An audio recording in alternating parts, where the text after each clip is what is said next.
POs to financing the ESG transition. With us, change isn't a challenge, it's an opportunity. Barclays, powering possible. Nets fans, dunks, dimes, and no-looks are great on TV, but catching them from the hardwood is a whole different experience because nothing compares to catching your Nets in person.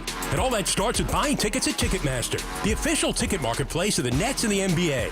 Ticketmaster gets you in the game so you can experience all the sights, sounds, and styles in person. From seeing your favorite Net stars up close to hearing the squeak of the sneakers on the hardwood. Even if you're headed to the game last minute, Ticketmaster's got your back when it comes to scoring tickets. Get tickets at Ticketmaster.com/Nets. See you courtside, Brooklyn. Did you know you've got McDonald's in your pocket? No, not that ketchup packet you forgot about. I'm talking about the McDonald's mobile app. Yes, you're carrying around all your McDonald's favorites, and with the app, they're only a few taps away. Download the McDonald's app today to get free medium fries at $2 minimum purchase when the Nets opposing team misses one free throw in the fourth quarter during home games. And don't forget about that ketchup packet before Laundry Day. Offer valid limited time only through Net season participating McDonald's. Valid the day after opposing team misses one free throw in the fourth quarter during home games. McDonald's app download and registration required.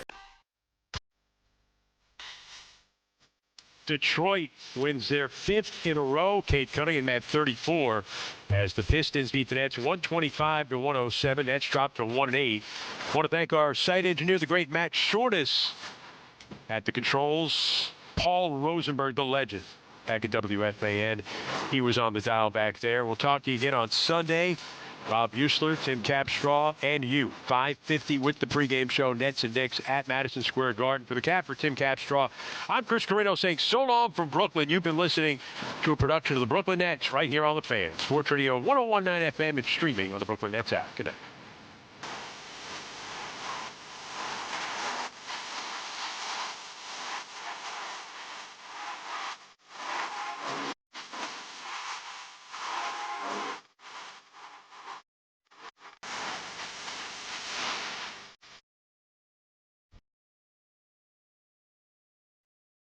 Get the scuttlebutt on your favorite team, the Fan, on the Odyssey, iHeart, and TuneIn apps. Anthony Gallo. Sports Radio 101.9 FM, the Fan, WFAN. Oh, that's right. I'm back. It's been a while, and we got a lot to get to. Anthony Gallo in the greatest city in the world, on the greatest radio station in the galaxy. We got you all the way till 2 a.m. until the great Peter Hoffman, the glue, Paul Rosenberg behind the glass. The glue. The glue. Josh Hart of the station, and I will regret saying that as the night goes on. We got a lot to get to. Giants, Jets, Knicks, maybe a little St. John's, big game at the Garden tomorrow, but we start with the first team. A chaotic week. NFL trade deadline, rumors, reports, all surrounding both New York football teams. And the big thing that has got me perplexed with this Giants team, if you are going to fire one, you have to fire both. This is a collective failure in the Daboll and Shane era. This regime, which I've been I know I haven't been on a lot, and my opinions flipped a lot since we've last spoke to each other in over a month. But if you listen to me over the summer, I've been very defending of this team. I've been on their side. I was higher on the Giants coming into the year, and that's with me being completely wrong about Jackson Dart, who's been awesome. But I was higher about this Giants team than they've performed. I was higher about this regime than they've performed. There is a lack of competency throughout this organization, and I do think that they should get the year to finish because I don't think you gain much from firing guys right now. But if you're going to fire Daboll, Shane must go with him. Now, they have a chance to earn their jobs, but the wins do not look to be rolling through anytime soon. Even with a victory this Sunday, I am not going to sit here and flip my tune about Daboll and Shane no more. I've been fooled enough. 888-808-1019, the number to call as always. So sure, I don't think Daboll's a good coach. That ship has sailed for me. I also don't think Joe Shane is a good GM. And none of this has to do with Daniel Jones or Saquon Barkley. None of this. Let's start with the defense. Everyone hates the defensive coordinator. Bowen is somehow this to blame for everything for the defense. But the moment the defense started to fail, remove the Cowboys game early in the year. You're learning a lot. That's a good offense. They were healthy at the time. The moment this defense flipped from when it was playing well to not playing well, right before the fourth quarter of that Broncos game, what happened? Paulson Adebo and Javon Holland both go down with injuries. And the defense hasn't stopped anybody since. And why? Because they lack depth. Deonte Banks is not a good football player. The level of talent is few and far between for every single position group on this roster outside of pass rush. Outside of the defensive line, they have done nothing with this roster. Wan'Dale Robinson has finally shown you something. Even with him and Malik Neighbors, you don't have enough at the wide receiver position. Cam Scadaboo, all right, you want to give me running back, but that is a plug-and-play position. And if you want to credit them for Jackson Dart, fine. But there is too many mistakes. You cannot just get rewarded for being able to draft a quarterback when you can't put together the rest of the team. And they haven't been able to do that. And for every great move, Brian Burns, the signings of a Paulson Adebo and Javon Holland, I could give you 6 more worse ones. Sterling Shepard, or not Sterling Shepard, Darius Slayton. And everyone always goes back to the easy one, signing Daniel Jones, which most teams would have done in that scenario, or re-signing Saquon. Those are not where my issues are. He's got 2 of the worst drafts in the history of this franchise. So if the coach is the problem, so is the GM. Because where the coach is flawed, he's also had to deal with a flawed roster. And who's in charge of that? They are joined at the hips. I cannot sit here and tell you that if Dayball's fired, Shane somehow keeps his job.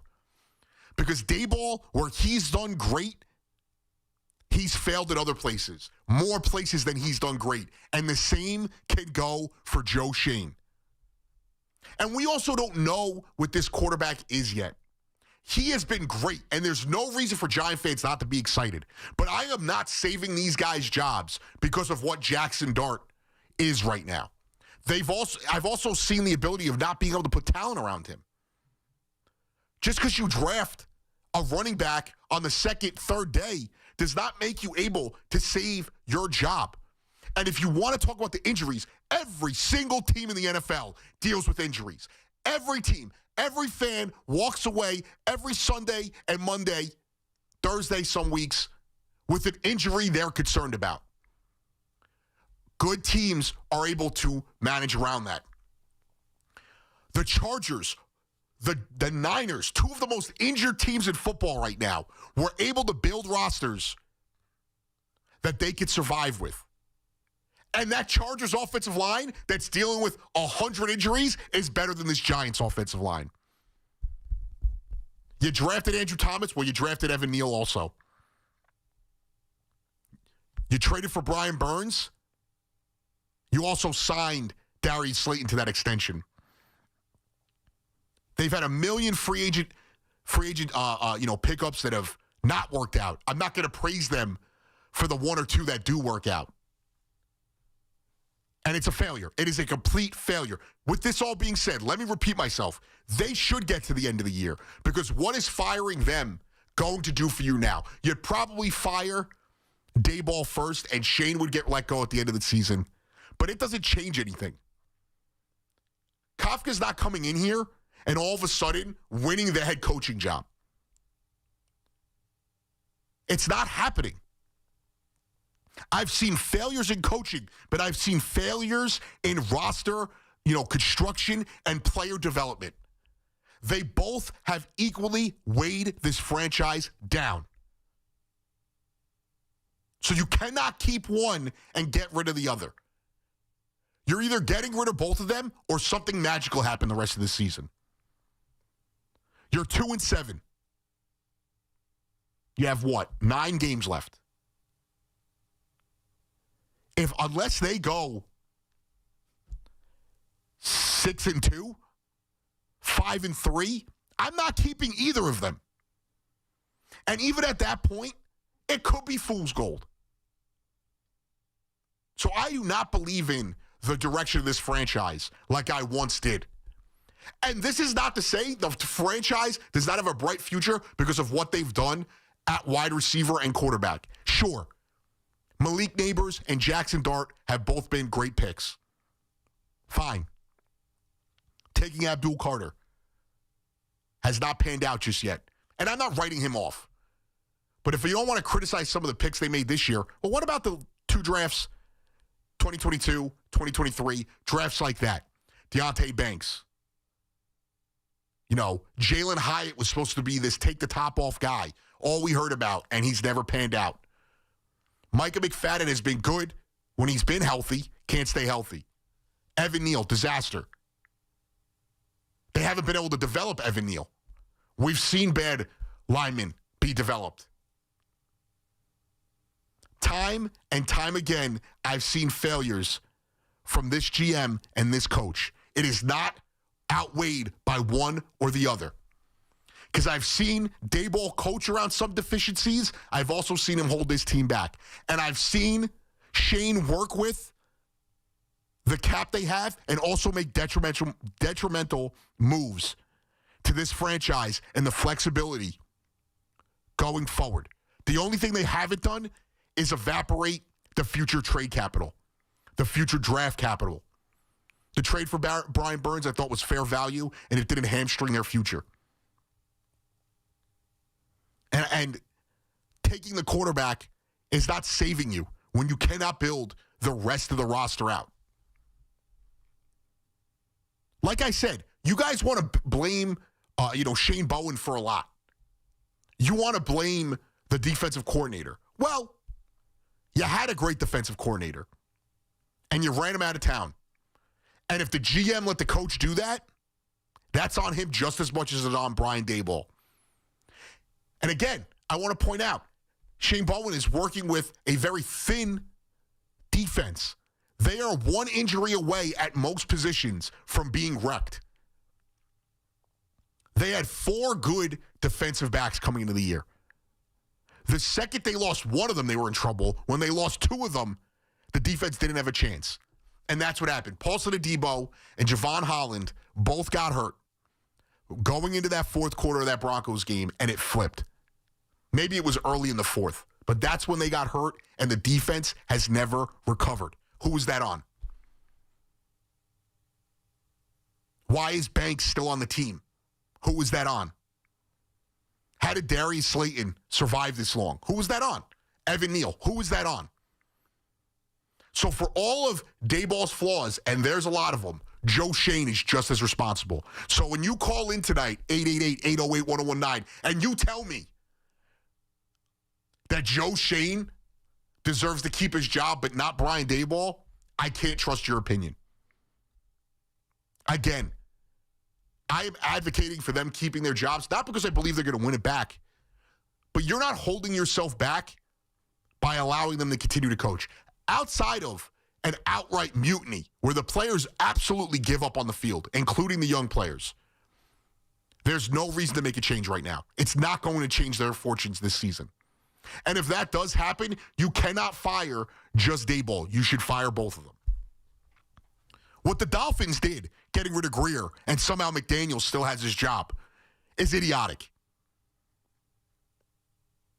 Joe Shane and Brian Daboll collectively told us that there was no QB competition, and Russell Wilson was the starter at a camp. If they had Jackson Dart weeks 1 and 2, things might be different. Who was the one throwing passes on 3rd down against the Broncos when they had 1 timeout left? Jackson Dart doesn't make that call on his own. He's a rookie. Of course there's a chance he can make a bad throw like he did. Who decided to stick with Russell Wilson as long as they wanted to? It was not just Brian Daboll. This is they work in conjunction with each other. So everything on the field can, sure, when it comes to game planning, schematics, execution, discipline, you can point that to Daboll. But the pieces given to him, and that's not an excuse just for him, also reside on the general manager. And I think by the year ends, they both need to be gone. If you're bringing both of them back, cool. That means something good happened. But I cannot see a way that somehow Brian Daboll loses his job and Joe Schoen is not let go. And the reports that Daboll was fired on that plane coming back from Denver, however it was described, that does not mean that Schoen was keeping his job going into next year. That probably just means Daboll's the first one to go. And more could come.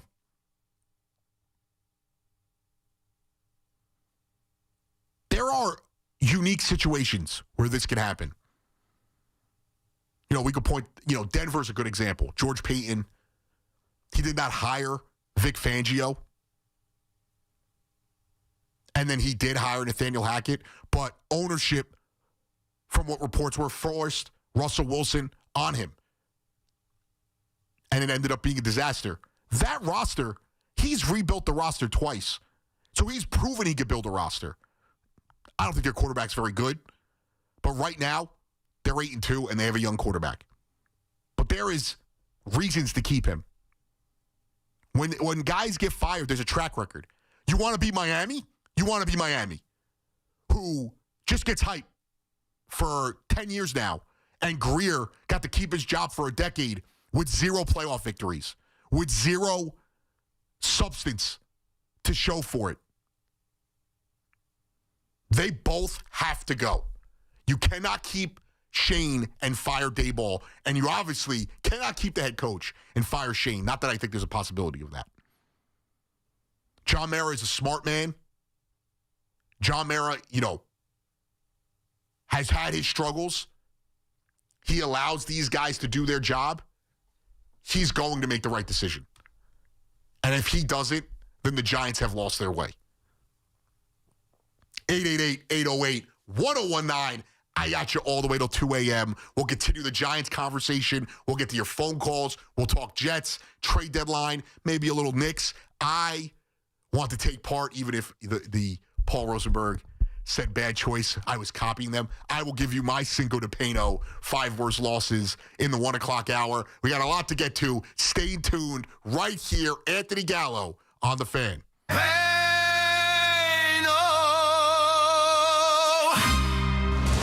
Every Saturday at 8 a.m., it's Kickoff with Boomer and Mike Valenti, where the guys break down the biggest headlines and storylines from across the NFL. Drake May is playing out of his mind. This is a very good balanced team, and I love what Mike Vrabel has done with it. Kickoff with Boomer and Valenti is brought to you by Nationwide. For your insurance and financial needs, Nationwide is on your side. The Fan, 101.9 FM, and always streaming on Odyssey, TuneIn, and the iHeartRadio app. Experience the magic of the season during the Mercedes-Benz Holiday Love Celebration. Enjoy exclusive holiday offers at Mercedes-Benz of Edison, Mercedes-Benz of Union, and Ray Katina of Freehold. 3 powerhouse locations, 1 legendary name, Ray Katina. Discover the power of 3 at benzfam.com. Listen up, football fans. You won't want to miss this. Right now, new Bet365 customers bet $5 and get $200 in bonus bets, win or lose. So you could turn that $200 into something bigger when you bet on money line, spread, totals, player props. $200 in bonus bets when new customers bet $5. I know where I'm going to bet from now on. Download the app today and see why it's never ordinary at Bet365. Gambling problem? Call 1-800-GAMBLER. 21 plus only. Must be physically located in New Jersey. T&Cs apply. In-app only. Are you fans? It's football season, so make sure you catch all of the Scarlet Knights gridiron action this season on WFAN. Scarlet Knights football is presented by RWJ Barnabas Health, the official healthcare provider of Rutgers Athletics. Let's be healthy together. Oh, how's that flu, babe? Did you take DayQuil Intense Flu yet? Nah, I got this. Ugh, okay, I don't got this. You stay on the couch, and I'll grab the DayQuil. Undo your flu symptoms with DayQuil Intense Flu. DayQuil Intense Flu provides powerful relief of your flu symptoms. I'm ready for that to-do list. Wow, you do got this. DayQuil Intense Flu. The daytime coughing, aching, fever, under your flu medicine. Use as directed. Keep out of reach of children.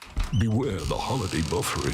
Who are you? the ghost of internet past here to slow down right when your guests arrive. Not this year. We got Verizon's 100% fiber optic home internet. Scored a limited time offer for $20 a month and locked in the price for 3 years. Fios home internet, that's scary fast. Now we can all stream, video chat, and game at the same time. So bye. Call 1-833-VERIZON to switch to Fios home internet today. Fios 300 megabits per second plan at $20 a month with autopay. Any Verizon mobile phone plan and bonus discount. Price guarantee applies to base monthly rate only for my home customers. Terms apply. Talk New York sports on The Fan. New York City is delivering for you. With public housing and subway incidents, hate crimes, retail theft, and overall major crime down this year, and shootings year to date at their lowest levels in recorded history, and over 135,000 unlawful guns and vehicles off our streets means more secure neighborhoods, day and night. That's NYC delivering for families, every day, everywhere. Find out more at deliveringforyou.nyc. Fun is in the driver's seat at Nielsen Dodge. Get a great deal on the new Jeep, Chrysler, Dodge, or Ram you really want, with zero down payment available, plus the credit help you need. Shop online at nielsendodge.com. Black Friday sales event. If you're injured in an accident, the Rothenberg Law Firm is on your side. A legendary team that has won billions over 5 decades. The Rothenberg Law Firm. 1-800-624-8888 or injurylawyer.com. This winter's shaping up to be a harsh, snowy season. So take control of the roads with a new set of Bridgestone Blizzak tires from Town Fair Tire at the guaranteed lowest price. Plus, Town Fair gives you the most free services with your purchase of Bridgestone Blizzak tires. For the guaranteed best deal on Bridgestone Blizzak tires with the most free services for life, nobody beats Town Fair Tire. Nobody. Name brands at discount prices. Town Fair Tire. It's about time pros had one partner for every part of the job. Simple ordering, fast delivery, continuous support, all from one partner. The Home Depot delivers supplies on your schedule. Our pro team helps you plan ahead so projects run smoother. And with Pro Extra benefits, you can simplify ordering, track spending, and save time every step of the way. Because with one partner, you get more than materials, you keep your job moving. The Home Depot Pro. It's about time. Tune in to the BT and Sal Show weekdays from 10 to 2 on The Fan, presented by your Tri-State Cadillac dealers. Cadillac is the official luxury vehicle of the New York Mets. Get the latest on the Giants and Jets on WFAN, WFAN FM, WFAN FM HD1, New York, and Odyssey Sports Station. WFAN Sports Flash. Good evening at 11 o'clock. I'm Marco Belletti, and this report is sponsored by Chef IQ. Precision cooking, effortless results, chefiq.com. We're coming off a win and a bye week. Aaron Glenn still refusing to tell us who's going to be under center Sunday against the Browns. Well, the thing is, I don't worry about those things. Our guys know who's going to be the quarterback. I know who's going to be the quarterback. It's just not my responsibility to have to tell you that. So it's either Justin Fields or Tyrod Taylor, and Taylor doesn't have an injury designation. Giants won't have Paulson Adebo once again Sunday against the Bears. Graham Gano also ruled out, so Younghoe Koo will make his Giants debut, while Javon Holland and Jermaine Illuminor are both questionable. On the ice, the Rangers continue to enjoy their time away from the Garden. Now Lafreniere looking to gain a step on Edmondson, moving in and scores! What a move by Alexei Lafreniere!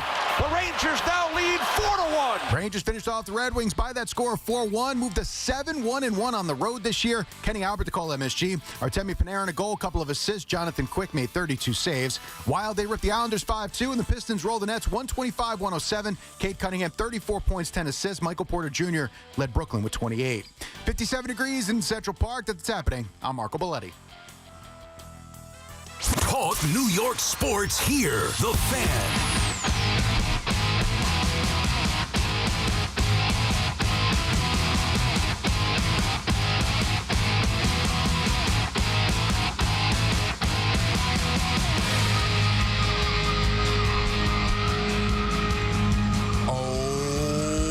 That's right.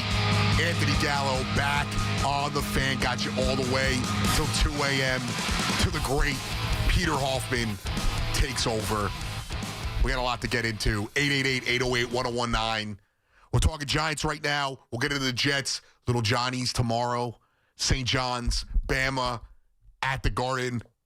A ranked matchup. Should be packed. Noon tip-off. Little Knicks. We'll get into that as well. And obviously Yankees and Mets offseason is always on the table. Brian Daboll, Joe Schoen, a lot of noise around both of them. And the big report was our own Sean Barash, hearing from the people in the know that he knows that they were ready to fire Brian Daboll going home, whatever the specifics were, after the Denver collapse. And, Paul Schwartz, the great Paul Schwartz, put out an article that it might not mean that if Daboll gets fired, that Schoen will also get fired. Well, I hate to break it to you, that's a terrible decision if that's the case. They both need to go. I have, a different view on how they go about that. I think you allow them to finish out the year. Because firing both of them right now, specifically Daboll, is doing nothing for this team. It's his staff. Kafka's not going out there winning the job. And if he does,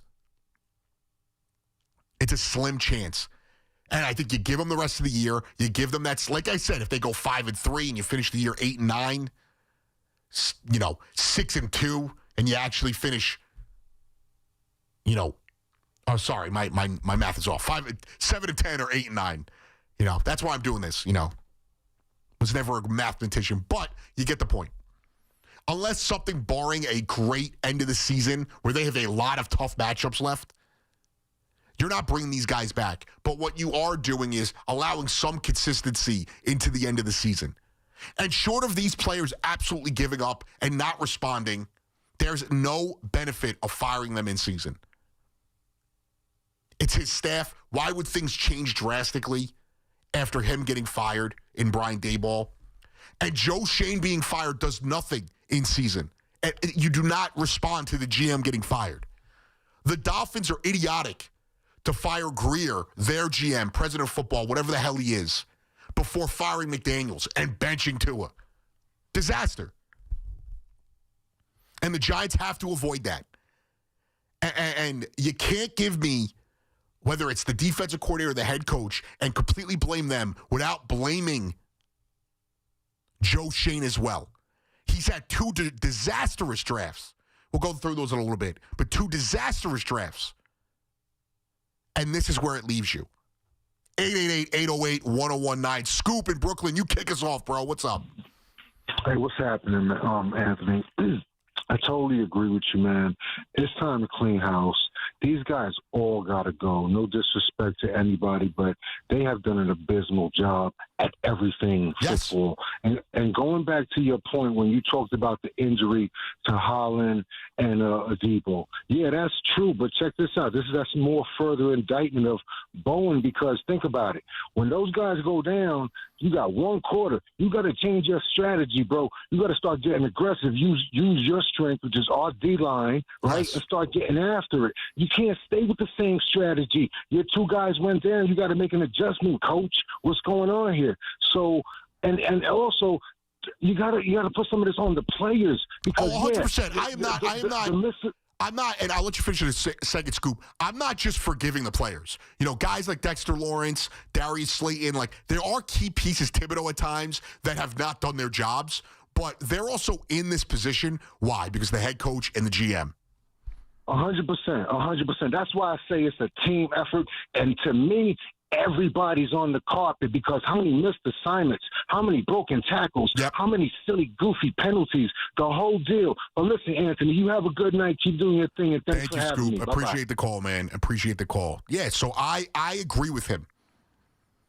The players are not, there needs to be change by whoever's the GM come January 5th. The last day of the season is January 4th. Well, actually, they're not going to hire a GM on the 5th.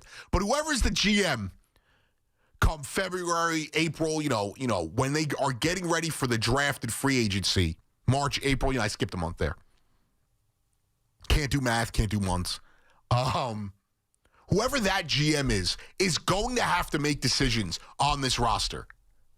I am, if you know me, I am a Dexter Lawrence lover. I love Dexter Lawrence. I think he is one of the most underrated guys in the league. I think his struggles have been a little overblown, but there are arguments to be made. Is he living up to what he's supposed to be? And is it worth keeping him if you're continuing this rebuild?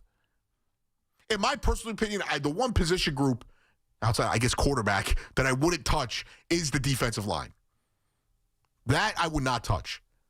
But you have no depth anywhere else. Your offensive line is horrendous. Your tight end's okay. You have 2 good wideouts. We assume Wan'Dale Robinson is good. And you have the stud Malik Neighbors. So you have at least a baseline of something to build with. But that is not enough to give, 4 drafts in, 4 free agencies in. Taking a quarterback and a wide receiver is not enough to save your job. 888-808-1019. Anthony in Brooklyn, what's going on, Ant? Hey, Ant, it's always a pleasure talking to you. I love hearing your voice. How are you, dude? Good. Did you say that you got confidence in the Mariners to make the right decision? I do. I mean, listen, you want to fire Dabo, I got it. It's just sometimes it's how the coin flips. If he beats Denver, nobody's talking about firing him. He's safe to the end of the year. But it happened, and now we want to fire him. And we can definitely agree on that. If one thing changed this year, I would say if they beat Dallas or they beat Denver, because I do think that win against Dallas would hold. I know it wasn't a collapse, but would hold some weight. So we can agree on that. But here's my point, and this is what hasn't been said yet. Who are you getting? Because their last 4 choices, all right, you're going to fire Dabo. I personally, I like him. I'm a Bills fan, listen, just because you could be a really good or a great offensive coordinator doesn't mean you could be a good, head coach, and I got it. I just know what, Josh Allen talks about him and how Josh Allen talks about that his first 3 years where. And Peyton Manning made Adam Gase out to be a genius. And we saw that happen with the Jets. So, these players, I'm not saying, and I appreciate the call, Ant, I'm not saying that just my question. Sorry, I didn't mean to cut you off there. I meant to drop you a little earlier, but my fault, Ant. I don't have the answer for who the next head coach is going to be. And I'm not one of these guys who thinks Gruden should just be given the job. Gruden hasn't been a head coach, a successful head coach, in almost 2 decades. So I'm not coming out here and saying, Gruden needs to be the head coach. It's ridiculous. He's turned into the Bill Cowher for Giant fans. I don't know. But there are coaching candidates out there. Coaches get hired every year. Young coaches that no one really knew about or that you weren't sure about that end up getting hired and end up being successes. No one knew who Brian Daboll was until maybe a month or 2 before that coaching cycle. Maybe it's a college coach. We've heard Lane Kiffin's name. But that doesn't mean you just keep someone. I went through this with the Knicks. And Tibbs did a way better job than Daboll did. I don't want to compare the two. But you don't just hold on to a coach because you don't know what the answer is. And like Ant, I like Daboll. I think he's a good guy. I think he's a good offensive coach. He's not a good head coach. He's not as bad as a Robert Saleh. But he's not a good head coach. He's not a winner. I've seen him put this team in bad situations enough to know that he's not getting the job done. That doesn't mean in the future he can't be successful. A lot of guys on their second stint learned from their first stint. Similar to the quarterback position. Geno Smith for a little bit. Sam Darnold. It just doesn't make sense to retain this guy just because you don't have a surefire answer. That's why you do your due diligence. And there will be a million candidates. I'm also not one of these guys who thinks the only way to be successful is to hire an offensive-minded coach. So if Brian Flores is the guy, New York guy, and you think he could be the head coach of the future, you hire him. It doesn't matter what side of the ball they coached. I think it's a stupid argument.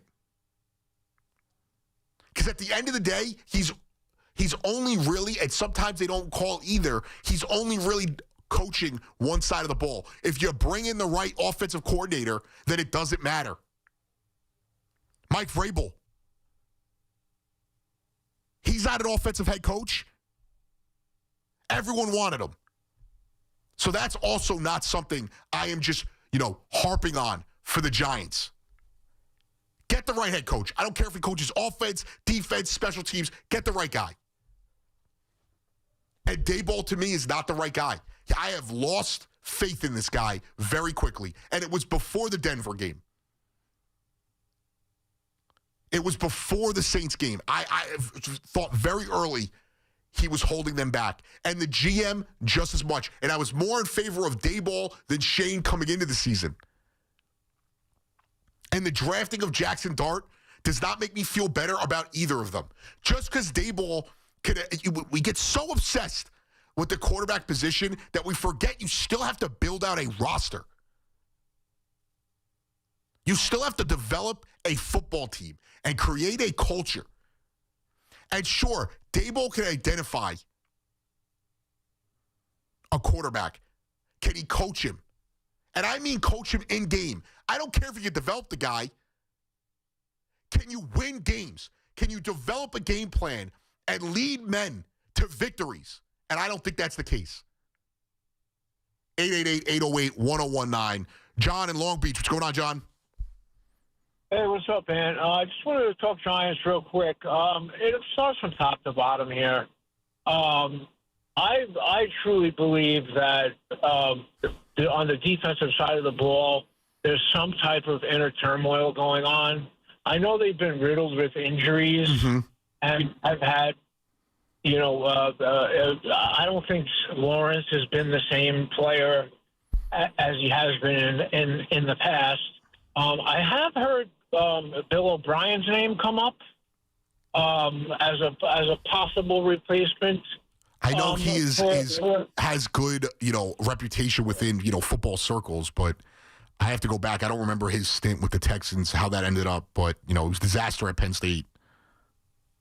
I feel that Dart is your guy. So if that's the case, why get rid of someone like Daboll? Where you get sorry, 1 second. I feel the schedule is going to be way softer. One, and who's running the in charge to take care of these players and the conditioning here? I mean, people drop. Well, but that's the nature of the league. That's the nature of the league, John, and I appreciate the call. That's the nature of the league. I just can't sit here. Again, you have to be able to coach up the entire team. Where is there a quarterback, like a coach that's just a quarterback coach? Andy Reid doesn't just coach up Pat Mahomes. The Chiefs have been good since they had Smith Alex Smith as their quarterback. Couldn't remember his first name there for a second. He was able to coach up Jeff Garcia to multiple playoff appearances. Donovan McNabb, he was able to coach up a team. These guys aren't just coaching quarterbacks. So sure, he's able to identify them, but if you can't do anything with them, why do you deserve to keep your job? Guys like and Ozzie Newsome when he was the GM of the Ravens, and John Elway when he was the GM of the Broncos, the end did not end right. They were able to build rosters. Yes, Elway whiffed on quarterbacks, and so did I don't remember if Newsome was a part of the Lamar Jackson drafting. I had to do a little bit more research with that. But they were always able to put great rosters out there. So whether that falls on Shane and Daboll, they haven't been able to do that. And I gave them a pass the first 2 years. They win the first year. Yeah, obviously you give them a pass. But that second year, you're looking at them and you're like, they don't have enough to work with. Third year, they don't have enough to work with. They had enough to work with now. You had enough time to put together a foundation and a roster. There's no more excuses. I don't want to hear about injuries or any of this. Look at the drafts they've had. Year one, you got Thibodeau at 5. Okay, you know what? I'll give you a little bit of a pass like that. He may not be living up to the draft slot, but he's been a good player. Evan Neal, disaster. Wan'Dale Robinson just started to show you something. And then outside of Cordell Flott,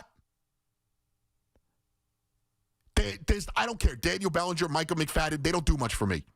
The next draft is one of the worst drafts in the history of the franchise. Deontay Banks, John Michael Schmitz, Jalen Hyatt, Eric Gray, Trey Hawkins, Jordan Riley. A terrible draft. The next draft. This is probably his best draft, in my opinion.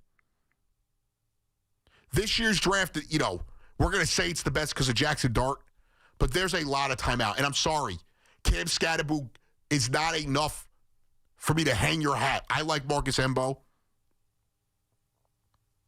Abdul Carter, I'm not worried about. His drafts have been way worse than they've been good. 888-808-1019. Matt Lindhurst, what's going on, Matt? Hey, how you doing? Thank you for taking my call, and I appreciate you. What's going on, brother? No, so I got a question because especially now, you know, with the Giants and everything, everyone's talking about the coaching decisions, this decision, that decision. My question is about every coach in general. You win the coin flip and you defer to the second half. Right. Why? That makes no sense to me. Now, here's why. Here's why. Can I give you a response real quick before we go? Sure, go ahead. I think, my Madden and college football days, I have a lot of experience with this. I truly think teams feel like it's easier to get a stop on the first and second drive. And if you get that stop, you're now working with more possessions. And if you finish the half up a score, whatever it is, you now start the second half with the ball. I think that's just what it is. But now here's what you said. If you get the stop, you get more possessions. You're 100% correct. If you get the stop. Correct. But now, if you choose to receive to start the game, you're guaranteeing yourself at least the same amount of possessions or one more possession than the other team. Because like in baseball, everyone gets the same amount of outs. Right. In basketball, you don't get the same amount of possessions. In hockey, you don't get the same amount of time with the puck. In football, Matt, I don't think there's a right answer to this. I think it's just what you prefer as a head coach and what side of the ball you're more confident in. I think that's truly what it comes down to. I don't know why. I think the only answer is you start the second half with the ball. So if you're up at half or you're down, if you're down 2 scores at half, you feel like you're only really down 1 because your expectation, your goal is to score on that first drive at a half. So I don't have, the perfect explanation for it. I prefer my teams to start the second half with the ball. I've rooted for a franchise that's notoriously always had, for most years, a good defense. Maybe I've just been brainwashed to that. If you want me to break the, deep dive into my Madden career as a coach, building franchise, we could do that. I've led many a rebuild to the Super Bowl. Not that matters. 888-808-1019. My guy, Ray in Brooklyn, what is up? My boy Gallo, long time no speak. It's so good to talk to you. How you doing today, bro? It's a full moon.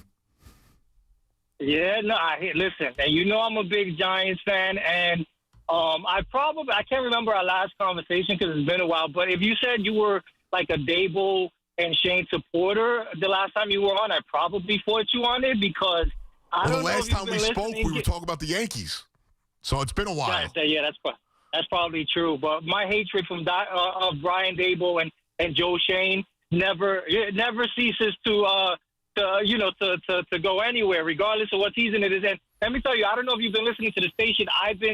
Even when they won those 2 games, I was fighting and debating with C-Mac, who had said, he's seen enough, that no matter what happens for the rest of the season, they have to keep this guy. I'm not even going to get into all of that, but I'm glad you're now on the boat, Gallo, that this guy's not a legitimate NFL head coach, and there's no reason to keep somebody who's not good and who doesn't have a good resume because this is his 4th year. He had 1 good year, so 75% of his resume is trash. Right. Let me ask you this though, real quick, because I don't see the benefit of firing someone in season. What do you think changes though if they fire him? Is it just purely an accountability thing? Here, and listen, you just segued me into what I was going to tell you, Gallo, because you said you're off the boat now, that he's a bad coach. The fact that he's a good coach already, that ship has sailed, is what you said. Yeah. So But then you followed up, Gallo, by saying if the Giants win, some games and look a lot better, they can save their jobs. That's the point of firing him now, so he doesn't pull the wool over our eyes. Listen, it's fair. I understand. Like, if you're never, I get it. If they win out, they go 9-7. You never. Listen.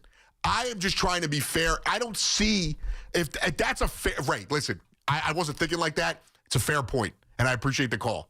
It's a super fair point. But I don't see the benefit in what this team does going forward by firing them. I know Tiki mentioned with Jim Fossil, players were kind of like, you're not going to be here next year, so they kind of tuned him out. I think that's what he said. I have to go back and listen exactly. I just don't, short of these guys absolutely not responding, what is the benefit? Because I don't think the staff is going to be the staff next year. Kafka, however you say it, Shane Bowen, any of these guys, I don't think they're doing anything different outside of who's given the pre- and post-game and halftime speeches. Obviously, there's more that goes into being a head coach than just that. But I don't see the benefit of getting rid of these guys right now. It's not changing anything. Now, if you think that he's flawed as a head coach in everything he does, but the one thing he does good is, develop a quarterback, then there's a benefit of keeping him around because at least he could do some things with Jackson Dart if he doesn't get him killed first. That's an unnecessary shot. I actually don't think that's on him. I think it's a young quarterback trying to prove whatever it is, and you see it a lot with these young QBs. They do not like to get down. They're always fighting for an extra yard. So kudos to them, but they have a lot of changes that need to come roster-wise, but it needs to start with the head coach and the GM. And you cannot keep Shane if you're firing Daboll. You certainly cannot keep Daboll if you're firing Shane. They both need to go. And whether we disagree about whether that's now or at the end of the season, they both need to go. 888-808-1019. We'll continue the Giants conversation. We'll get into the Jets in a bit. We'll do some Knicks. St. John's, big game tomorrow at the Garden. Number 5, St. John's takes on Bama. I got to see what rank they are at the Garden. First true test of the season. Yeah, Mets and Yankees offseason always on the call. And in the 1 o'clock hour, we will give you our Cinco de Pino worst 5 losses if you listen to Evan and Tiki this week. A big theme. Anthony Gallo. If you want to follow me on X, PicoDay_Gallo on X on IG. Pico de Gallo 24. Stay tuned. We'll come back. We'll talk about everything. Anthony Gallo on the Fan. The Giants head to the second city to face a Bears team coming off an amazing win in the game of the season so far. Jackson Dart will look to put an end to the good feelings flowing through Chicago and get a win in hostile territory. He's going to run it himself. Turns right to the goal line. Touchdown, Giants. Don't miss a snap. Sunday at 1 on your home for New York Giants football. 101.9 FM WFAN. And always live on the free Odyssey app. Morning, Zoe. Got donuts. Jeff Bridges, why are you still living above our garage? Well, I dig the mattress, and I want to be in a T-Mobile commercial like you. Teach me, Saldana. Oh, no, I'm not really prepared. I couldn't possibly. At T-Mobile, get the new iPhone 17 Pro on them. It's designed to be the most powerful iPhone yet and has the ultimate pro camera system. Wow, impressive. Let me try. T-Mobile is the best place to get iPhone 17 Pro because they've got the best network. Nice, Jeffrey. You heard them. T-Mobile is the best place to get the new iPhone 17 Pro on us with eligible trade-in in any condition. So, what are we having for lunch? Dude, my work here is done.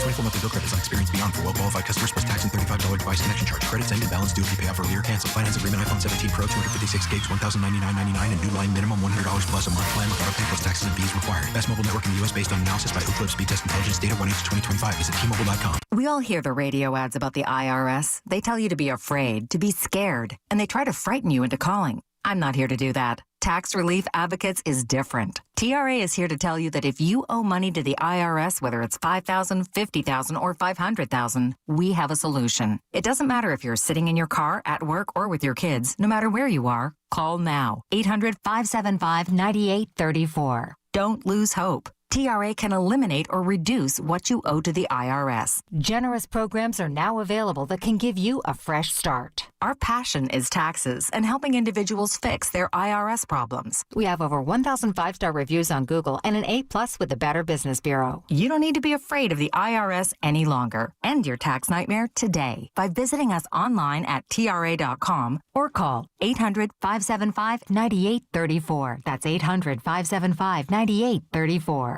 Tax Relief Advocates. Real solutions for real people. Think Verizon, the best 5G network, is expensive? Well, think again. Bring in your AT&T and T-Mobile bill to a Verizon store and they'll give you a better deal. Now, what to do with your unwanted bills? Ever seen an origami version of the Statue of Liberty? Jokes aside, Verizon has the most ways to save with phone deals, streaming, and plans where everybody in the family can choose their own plan and save. So, bring your bill to your local Verizon store and they'll give you a better deal. Rankings based on Root Metrics. Root Score Report dated 1/8/2025. Your results may vary. Requires postpaid consumer mobile bill from T-Mobile or AT&T dated within the past 45 days. Bill must be in the same name as the person redeeming the deal. Additional terms apply. Bet365 is paying out before the final whistle. Check out Bet365's unrivaled early payout offer. When you bet on the team to win and they take a 17-point lead, you get paid no matter the final score. Forget the final whistle and start counting that cash. Hold up. You get early payout on parlays, too. Download the app and see why it's never ordinary at Bet365. Gambling problem? Call 1-800-GAMBLER. 21 plus only. Must be physically located in New Jersey. T&Cs apply. We've got more sports talk coming up on The Fan. Looking for the lowest price on name brand tires? Get to Town Fair Tire and get the guaranteed lowest price on any name brand tire. Nobody beats a Town Fair Tire deal. Nobody. Name brands at discount prices. Town Fair Tire. We all hear the radio ads about the IRS. They tell you to be afraid, to be scared, and they try to frighten you into calling. I'm not here to do that. Tax Relief Advocates is different. TRA is here to tell you that if you owe money to the IRS, whether it's $5,000, $50,000, or $500,000, we have a solution. It doesn't matter if you're sitting in your car, at work, or with your kids. No matter where you are, call now. 800-575-9834. Don't lose hope. TRA can eliminate or reduce what you owe to the IRS. Generous programs are now available that can give you a fresh start. Our passion is taxes and helping individuals fix their IRS problems. We have over 1,000 five-star reviews on Google and an A+ with the Better Business Bureau. You don't need to be afraid of the IRS any longer. End your tax nightmare today by visiting us online at TRA.com or call 800-575-9834. That's 800-575-9834. Tax Relief Advocates. Real solutions for real people. For all station contest rules, go to WFAN.com/rules. Makita's built for the pros who show up early, who don't do shortcuts, only precise cuts. With tools built to last, job after job, year after year. Performance that pays off, because when the job calls for the best, you answer. And when you need the best, you call on Makita. Built to be the best. Available at the Home Depot. Hello, Crushers. It's your host, DJ Divine, telling you that Candy Crush music season is here. Tasty. Conquer levels to mix your own track and win sweet rewards. Divine. Now let's swipe to the next track. Take it away, Thundercats. Candy Crush music season. Play now. From November 3rd to December 7th. Selected players level 36+. Terms apply. See in-game. Optional in-game purchase. Experience the magic of the season during the Mercedes-Benz Holiday Love Celebration. Enjoy exclusive holiday offers at Mercedes-Benz of Edison, Mercedes-Benz of Union, and Ray Cattina of Freehold. 3 powerhouse locations, 1 legendary name, Ray Cattina. Discover the power of 3 at benzfam.com. Get connected with WFAN to talk about your favorite teams. The Fan on the Odyssey, iHeart, and TuneIn apps.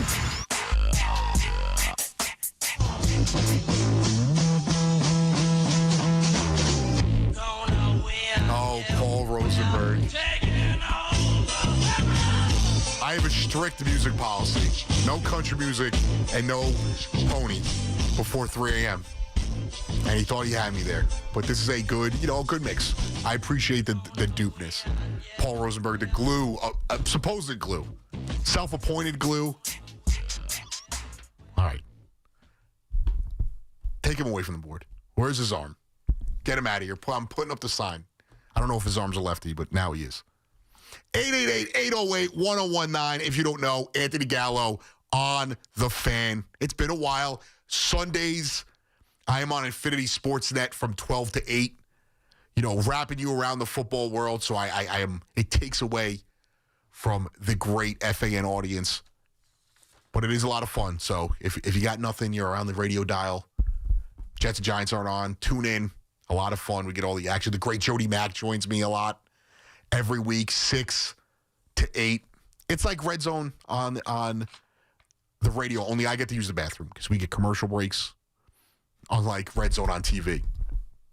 If you haven't listened, my big, theme, and we will get into the Jets in a second, is, the Giants, the reports that the Giants somehow can keep Joe Shane but fire Daboll makes no sense to me. It makes zero sense. And you could point to whatever you want to point to, whatever metric it is. They do not do enough to make this football team better. We've seen coaches coach around deficient rosters. We've seen GMs work around no cap space. We've seen GMs able to build a roster that can, win despite injuries. We've seen coaches do more than just call up a decent offensive play call every once in a while. I don't think the players have responded much to Daboll. I don't think the offense is that terrific. And I have seen times where he gives me questionable decisions throughout the game. And that's been the last 2 years. And I defended him. I defended him his first 3 seasons. Tooth and nail. And none of my critique of Joe Shane has anything to do with Daniel Jones or Saquon Barkley. Daniel Jones probably gets re-signed by 95% of the league after winning that game. The contract was not debilitating. And for Saquon Barkley, if the Hard Knocks does not happen and Barkley leaves, we view that situation a lot differently. Because I hate to break it to you, the Giants were not 1 or 2 wins away from being a playoff team last year. They're not 1 or 2 wins away from being a playoff team this year. Saquon would have done nothing for you. What do you get? 1 more win if you have Barkley last year? Who cares if you went to your rival? You weren't stopping it. Maybe you should have traded him. And guess what? If that's your hang-up then you have an issue with the GM, and I agree with you on that one. But my major critique is not of what they decided to do with Jones and Barkley. It is so much more than that. 888-808-1019. Dan in Brooklyn, what is going on, Dan? Hey, how you doing? I'm good. How are you, sir? Speaking to you, I'm doing great, Anthony. I wish I had a rebuttal, but I agree with you 100%. I think that Jane and Dable both got to go at the end of the season. Not now, but at the end of the season. I agree, because you're not doing anything by firing them now. Yeah, and you can't do anything firing them now, but at the end of the season, they got to go. 100%. And one thing that I could say is Dable Shane drafted Deontay Banks. Dable uses them. You know what I mean? Right. So they are at the hip. So it's like I cannot agree with you more. I wish I had more to rebuttal with. I wish I could disagree with you, but as a Giants fan, I only can agree with you. And that's it. Sorry, I appreciate Anthony. the call, Dan. I don't know why you're apologizing. Great minds think alike. Unless it's agreeing with Paul Rosenberg, and then questions have to be asked. When you look at their drafts, and he is right, Deontay Banks drafted and deployed to the roster by Shane, Daboll and Bowen continue to play him. And I get it. They've had their injuries. Flott's been injured. Paulson Adebo's been injured. Javon Holland is injured. You should have a good enough roster that you could put better options out there than Deontay Banks. And when I look at his drafts, I see a lot of decent picks. I don't see a lot of home runs. Malik Neighbors, home run. Right now, Jackson Dart's been a home run, and I'm going to give you Abdul Carter. I think he's a home run. They didn't draft Andrew Thomas. They let Xavier McKinney leave. I mean, his first 2 drafts, you have Thibodeau, Wan'Dale Robinson, and Cordell Flott. And I'll give you Bellinger and McFadden as great, good picks. But Thibodeau has not lived up to his draft slot. Evan Neal was a disaster. I mean, hell, half these guys in the 2023 draft are not even on the team. Or that they're on the team, they're a disaster. And the year after that, I like Drew Phillips. I like Malik Neighbors. I like Theo Johnson. Getting a running back in the 5th round is not, in Tyrone Tracy, is not something to save your job with. Getting a running back in the 4th round is not something to save your job with. Plug in playing running backs in this league, everyone does it. It's why getting rid of Saquon made sense. It's why teams don't hold on to running backs anymore. The goal for getting a running back, it seems like more teams are comfortable signing a running back in free agency than drafting one before the 4th round. That's just, you can't save your job with that. Neither of them have done their job enough to warrant a 5th year. Shane's gotten 4 drafts, 4 free agencies, 4 training camps. Daboll's gotten 4 seasons. They have not done enough to save their jobs. 888-808-1019. They certainly have not done enough, either one of them, for one of them to be fired and one to stay. Speaking to the reports about Daboll being fired and Shane possibly keeping his job next year. Matt in Brooklyn, what's up, Matt? Hey, what's up, my fellow Staten Islander? How we doing, my brother? What's going on, dude? Nothing much. Listen, I've been calling the Fan for the last few years, bashing Daboll. Listen, just give me this event. You can vent, dude. Take your lap. Appreciate you. So, Shane has some hits, has some misses, right? 100%. If Daboll goes, he goes. Mm-hmm. But this guy, Daboll, can someone explain to me what he brings to the table? I don't have an answer for that. I used to think he was a better coach and a better culture builder than he's proven. Our culture is garbage. Mm-hmm. He's supposed to be an offensive-minded coach. From what I watch, and I haven't missed a snap going back to Phil Simms. From what I see, all of our big plays are Dart maneuvering in the pocket, making plays. You look at Saquon Barkley. Yeah, we should have let him go. But when we had him, we couldn't get him into space. We couldn't do anything with him. It's not a good look. If you're an offensive-minded coach, you couldn't do anything with Jones. He's one of the best quarterbacks in the league. Anything with running back, wins a title. Like, even if you watch a game, for example, the play clock's going down. Any other coach with a rookie quarterback, I think I've seen 3 or 4 delay penalties. Well, they have way too many stupid penalties. They have way too many for them to. It's just a bad sign of a lack of discipline.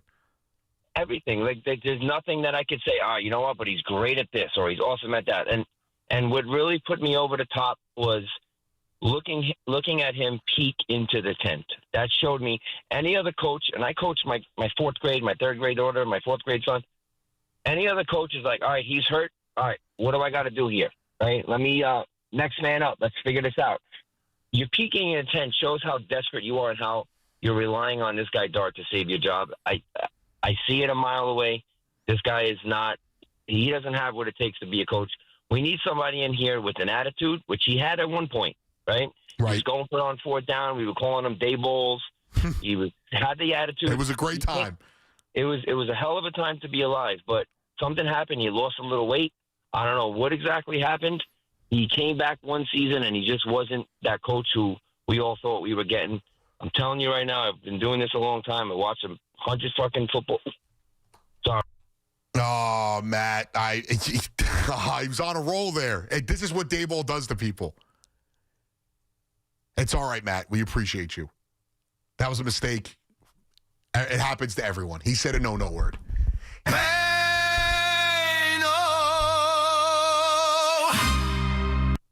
He said one of the, whatever it is, 15 words you can't say on radio. But it's out of frustration. He wasn't yelling at me. He was yelling into the void. But it was a great call. Matt, it's not wrong. What have they done? What has Daboll done? He has only regressed. We'll talk about Sauce Gardner a little bit later. But it's similar to that. We all like that. I mean, Sauce Gardner's better at his job than Daboll is at his. But he's only regressed. Year 1 was awesome. Year 2, not so great. Had some excuses. You give him the excuses. Year 3, abject failure. And year 4 has been even worse. I think the fact that the offense has had these moments against the Cowboys, against the Broncos, the Eagles too, that was a good offensive performance, and has so many other performances against bad teams where they haven't showed up, is a lot more of there's a lot more evidence to show that this guy is not it. That fourth quarter of the Broncos game, if you don't know, I am a Broncos fan. I was on air, on Infinity Sportsnet, firing Sean Payton and trading Bo Nix. And they couldn't figure out how to waste 3 timeouts of the Broncos with a 3-score lead. They could not figure it out. He couldn't figure out how to put the Cowboys away 3 times. He had 3 chances to put the Cowboys away. Against the Saints, he had no idea how to protect the ball and how to put his young players in a position to beat one of the worst teams in the NFL. The Saints have 1 win, and it is against the Giants. It is a disaster. And the Giants right now, if you're a Tankathon fan, they are 5th, tied with Miami and Vegas. I think they're ahead of Vegas due to, I forgot how they decided, but they are ahead of Vegas right now. And Cleveland is 2-6. So they are right there as well. 888-808-1019. Neil and Weehawken, what's going on, Neil? Hey, so I'm as angry as every Giants fan, and that last guy, Matt, kind of summed up my feelings. But the reason I wanted to call, do you remember the Daboll search process from 4 years ago or whatever it was? He was that coaching cycle's Ben Johnson. And for whatever reason... To be fair, I don't remember that. I'm not saying it didn't happen. I just don't remember that. Okay, so I remember it that way, where he was the guy that everybody wanted. And so we went out and got his buddy Joe Shane to be the GM to kind of steer him towards us. I'd like this time for us to hire an actual football guy to be the GM, not do it the other way around, right? Shane strikes me as the corporate middle manager whose whole job is to make sure that he's convinced other people that he knows what he's talking about. I don't actually see the... It's a good shout. Right? So that whole part just infuriates me. I get it. I actually, now that, because I'm looking at it right now, Daboll, McDaniels, both McDaniels and McDaniel, Mike McDaniel and Josh McDaniel got hired. Kevin O'Connell got hired, Doug Peterson, Dennis Allen, Nathaniel Hackett, Matt Eberflus, and Lovie Smith. So I'm assuming Mike McDaniel and Brian Daboll were the prized head coaching hires back then, because I do remember the hype around Mike McDaniel. I don't remember it as much with Daboll, but I'm not saying it didn't happen. Yeah, it's just let's not get fixated on who the coach is, right? But they've got to be able to build a legitimate staff, right? Like, you look at what Vrabel's doing. What does he have at offensive coordinator? A professional offensive coordinator, not a guy who's looking for his next job. No disrespect to Kafka, right? He wants to be a head coach. Andy Reid can have offensive coordinators who are on their way out, right? If the next guy's a veteran defensive, I'm going to throw a name out there, Raheem Morris, right? Raheem Morris can go out and get an offensive coordinator who's a full-time offensive coordinator. Remember, Eli had Kevin Gilbride, right? Gilbride Tom Coughlin could say, Gilbride, what do you got for me on offense? Cool. Knowing that Gilbride's there for the long haul, right? Same deal with Tomlin. If by some act of God we can get Tomlin or Harbaugh, we're going to get a real staff in there. Well, I wouldn't. I don't want to get you to get your hopes up because I don't think either of those guys are coming here. No, I don't either. But I think if there is like a mutual parting and we part with our second round pick, which will probably be at the top of the round, might get it done, right? I think realistically, though, we're going to have to go the traditional search route, and that should, again, get the right football guy in there, right? Look, I'll give one thing I will give Shane credit for is he traded the 2 third-round picks to get Dart. The next trade that happened, that team parted with a first-round pick. Relatively speaking, he got good value, right? That's not nearly enough. You can hire a professional negotiator for that. Get me a football guy, right? A guy who finds winners, right? Another example, if you'll let me, remember the name Brandon Short? I do not. For the Jets. Okay, so he was in that Giants Eli era. He played on the same team as LeVar Arrington and Courtney Brown in college. Okay. And he was the leading tackler on that Penn State team. Right. He wasn't a great combine guy. He went to the 4th or 5th round. But he was a very valuable member of our team. You're saying now he is a head coaching prospect. No. I'm saying that his career, he was able to – a guy who leads Penn State in tackles who doesn't run a good 40 is going to translate to a competent football player. Let's stop drafting athletes and hoping we can coach them into football players and start drafting football players. Well, that's again. fair. Listen, I appreciate it, Neil. A little long-winded, but I got where you were going. Yeah, of course. How many times, and I know at the end of his career, it got stale and it was not working. How many times in Belichick's heyday, and I know we flipped the way we look at Belichick because of Brady post-Belichick and what Belichick has turned into. How many times during that Patriots dynasty did Belichick just take guys? We were like, who the hell is that? And they turned into an amazing player. Again, I'm pulling from what I know. The Broncos took Quint Meinzer, the left guard, for them. He's an all-pro left guard. The guy played D3. He was a white dude with dreads. They pulled him. What was he? He was a masher. A fat dude. They call him the gut. He goes out there and he mashes. Go watch against the Cowboys what he was doing the guys out there. That's a football player. So I get what Neil's saying. As far as trading for a head coach, the Broncos, Sean Payton was out of football for a year. And the Broncos had to trade a first and a second for Sean. They got a third-round pick back into it, too. But they had to trade a first and a second. So if Mike Tomlin is available or Harbaugh is available via trade, you're going to have to give up a first-round pick to get them. This is not like getting a all-star tight end or something. You're going to have to give up something to get it. And I took a little bit of a issue with the way they handled the trade deadline. You're not going for it this year. You couldn't get anything in return for some of these pieces. You don't want to break up your defensive line. I'm sorry. You could get rid of Kayvon Thibodeau. He is not going to make, and this is not to take a shot at him. He's a good player. I'm saying trade him because he actually has value. Whereas a Deontay Banks or Darius Slayton has no value. So the guys you hate the most, the guys that stink, you can't get rid of them. But Kayvon Thibodeau is not going to make or break this team's future, especially if you truly believe in Abdul Carter. You cannot hoard defensive linemen when you have so many holes around the roster. You need 1 or 2 more defensive backs. You need more depth at the linebacker position. You need basically 5 offensive linemen. Not saying 5 starters, but if you like Andrew Thomas and Marcus Embo, you need to build that offensive lineup. You need more wide receiver help.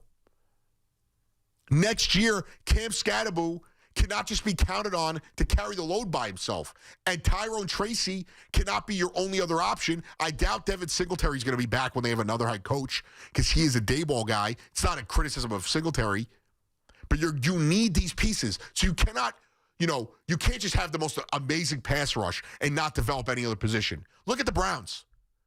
Not only do they have a great as a unit pass rush, they have the best defensive player in the league, and Myles Garrett. Maybe when it's all said and done, the guy who ends up with the most sacks all time. It's contributed to 0 wins. They are 2-6. He is not drastically impacting that team the way people think he is. I've seen franchises make tougher decisions than what the Giants had to make this past deadline. Just another thing that leaves me questioning this regime. 888-808-1019. And to the caller, and we'll get back to your calls on the other side of the break, to the caller who brought up Bill O'Brien. Bill O'Brien was 52-48. He went 0-4 in that 2020 season. Tough circumstance. I don't know what his record was at Penn State. Let's see. Actually, I can bring it up here. He was 23-23. I know it's not apples to apples. I guess he is a candidate to be a head coach. He only coached in Houston, and he was fairly okay. Had a couple, how many playoffs years? He had 2 playoff wins. He was 2-4 in the playoffs. They made the playoffs 4 out of his 7 years. He went 11-5 and 10-6. I think his quarterback for most of those years was, he's a Belichick guy. Where is he right now? He was New England's offensive coordinator in 2023. I don't know where he's at right now currently. Oh, it says Boston College. Oh, he's the head coach of Boston College. Okay. We got there. So he worked for mostly all Belichick guys. So maybe he's an option. Listen, he wouldn't be the worst hire if you want to go a more proven route. We'll see. 888-808-1019. We'll get back to your calls. We'll hop into the Jets trade deadline, continue the Giants conversation. Do the Jets have to take a quarterback next year? Is this the regime you trust to take a quarterback? Look at what happened with the Giants. 888-808-1019. Anthony Gallo on the Fan. Back after this. It's Boomer and Gio. Mornings on the Fan. 101.9 FM. Joining us in studio, St. John's men's head basketball coach, Rick Pitino. They played just as hard as any team I've ever coached. It's just you got to handle them differently today. They're professionals. You got to treat them like pros, but you also have to be teachers. I teach the exact same way I did 40, 50 years ago. Listen to Boomer and Gio on demand on Apple Podcasts, Spotify, or wherever you get your podcasts. Calling all Hoops fans, get off the bench and onto the court for another exciting basketball season with BetMGM, an authorized gaming partner of the NBA. From same-game parlays to live bets, you can call your shot during any play. Rooting for your favorite players? You'll find all sorts of markets for betting on any star's performance on any given night. Don't miss a single highlight or buzzer-beating shot by getting all your picks in with BetMGM. Ready to shoot your shot? Download the app today and make your bets. BetMGM, make it legendary. BetMGM and GameSense remind you to play responsibly. See BetMGM.com for terms. 21 years of age or older to wager and physically present in New York only. Subject to eligibility requirements. Rewards vary and expire in 7 days. Gambling problem? Call 877-8-HOPE-NY or text HOPE-NY 467-369. Nobody had to tell your grandparents not to drive while using their typewriters. Why should it be any different for us kids and our cell phones? Distracted driving was the cause of more than 3,000 deaths in 2022. Come on, we're smarter than this. Let's put down the phones and focus on the roads. Drive safe, everybody. Don't drive distracted. A message brought to you by the National Highway Traffic Safety Administration, Project Yellow Light, and the Ad Council. At Straight Talk, we know the holidays are your time to say yes. So why put up with a wireless company that makes you say out of data? Or no service here? Switch to Straight Talk and say yes to real unlimited data on a reliable 5G network covered by Verizon. And with a free 5G phone when you activate select plans, someone else in your family can say yes! Available at straighttalk.com and Walmart. Based on RootMetrics State of 5G Report United States 1H 2025. Experiences may vary. Not an endorsement of Verizon. For network management practices, visit straighttalk.com. Nobody had to tell your grandparents not to drive while using their typewriters. Why should it be any different for us kids and our cell phones? Distracted driving was the cause of more than 3,000 deaths in 2022. Come on, we're smarter than this. Let's put down the phones and focus on the roads. Drive safe, everybody. Don't drive distracted. A message brought to you by the National Highway Traffic Safety Administration, Project Yellow Light, and the Ad Council. Every hockey player knows the secret to becoming a great skater is time on the ice. But rink time? It's tough to get, expensive, and so inconvenient. This winter, what if your kids could skate anytime they want, right in your own backyard? With Yard Rink, they can. In about an hour, you can transform your yard into an amazing outdoor rink. It's easy to set up and plays like a professional rink. Watch their hockey skills explode to the next level while they're having the time of their lives. Even Yard Rink ambassador Wayne Gretzky says he wishes he had a yard rink when he was a kid. Order today at yardrink.com and save hundreds by using code RADIO21. Nearly 300 sizes are available, starting at just $9.99. Plus, get 2 puck retention nets and your favorite NHL team logos free. That's YARDRINK.com. And save 21% by using code RADIO21. Give your kids more fun-filled ice time and help their hockey dreams come true. Beware the holiday buffering. Who are you? The ghost of internet past here to slow down right when your guests arrive. Not this year. We got Verizon's 100% fiber optic home internet. Scored a limited time offer for $20 a month and locked in the price for 3 years. Fios home internet, that's scary fast. Now we can all stream, video chat, and game at the same time. So bye. Call 1-833-VERIZON to switch to Fios home internet today. Fios 300 megabits per second plan at $20 a month with autopay. Any Verizon mobile phone plan and bonus discount. Price guarantee applies to base monthly rate only for my home customers. Terms apply. Fun is in the driver's seat at Nielsen Dodge. Get a great deal on the new Jeep, Chrysler, Dodge, or Ram you really want with 0 down payment available, plus the credit help you need. Shop online at nielsendodge.com. Black Friday sales event. Tune in to the BT and Sal Show weekdays from 10 to 2 on The Fan, presented by your Tri-State Cadillac dealers. Cadillac is the official luxury vehicle of the New York Mets. Listen up, football fans. You won't want to miss this.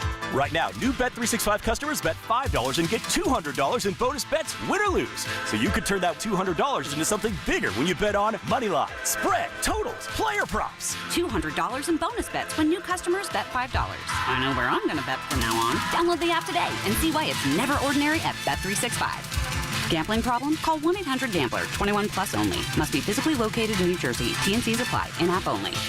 Are you fans? It's football season, so make sure you catch all of the Scarlet Knights gridiron action this season on WFAN. Scarlet Knights football is presented by RWJ Barnabas Health, the official healthcare provider of Rutgers Athletics. Let's be healthy together. This year's Farmer's Almanac warns of a harsh, super snowy winter. So take control of the wet, snowy, and icy conditions with a new set of Bridgestone winter tires from Town Fair Tire at the guaranteed lowest price. Plus, Town Fair gives you the most free services for life with your purchase of Bridgestone winter tires. For the guaranteed lowest price on Bridgestone winter tires, nobody beats Town Fair Tire. Nobody. Name brands at discount prices. Town Fair Tire. We love talking about the Knicks and Nets on WFAN, WFAN FM, WFAN FM HD1 New York, and Odyssey Sports Station. WFAN Sports Flash. Good morning at 12 o'clock. I'm Marco Belletti, and this report is sponsored by Chef IQ. Precision cooking, effortless results, chefiq.com. Also brought to you by Dr. Jay Shaw at Samuel Institute for Pain Management. Visit SamuelPain.com. Jets are going to have a quarterback Sunday against the Browns. That's as much as Aaron Glenn's going to give us as he continues to avoid making it public, whether he's going Justin Fields or Tyrod Taylor. Giants on the road for the Bears. Our own Sean Morash reported that Brian Dable nearly lost his job on the plane on the way back from the debacle in Denver. Dable got a chance to respond. I know about it talking to Pat on the way down. So, no, I mean, but other than that, no. But again, not winning enough games. There's a lot of reports out there. So you don't think you focus on those. You focus on the things you can control. Meanwhile, the Rangers able to bust that in Detroit. Hamonic and Zibanejad. Now Radish comes in for Zibanejad across to Panarin. He scores! Artemi Panarin with his third point of the night. extends the Rangers' lead. It's now 3-1. Goal, 2 assists for Panarin. Alexi Lafreniere, goal and assist, 32 saves. Jonathan Quick. Rangers dumped the Red Wings 4-1. They're now 7-1-1 on the road. Kenny Albert to call MSG. Elsewhere, the Wild ripped the Islanders 5-2, and the Pistons too much for the Nets, 125-107. Cade Cunningham at 34. Michael Porter Jr. led Brooklyn with 28. 57 degrees at Central Park. That's what's happening. I'm Marco Belletti.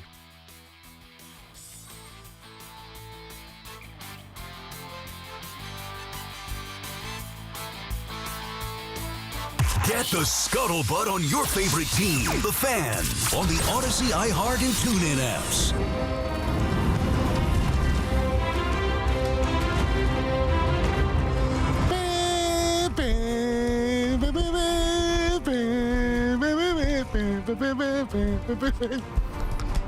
Game of Gallows. That works. You know, take him to the gallows. I am Anthony Gallo, if you don't know. 888-808-1019 on the Fan. Paul Rosenberg, thank God, is gone.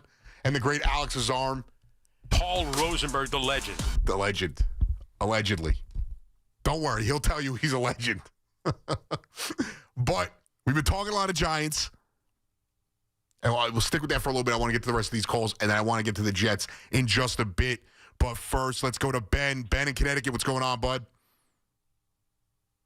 Anthony, my pie man. How's it going, man? How are you, dude? I'm great. First of all, I love the fact that you have hit the nail on the head with Dable. I think so often people talk about Dable like he's the offensive coordinator, like as if we should just be talking about the fact that Dart is playing well, so that's good for him. Right. This guy's it's bare minimum. Exactly. He's the head coach of the football team. And it's him and Shane. I was taking a look at the Giants' contract. 8 of their top 10 contracts are to defensive players. So where is the defense that we paid all this money for and, spent all the draft capital on over the years? And it's twofold. One is Shane's done, obviously, a bad job, acquiring the right talent. But B is, I'm sorry, there is talent on the defensive side of the ball. And Dable is responsible for running Wink out of town because he couldn't get along with him, and who was the only time he ever had a good defense and had success. Yep. And had less talent, by the way. Yep. Yes, with less talent, exactly right. I mean, they have stars in this team. Brian Burns is having a great year. We understand that, but Kayvon Thibodeau has never really brought it.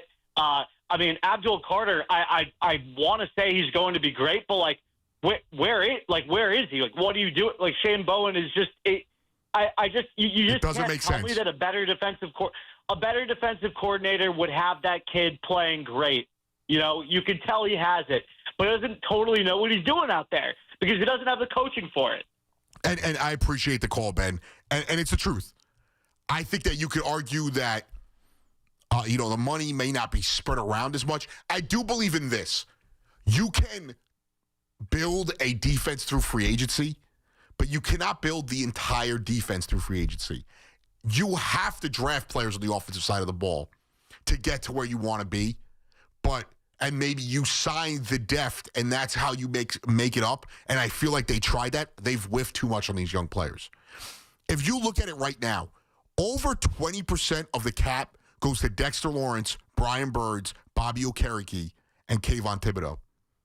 And that's before you add in Holland, Abdul Carter, and Paulson Adebo. Their highest paid offensive players are John Runyon, Russell Wilson, and Jermaine Illuminor. Illuminor has been good. Runyon has been good. They have not been good enough for me to be like, well, look at the job that Shane has done. His drafts have not been good enough for me to sit here and tell you, look at the job these guys have done. I can't defend it anymore. 888-808-1019. Chris in the Bronx. Hey, what's up, brother? What's going on, Chris? Dude, some of the guys on your station, man, they're talking about how, Shane is doing a good job and Dable got to go and all that stuff. They both got to go. They do. Shane, what has he done in the draft these last 4 years? If you really look at it, he hasn't drafted a corner that's stuck. He hasn't drafted a lineman that's really been great. He has multiple misses in the first round. You know what the funniest thing is, too? I will give him credit for guys like Cordell Flott and Marcus Embo, but they are not stars. They are not even guys that I'm guaranteed can start every game. Specifically Flott, he is more of a package DB. He is not a one or a two or a nickel guy, in my opinion. So it's not like these guys are even elite. And Marcus Embo, we don't even know what exactly he is. He's looked good at times. He's looked like a rookie at times. And he's certainly not someone I'm just automatically giving a starting job to next year. Exactly. And then on to a further point, if you look at it, he's missed on Schlittler. He's not Schlittler. John Michael Schmitz. He's missed on. I did not know where you were going people with talk that about one. I went a little off on that one, but they talk about like the can't miss guys that he's drafted. Yeah, Neighbors. Okay, that was can't miss. Dart, if you remember, at the press conference, he kept mentioning, this is Dable's guy. This is Dable's guy, because he didn't want the blame if he was bad. Fair. And now everybody's talking about, he drafted Dart. No! Give me a break. That doesn't make any sense. And Chris, thank you for the call. That was a narrative. That Daboll was the guy who was like, which I'll tell you this much. Credit to both of them, Daboll for identifying the talent and Shane trusting the coach to go out there and get the guy. But that does not save their jobs. You draft Abdul Carter. So if he hits, I'm not giving you a ton of credit for him hitting because he was a no-brainer at that spot. When it comes to Malik Neighbors, he was, the reason why I'll give you a little bit more credit there is there was multiple wideouts you could have taken.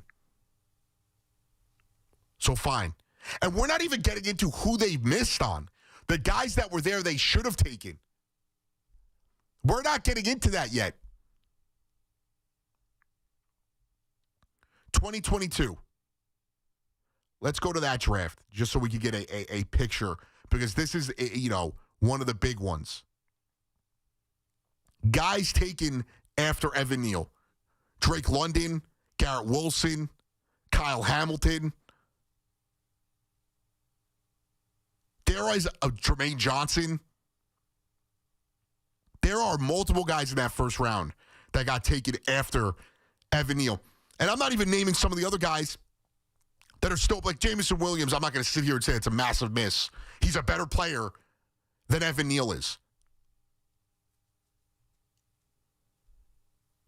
It has been a disaster with their draft classes. 2023, again, Deontay Banks, John Michael Schmitz, Jalen Hyatt, Eric Gray, Trey Hawkins, Jordan Riley, Jervarius Owens. Who? Some of these guys are still on the team. I think Trey Hawkins is the only one not on the team. I'm not sure if Eric Gray is still on the squad. These guys stink. Awful. So actually, I'm wrong. Eric Gray, Trey Hawkins, Jordan Riley, and Jervarius Owens not on the team. In that 2022 draft, 1, 2, 3, 4 of those guys not on the team. And just because they're on the team does not mean they're good. Chuck in Eatontown, New Jersey. What's going on, Chuck? What I feel about the ball is he's a very good quarterback coach, but he stinks as a head coach. Yeah. Should be gone, along with Shane. And but the guy I'd like to see come in, and I know this, he needs a second chance, and that's Gruden.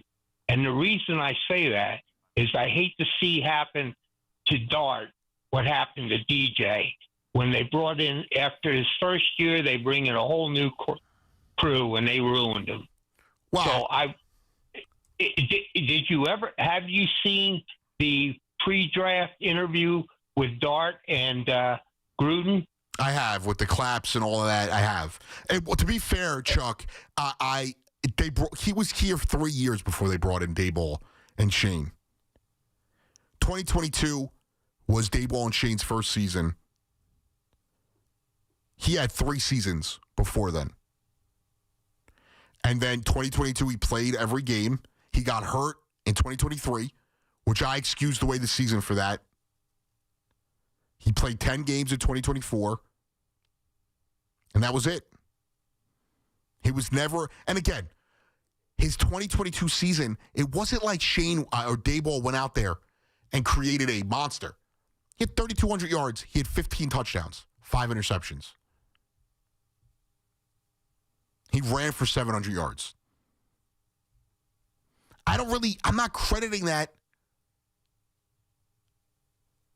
as some master or genius plan.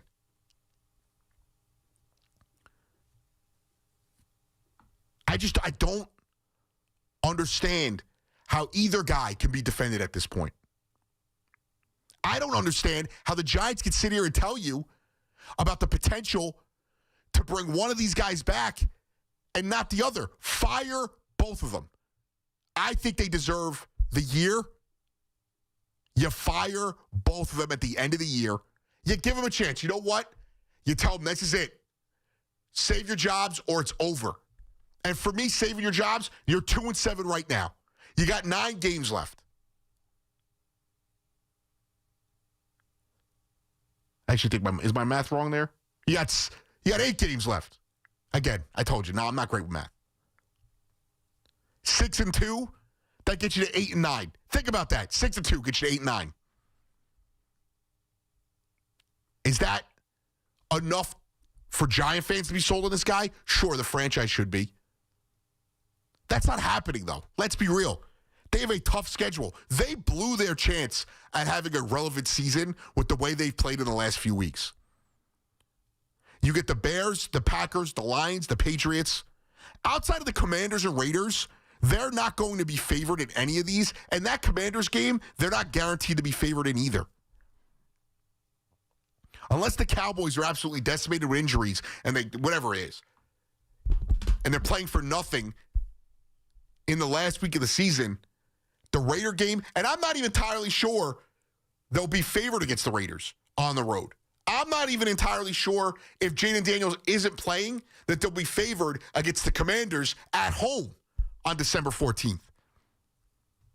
You got to go out and win this weekend. That Bears team, even though they're over 500, whatever they are, 500, over 500, they're not that great. They're not that guy, pal. So you have to go out there and put together a good performance. And we'll see. I do think there's something to say if the Giants go out there and play great the rest of the year, that the players responded. 888-808-1019. Frank in Union. What's going on, Frank? Hey, Anthony. How's it going? First time, long time. What's up, brother? How you doing? Good. Long-time Giant fan. I agree. I think Daboll and Shane, they both need to go. But I don't think whoever the new regime is, I don't think they need to rebuild fully. I think a lot of the guys they have can be kept, and I think it could be a situation where you could be looking at postseason in the first year. What do you think about that? Well, I think I'll say this as much, Frank. Thanks for the call. I think that any team in the NFL can turn it around in a year. The Broncos, I think it's a little undersold or oversold that they were the worst roster in the league last year. I don't think that's the case. I think the Saints, like the Giants. I think there's a few teams that had bad rosters last year. But look at the Broncos. They had a worst traded NFL history and no cap space, and they were able, with average quarterback play. It's not like Bo Nix was burning down the world last year. Look at, post Russell Wilson, what that Seahawks team was able to do. It's possible. It is possible to go from from last to the playoffs. And I don't think that's just, they have a good roster. Yes, you cannot just run it back with this roster and a few pieces added. Guys need to be let go. Guys need to be traded, cut.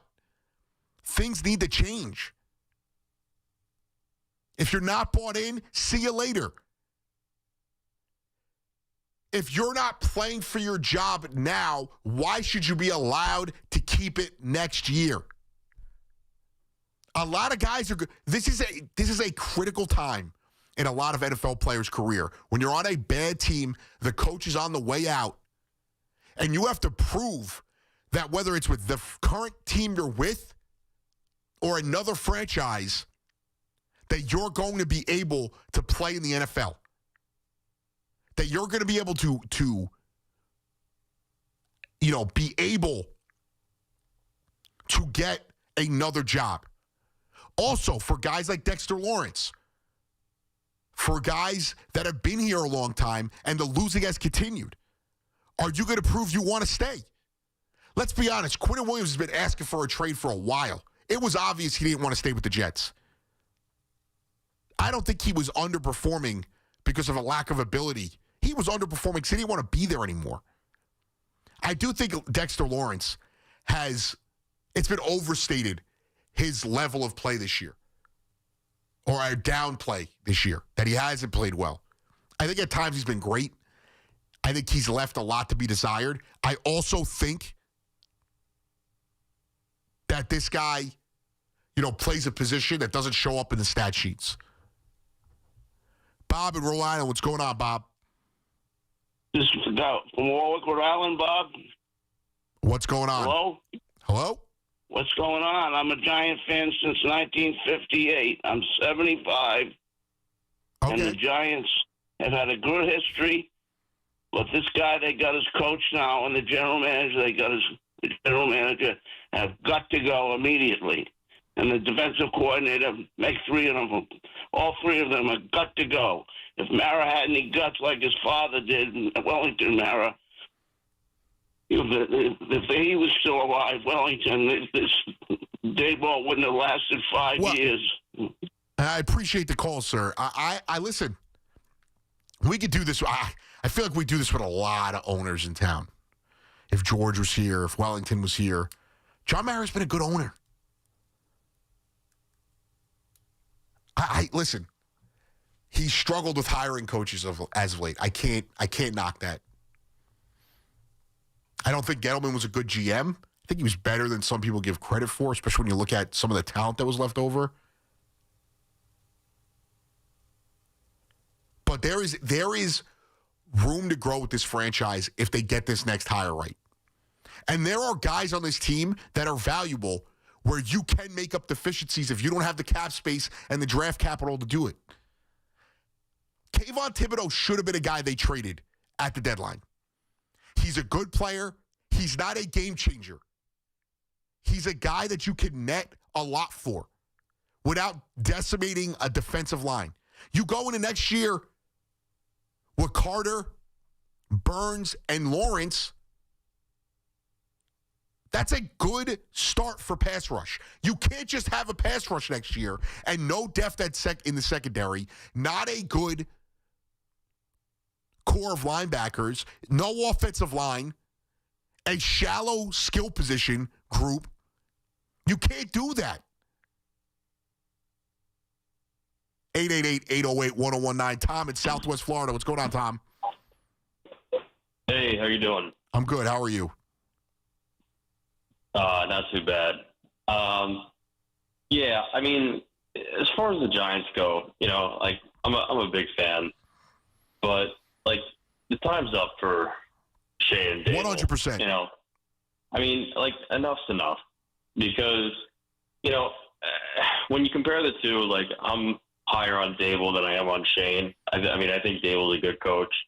I think, at least from an offensive mind standpoint. I mean, you see what he's doing with the young quarterback and whatnot. And unfortunately, if Dable were the offensive coordinator, then that would most suit him. It'd be great, but he's got so many more responsibilities than just being offensive coordinator and quarterback coach.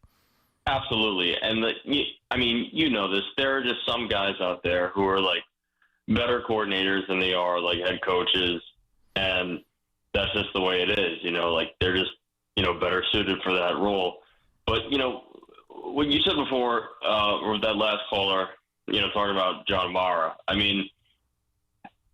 I know you're saying he's a good owner, but like what has he actually shown though that he's a good owner? Because honestly, I mean, he inherited this team from his dad. I get that, but since he's taken over, like, what has the team actually been?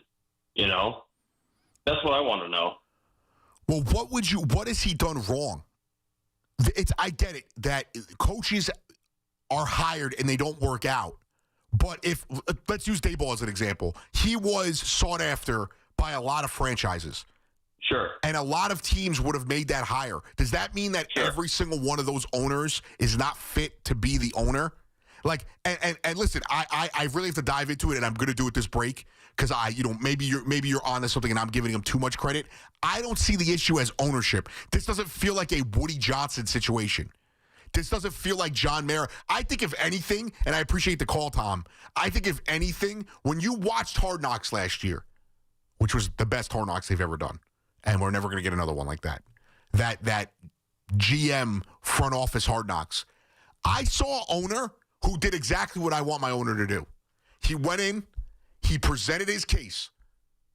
I want to keep Saquon. He's a fan favorite, and the thought of him going to the Eagles would make me lose sleep. He did not force them to do anything. And let's be honest, if he forced them to sign Saquon and when they won only one more game last year, you guys would have been demanding him sell the team. So damned if you do, damned if you don't.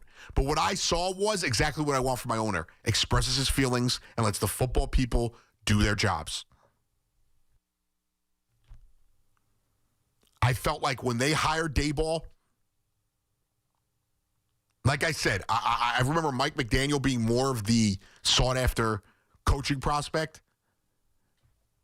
But when they hired Daboll, there's a lot of teams that wanted Daboll to be the head coach. The Broncos went after him. The Saints and Raiders went after him. I'm pretty sure the Bears and Texans also went after him. That offseason, I think the Jags and Vikings were the only ones that I can't remember going after him. I think the Vikings were pretty hell-bent on Doug Peterson and Kevin O'Connell. I don't remember who got hired first, but I'm pretty sure O'Connell was the first shoe to drop in that one. So I'm not sitting here I'm not giving John Mara a complete pass, but the issue with the Giants is not John Mara, in my opinion. 888-808-1019. When we come back, the Jets might have won the trade deadline. But the question is now, what's the future of the quarterback position? Anthony Gallo on the Fan till 2 a.m. Kick on its way. End over end and good! The Scarlet Knights take on the Maryland Terps. 2:30 this afternoon. And the Scarlet Knights win it! The home of Rutgers football, powered by RWJ Barnabas Health, the official healthcare provider of Rutgers Athletics. Let's be healthy together. And the Fan, 101.9 FM, and always streaming on the iHeartRadio, TuneIn, and Odyssey app. Looking for the lowest price on name brand tires? Get to Town Fair Tire and get the guaranteed lowest price on any name brand tire. Nobody beats a Town Fair Tire deal. Nobody. Town Fair Tire. Imagine a gentleman's club with over 200 gorgeous exotic dancers every week. Hey, big boy. From the people who make fantasies come true, Gallagher's 2000 in Long Island City is the place to be. Gallagher's 2000, a gentleman's club for today, gentlemen. Gallagher's 2000 features 2 floors, 3 stages, discounted drinks, VIP, champagne rooms, and dinner specials every night. Gallagher's 2000 offers complimentary lunch Thursdays and Fridays with any drink purchase. Come on down, big boy. Gallagher's 2000 is New York's largest upscale gentleman's club, and Gallagher's 2000's bachelor parties will blow you away. For their bachelor party specials, call 718-361-1348. Gallagher's 2000 is located at 4319 37th Street in Long Island City, Queens, just a half a block north of Queens Boulevard. Call 718-361-1348. Gallagher's 2000 is unlike any club in New York. Come tonight for the time of your life. Gallagher's 2000. Let your imagination run wild. This is Alex Shulman. And this is J.J. Hill of Shulman & Hill, New York's premier injury law firm. We'll always fight for you when you're injured at work. If you've ever wished you had a lawyer in the family, now you will. At Shulman & Hill, it's never one and done. Once you're a client, you're always part of our family. We'll always go the extra mile for you. New Yorkers in every borough and on every block know us by name. Shulman & Hill. Get your free consultation at hurtny.com. That's hurtny.com. Diabetes, high blood pressure, anxiety meds, everyone's on them. If you're a 50-year-old male, maybe a bit porky, and you may even have type 2 diabetes, $1 million of term insurance may only cost you about $200 a month. Call Term Provider. Speak with Big Lou at 800-555-2085. Big Lou will find a term life policy for you even if you have type 2 diabetes, are overweight, or have high blood pressure. Term Provider has helped thousands of people like you who think they can't afford term life insurance. To buy $1 million of affordable term life for you, all you need to do is call Big Lou at 800-555-2085. Lou will make sure the scales are tipped in your favor. Call 800-555-2085. Big Lou will answer your call and work to fit you into a term life policy that you can afford. Remember, Big Lou's like you. He's on meds too. Call 800-555-2085 or biglou.com. We're always talking New York sports on The Fan. We all hear the radio ads about the IRS. They tell you to be afraid, to be scared, and they try to frighten you into calling. I'm not here to do that. Tax Relief Advocates is different. TRA is here to tell you that if you owe money to the IRS, whether it's $5,000, $50,000, or $500,000, we have a solution. It doesn't matter if you're sitting in your car, at work, or with your kids. No matter where you are, call now. 800-575-6986. Don't lose hope. TRA can eliminate or reduce what you owe to the IRS. Generous programs are now available that can give you a fresh start. Our passion is taxes and helping individuals fix their IRS problems. We have over 1,000 5-star reviews on Google and an A+ with the Better Business Bureau. You don't need to be afraid of the IRS any longer. End your tax nightmare today by visiting us online at TRA.com or call 800-575-6986. That's 800-575-6986. Tax Relief Advocates. Real solutions for real people. Looking for the lowest price on name brand tires? Get to Town Fair Tire and get the guaranteed lowest price on any name brand tire. Nobody beats a Town Fair Tire deal. Nobody. Town Fair Tire. Health surprises can change your life in an instant. You've seen it happen to others, but it doesn't have to be your story. At Princeton Longevity Center, we customize actionable and proactive health plans to maximize your lifespan and take control of your health. Our Cancer Check program combines cutting-edge technology with top medical expertise to keep you ahead of potential risks. With advanced full-body imaging, genetic testing, and multi-cancer detection blood tests, we look for even the earliest signs of problems. Results are analyzed by expert physicians who craft a personalized plan to safeguard your future. You're not just a patient, you're a partner in your health journey, backed by a team committed to helping you live longer, healthier, and more vibrantly. Our programs have saved hundreds of lives and empowered countless others to take control of their health. Be proactive with your health for the ultimate peace of mind. Call 888-8000-PLC or visit PrincetonLongevityCenter.com. This city lives and breathes sports. WFAN is where Yankees fans argue with Mets fans and Giants fans debate Jets fans. Live, loud, and daily. The Fan, 101.9 FM and always streaming on the Odyssey, iHeartRadio, and TuneIn apps.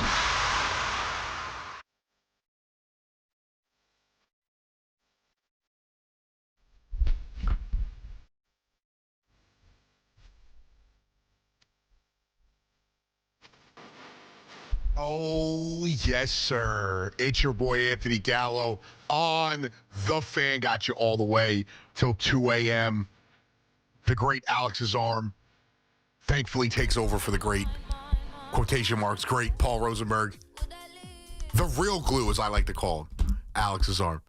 Me and Alex will give our If you haven't listened to Evan and Tiki this week, they did, for Cinco de Five-O, they did Cinco de Pino. They're 5 as fans, Tiki as a player, 5 worst losses suffered in their fandoms. So we'll give you that in the 1 o'clock hour. And we've been talking Giants. We'll get back to that in a second. But there's another team in town that doesn't do a lot right. But when the Jets do something right, I feel like we should give them a little bit of love. The Jets won the trade deadline this week. Maybe the Eagles, but the Jets far and wide won the deadline. What does it mean? It means they still got a lot of work to do. What does it mean? It doesn't mean that the Jet fan is any closer to having some happiness in their life. Yes, they essentially traded for 4 lottery tickets and, 2 underperforming young players. Although Mitchell, good wideout, his real black mark, what's holding him back in his career is just that Rams game for the Colts, if you ever saw it. In that game, he fumbled before running into the end zone because he was letting go of the ball. Dumb thing to do. We've all seen it. Jet fans familiar with it. Malachi Corley did it. And then also in that game, a 60-plus yard run from Jonathan Taylor that ended up as a touchdown got called back due to a hold by him. But he's a good player. And Mozzie, the guy that the Jets got from the Cowboys in that Quinnen Williams trade, former first-round pick. So you take a flyer on him. You're really caring about the second-round pick this year and the first-round pick the year after that. And the Jets sit 3rd right now in the tankathon, race. They are 1-7. The Saints in Tennessee 1-8. Ironically enough, though, in back-to-back weeks, the Saints play the Jets and the Titans. So that'll be the closest we'll get to a relegation race battle in American sports. The only difference is the teams you're rooting for in those matchups, you're going to be rooting for them to lose. I guess the Titans get the first pick. You live with it because that means they're not taking a quarterback.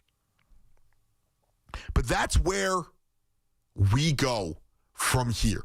The team obviously has to show growth and competency under Aaron Glenn. The team also has to show that they can build a game plan. It doesn't have to be the offense they run going forward. If they want to build an offense around Justin Fields, it does not have to be the same offense next year if it's a different quarterback. And I love that they didn't trade Garrett Wilson and they didn't trade Breece Hall, because if you are going to take a quarterback, you need weapons around him. And for the Jets, they have pieces. They have a tackle. They might have 2 tackles. They have an elite wideout. They have an elite rusher. Or, running back, not pass rusher. So they have these things that they can, piggyback on to build going forward. To allow themselves to surround whatever young talent they get with this pick going forward. Whether it's Fashanu and Membu on the offensive line, Garrett Wilson, Breece Hall, they have pieces. They've already started to build that foundation offensively. They have a lot of work to do defensively. But they have some guys there too. Jermaine Johnson, great player. They have pieces there. But the key is, do they have to take a quarterback this coming year? And I think the question is no.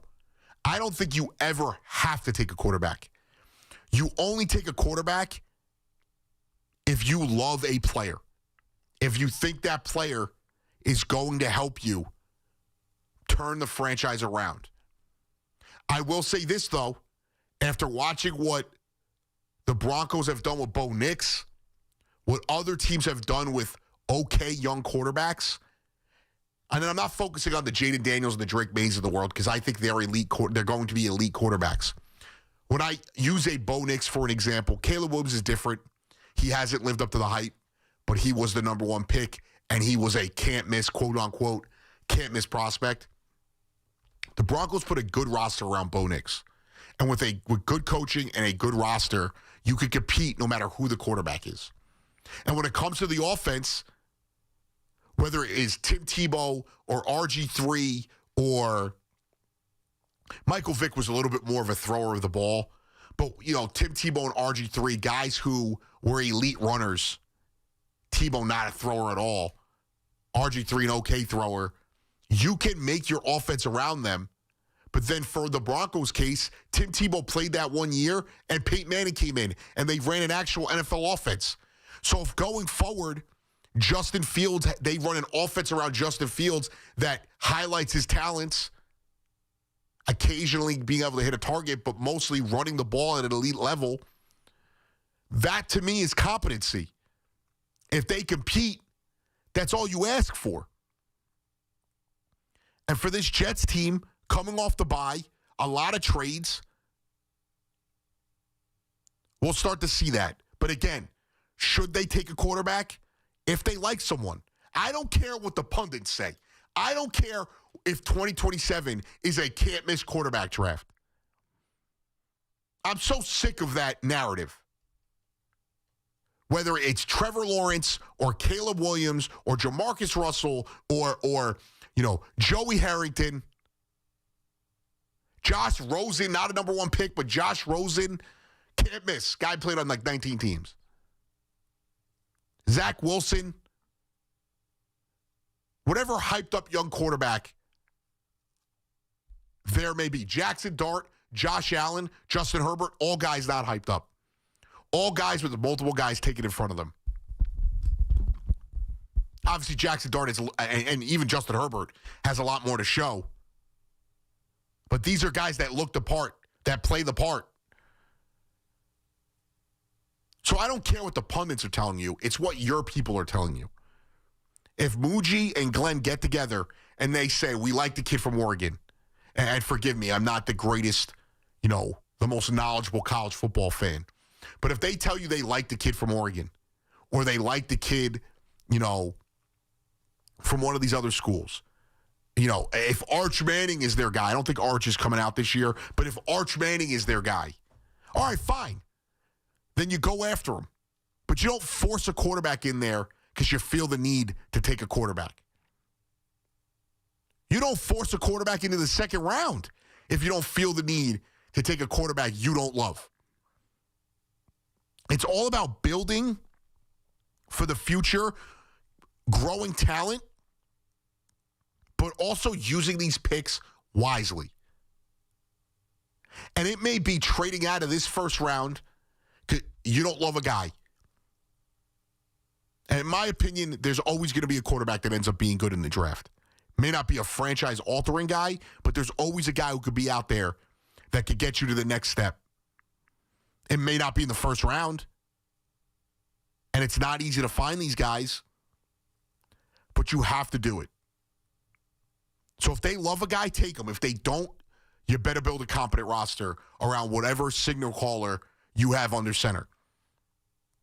And I hear, Evan mentioned it this week, and maybe they trade for a Joe Burrow or a Justin Herbert in some world asks out in L.A. You can't bank on that. And the odds of either of those guys asking out are slim to none. But you now have the assets to do what you want. The Jets are going to have the cap space and the assets to do exactly what they want. It doesn't matter with who, but they have all the cap in the world now. They have all the draft capital in the world now. Going into 2026, I think right now they have $18 million in cap space as currently structured. Going into the offseason, they're going to have $116 million, and that's, I believe, before the cap even goes up. Sure, they got a ton of dead cap, but at that point, you figure out how to work that out. They will have Justin Fields, Brandon Stevens, who might end up being not the greatest signing in the world, Jermaine Johnson, Jamie Sherwood, and Garrett Wilson as the only guys making significant money on their team. Garrett Wilson next year is going to be making $10 million against the cap. That's amazing value. So they'll be able to build on this roster. They'll be able to build something significant. And Jet fans cannot just hope for a star quarterback to be available. That's not how this works. And the last few that have been available have all been aging players. If they love a quarterback, you take the quarterback. If they don't love someone, don't force it. Take a flyer in the 4th or 5th round and wait till the next year and hope that you build something competent, and then when you think about it, you now have those picks the year after. You're going to have 3 picks the year after. You have 2 picks this year, 3 picks the year after. Then I believe you have you have 2 second-round picks in this draft. So that is where you go from here. Do not force someone in there because you're desperate for a quarterback. Shout out to Rami, the great producer. Rami had a joke, and I pulled this off in my Madden a few times. They should just take 5 quarterbacks with those first-round picks. You got to hit on one. Obviously joking. But you can't miss that way. And if you did, yeah, all right. On to the next one. You ever seen Always Sunny when they're shoving the cats in the wall? It's like, what's one more cat? 888-808-1019. Ben and Brick, what's going on, Ben? Hey, Anthony, how you doing? First time, long time. What's up, brother? Hey, man. Hey, I love what you're saying. And you know what? I'm absolutely with you, man. Like, the Jets need to hit on some of these picks. But again, it's draft capital. Like, they don't have to draft quarterbacks. They can use it for a trade. You could get better. That's the goal. Absolutely. You know what? We've seen it time and time again where the Jets rush and they decide to take the best thing popping, and it always blows up in our face. But you know what? The Jets have to, it works. The draft capital is all that matters, and I really think that this was the right move. You agree that this was the right move for the Jets? And I think it was awesome. I think it was amazing, and I appreciate the call, Ben. And I don't want to crap on Sauce Gardner and treat him like a bad player. Sauce Gardner's paid like a top 5 corner. He's paid like a top 3 corner, to be fair. I'm pretty sure he's one of the top 3 highest paid corners in the league. He's probably in that 5 to 10 range when it comes to corners. But the Jets got draft capital for him like he was a top corner in the league, like he was a number 1 corner. Top 1 or 2 guys. I can't be mad at that. And he has regressed. He is not a game changer. I'm sorry, he's not. And at that position, there's very few game changers. The guy, Stingley, Surtain, these guys are game changers. And I just think that was a great move. And for the Colts, that's a TBD. If you're giving it a grade, you got to wait and see. If the Colts get bounced in the first round and they struggle the rest of the season, they're going to look like idiots, and the Jets are going to have fleeced them. It feels a lot like the Jamal Adams trade, where a lot of people were like, well, this guy's a lot better, and Jet fans are now just giving revisionist history. I think, no. I think Jet fans liked Sauce Gardner. They also understood his level of talent. They understood the frustrations. He's a walking DPI. He can't tackle. He's a great coverage guy. He's not a game changer. They got game-changing package for him. That's about what I would have expected if the Broncos ever turned around and traded Pat Surtain. There was rumors going in the last offseason that they would. That's the kind of package I thought they would have gotten for him. So kudos to Muji. Who called who? That's my question. I feel like that's one of those conferences the Jets are like, we want a first. And they're like, we'll give you 2. And Muji's like, okay. And a good young wideout. And right now, early returns on last year's draft have not been perfect. I like Taylor. I like Membu. The year prior's draft, they had a good draft. Fashanu, Braylon Allen, Isaiah Davis, guys I think are good players. This first draft for Muji and Glenn, which is all you're doing to judge this team, but I just mean what I feel like the Jets get this notion that they can't draft. And that's not been the case. They haven't necessarily, turned everyone into a great all-star pick. But they've had more success than they've been given credit. Now they have to do it again. Muji, Glenn, they have to get together and they have to nail these picks. You already have two good, I think Fashanu and Membo are two very good offensive linemen. You have the wideout. You got another ancillary wideout in Mitchell. You've got a star wideout in Garrett Wilson. Maybe he's not a top 5 guy, but he is certainly one of the best wideouts in the league. And he's QB proof. It doesn't matter what QB they put out there, he performs. This year, I was in London for that Broncos-Jets debacle. It was fairly obvious, and the play he got hurt on, he was wide open. And the ball was not thrown to him properly. And it happened multiple times. And the Jets probably win the game if they complete one of those passes. For these guys, they have pieces. You now have a good wideout. You have a good running back room.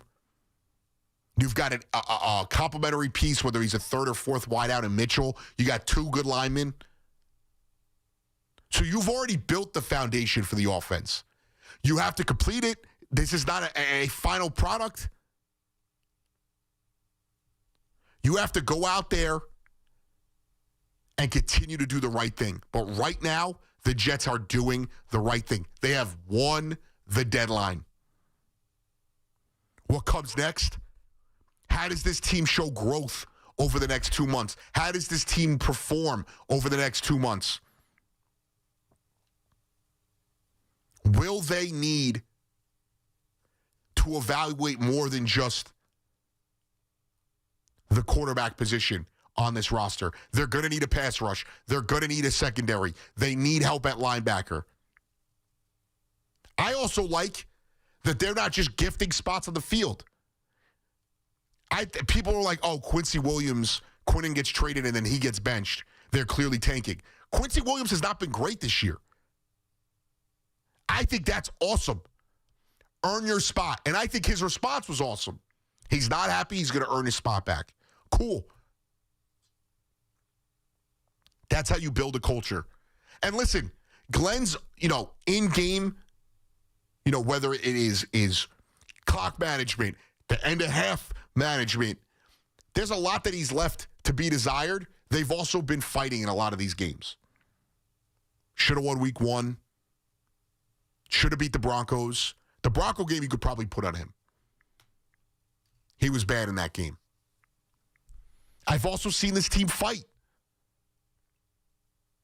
I've seen more fight from a lot of the guys on this squad than I have from the other team in town. And this team they don't have an exciting quarterback to get behind. They've got an owner that puts the entire locker room in a bad position with his mouth. They've got a coach that's already fighting with the media, but they've continued to go out there and battle. I trust the GM. I think he's been around competent GMs. He knows how to build a team. He's been through tough decisions. Trading Quinnen Williams, he was around when the Broncos traded Von Miller. It's a lot difficult trading a Super Bowl MVP than just a very good defensive tackle. 888-808-1019. Once again, if you look at Tankathon, Jets currently sit third. They're going to have a chance against the Saints later in the year to blow it and get a top pick. If you're picking top 3 and the Titans are in that top 3, you're not competing with 2 teams for a quarterback. You're competing with 1. And now the Jets have the draft capital to get whatever they want. You want to go and trade up for a QB? Trade up for a QB. You want to trade for a QB? If there's one out there, if, keyword if, you have the ability to do that. If you want to trade for an elite skill position player or a pass rusher or a corner, which wouldn't really make sense, those latter two, to pair with whatever other pieces you're drafting and signing with that immense cap space you have, you could go do it. Don't take the quarterback unless you love him. Don't take the quarterback unless you're 100% convinced he's the guy. It doesn't matter if the fans and the media think he's the guy. It matters if you think he's the guy. If the guy you think is the guy is in the second round and you definitely could get him there, then wait till the second round and get that guy and draft other pieces. The Jets are probably going to have a second half of the draft, barring an absolute collapse from the Colts. They're going to have a second half, 20 to 32 pick. And then a top 10, probably top 5 pick, most likely. So you could get a quarterback and get a wideout. You could get a quarterback and add an interior offensive lineman. You could get a quarterback and take a stud tight end to pair with your decent tight end. You could go out there and get the best defensive player. You could take one player and then trade back and worry about quarterback the next year. There's a million different ways for them to go about it. I personally, if there's a guy I wait for in 2027, it's not the quarterbacks. It's the guy Ryan Williams from Alabama or the wideout, I'm forgetting his name, from Ohio State. I've never sold on the quarterbacks. If you know me, I never think any of these guys are going to pan out. I'm wrong a lot. Wrong about Jackson Dart and Drake May. Didn't think Caleb Williams was a can't-miss prospect. I was not high on the Broncos drafting Bo Nix. Go back along the litany of guys that were supposedly Trevor Lawrence. Has he shown you that he's a good quarterback? I haven't seen it. Jet fans, I got to hear about how they cost themselves Trevor Lawrence. You'd be slightly better because you'd have longer period of competent quarterback play. What is he? The 16th best quarterback in the league? And if he's not, is that just an indication of how bad the quarterback play is around the league? Go out there, take the guy you love. Don't force it. You now have the ability to do what you want. 888-808-1019. We got a lot more to get to. We'll continue the Jets conversation, the Giants conversation. We'll get into a little bit of Knicks, a big St. John's game tomorrow, a battle of ranked teams at the Garden. When we come back, we'll get to your calls. All that on the Fan. Anthony Gallo till 2 a.m. It's BT and Sal, middays 10 to 2 on the Fan, 101.9 FM. To see those uniforms yesterday, to see the logo, to see the end zone, which looks so glorious, a stark reminder about what the Giants used to be until you watch them actually play football. Listen to BT and Sal on demand on Apple Podcasts, Spotify, or wherever you get your podcasts. Injured? Don't be a whiner. Call me, Attorney Mark Miner. I'm Mark Miner, and I have over 30 years of experience handling personal injury cases. If you or a loved one has been injured in an accident, don't whine. Call 1-800-LAW-LINE. You can trust that the personal injury law firm of Zalman, Schnurman, and Miner will treat you with respect and fight for your rights. Don't whine. Call 1-800-LAW-LINE for a free consultation. Our goal is to transform your pain into payment. If there is no recovery, there is no fee. We handle all types of accident cases and value the opportunity to help you. The sooner you call, the better. If you are injured, call 1-800-LAW-LINE so we can discuss how to transform your pain into payment. Don't be a whiner. Call Zalman, Schnerman, and Minor at 1-800-LAW-LINE. Zalman, Schnerman, and Minor, personal injury attorneys. Don't whine. Call 1-800-LAW-LINE. That's 1-800-LAW-LINE.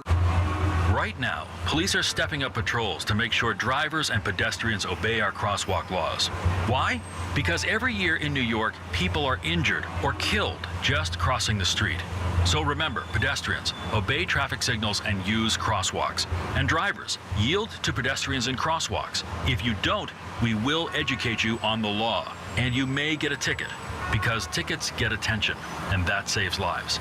A message from the Governor's Traffic Safety Committee. Talk New York sports on The Fan.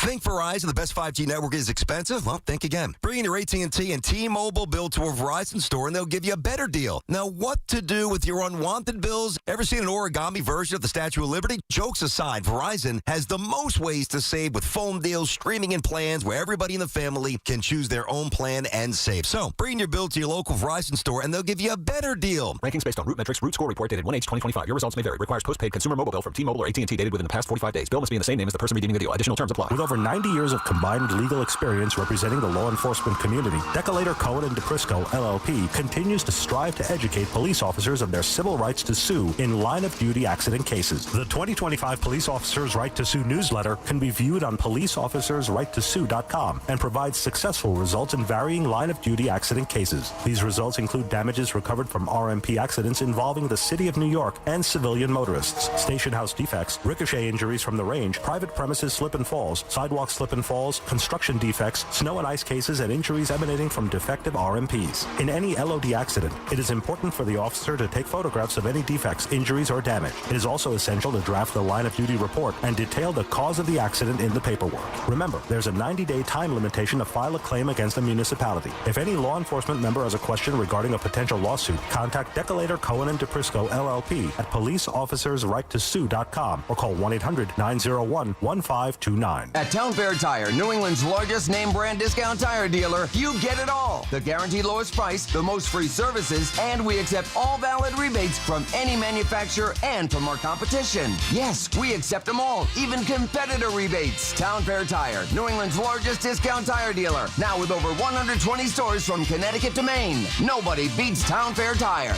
Nobody. Name brands at discount prices. Town Fair Tire. Just hearing the word IRS can make people break out in a cold sweat. No one wants to deal with the IRS, and now you don't have to. The good news is Legal Tax Defense has been successfully negotiating with the IRS for more than 15 years. It doesn't matter how much you owe, whether it's $5,000 or $5 million. You deserve the best in the business on your side, and that is Legal Tax Defense. Even if you're working with someone else and just want a second opinion, there is no cost or obligation to call. They can prevent levies, liens, wage garnishments, even file back tax returns. And the best news about Legal Tax Defense is they won't take your case unless they know they will reduce or eliminate your tax debt. Call Legal Tax Defense right now for a free no-risk consultation. 800-323-8922. 800-323-8922. You have nothing to lose but everything to gain. 800-323-8922. Wake up with Boomer and Gio. Mornings 6 to 10 on WFAN, WFAN FM, WFAN FM HD1, New York, and Odyssey Sports Station. WFAN Sports Flash. Good morning at 1 o'clock. I'm Marco Belletti, and this report is sponsored by Chef IQ. Precision cooking, effortless results, chefiq.com. Also brought to you by policeofficersrighttosue.com. Well, a week off, but apparently the same mindset from Aaron Glenn. You plan on naming a starter Sunday? Say it again? A starter quarterback. We have a quarterback. So Glenn refusing to name a starter once again. Justin Fields, of course, got the win a couple of weeks ago in comeback fashion against the Bengals. Tyrod Taylor, no injury designation for this week.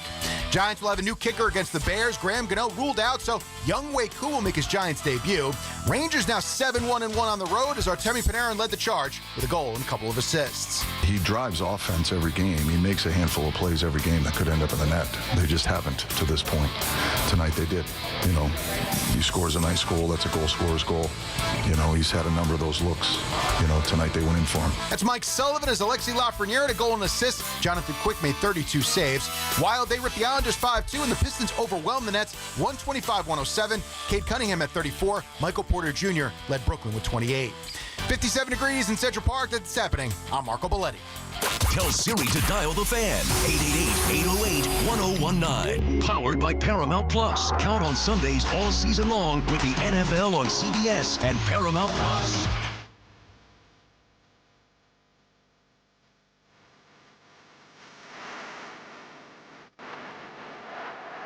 I'm tired of fake fortunes being sold. We're tired of my tires burning over on the roads.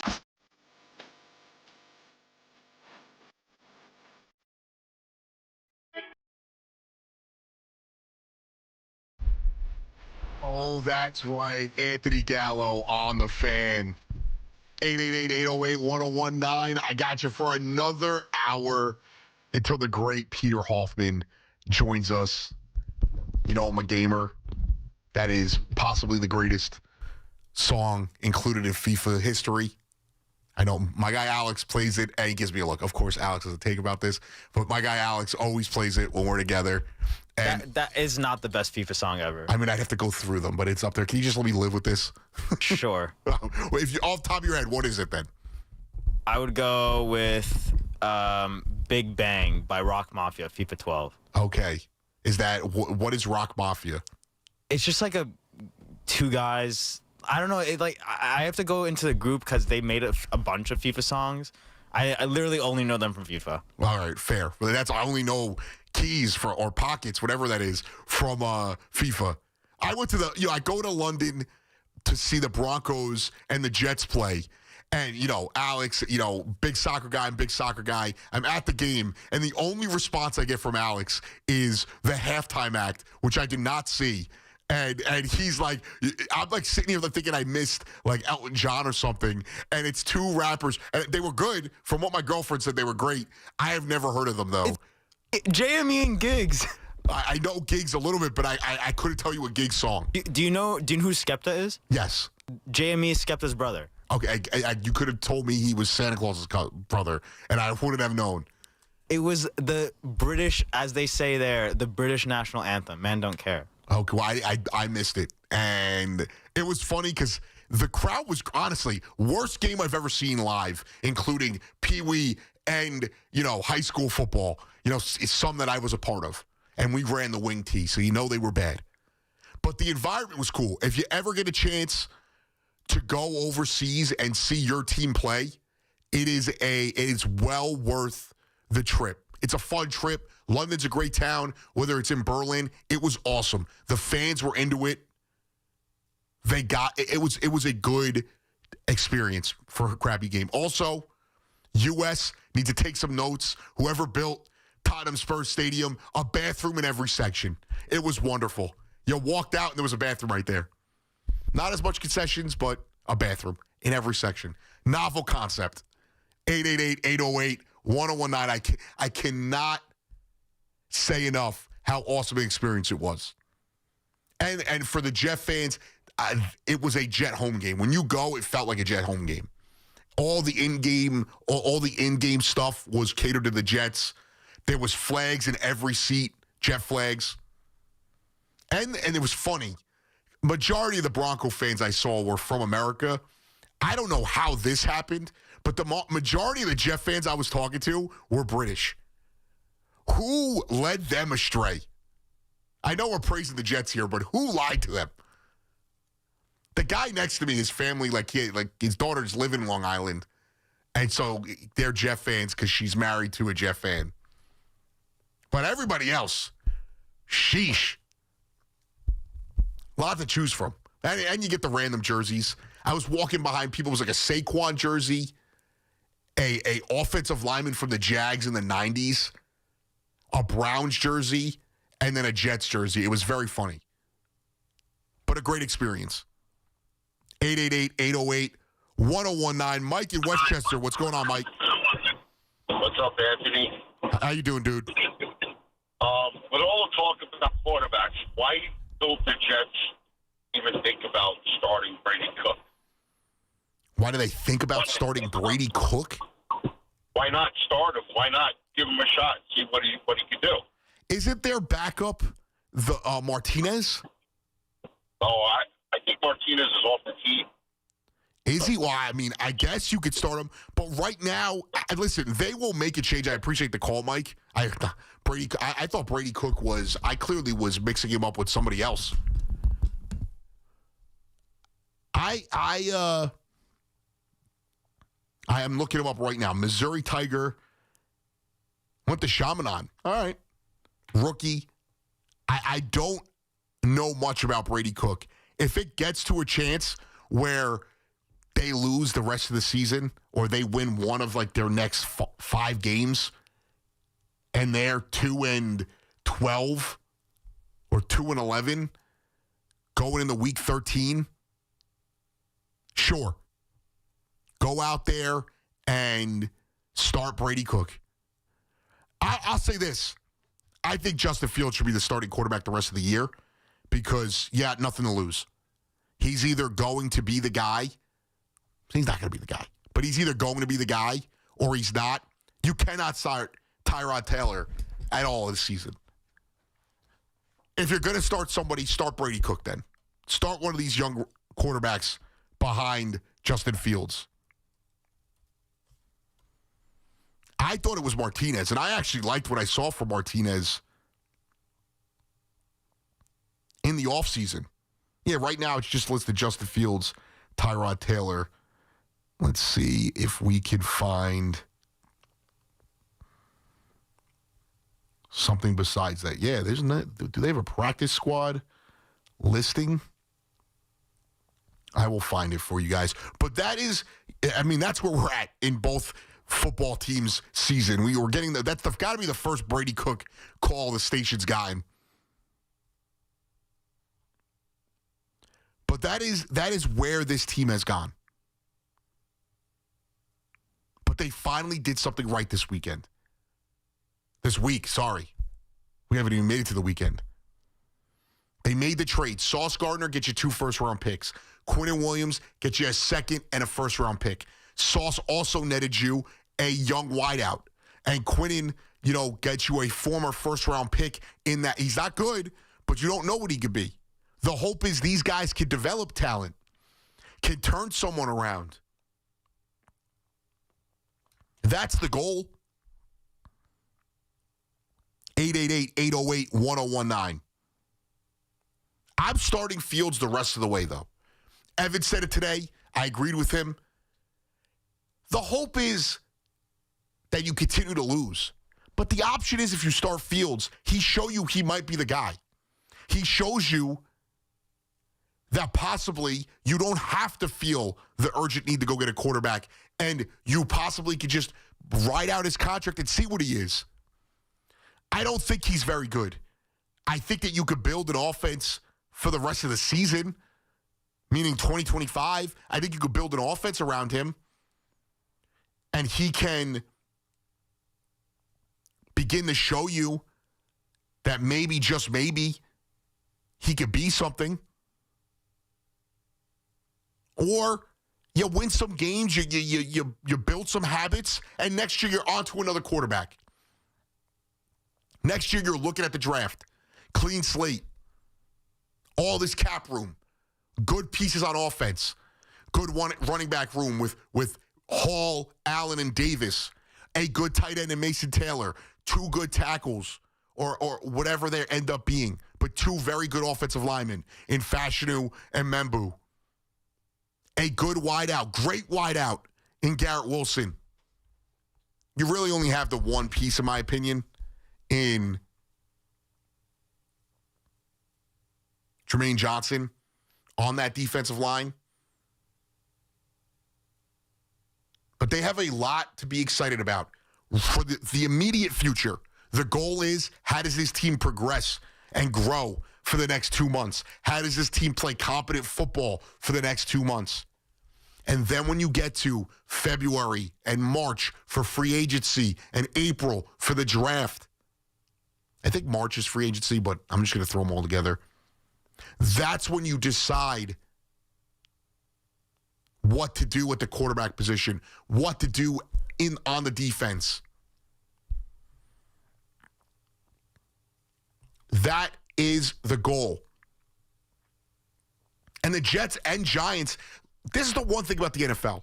It's why the product continues to keep people enticed. Next year, both of them can compete for a playoff spot. Ask me what I thought. I've said it on this air. Ask me what I thought of my Broncos before last season. They were a 5.5-point win total. I bet the under. Also shows you I'm not a great, better, but I bet the under. Look at what the Commanders were able to do. Look at what the Patriots are doing this year. You can compete one year to the next in the NFL.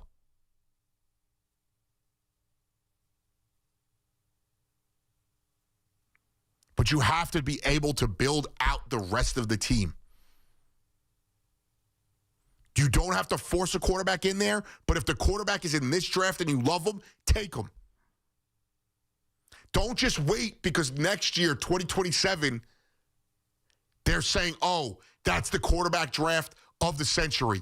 You take the guy that you want.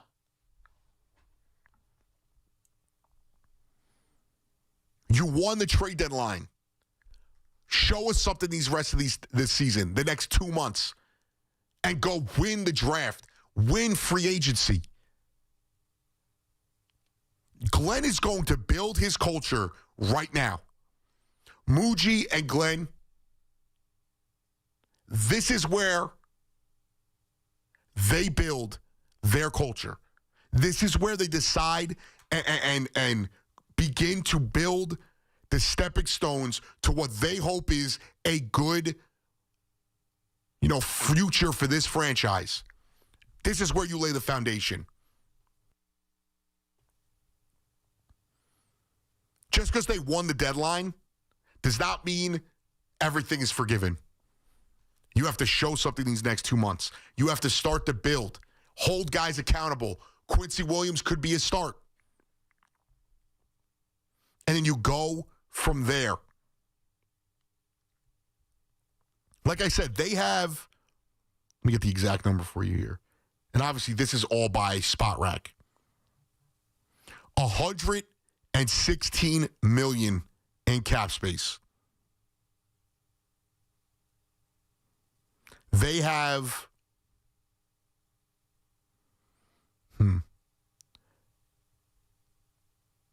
they could have more. So the total cap, I might be reading this wrong, but because the dead cap is 71. And it looks like they have more than what's allotted. But anyway, they're going to have a huge amount of cap space next year. Unless that dead cap is subtracted from the cap space.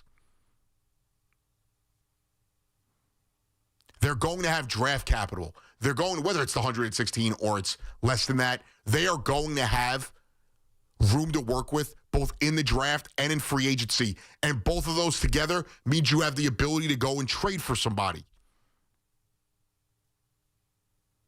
Justin Fields is their only really expensive contract next year. You're not getting out for Brandon Stevens' contract. You don't want to get out from Jermaine Johnson.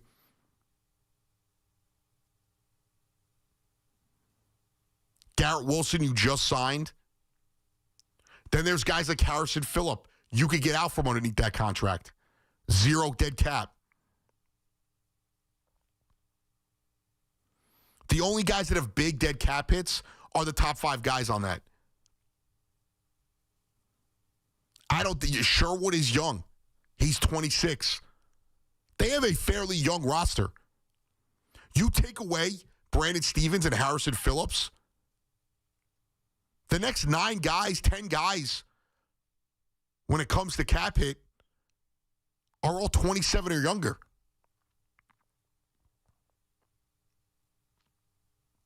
Alan Lazard will be gone. Tyrod Taylor will probably be gone. Quincy Williams will probably be gone. They're going to have, bring in a guy like Jarvis Brownlee last year or earlier in the season. That is a move that helps them. They can be active on the practice squad and the waiver windows to help build a roster for next year. And when the draft comes, it's the question of the night. Do they have to take a quarterback next year? No.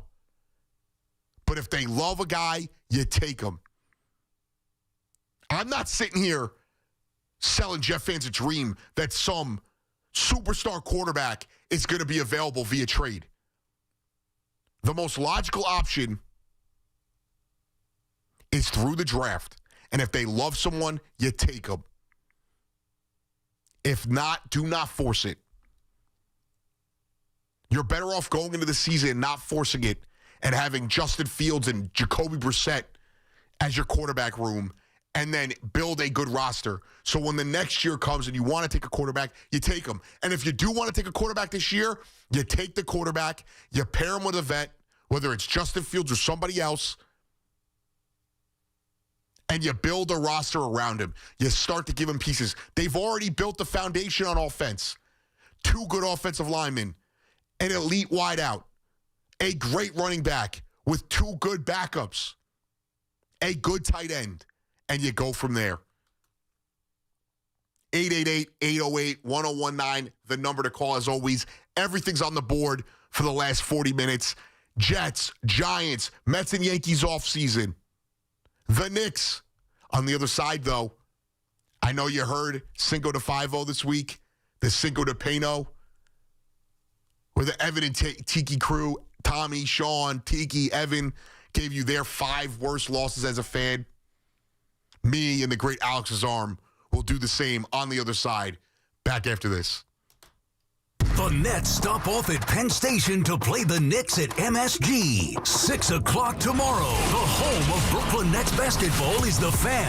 101.9 FM and always streaming on the Odyssey, TuneIn, and iHeartRadio app. Stop dealing with your neck pain, backaches, and sciatica and go see my guys. 3 double board certified pain specialists at Samwell Institute for Pain Management. They specialize in migraines and nerve pain and will get you back feeling like yourself again with minimally invasive and non-surgical treatments. Join me and thousands of 5-star reviews who trust Samwell for pain-relieving solutions. Same-day appointments available with offices in Colonia, Livingston, and Inglewood, New Jersey. Turn to Samwell Pain like I did for effective pain-relieving solutions. Visit SamwellPain.com. Town Fair Tire honors any valid rebates, manufacturers or competitors' rebates. Yes, even any competitors' rebates. And we give you the guaranteed lowest price. Nobody beats Town Fair Tire. Nobody.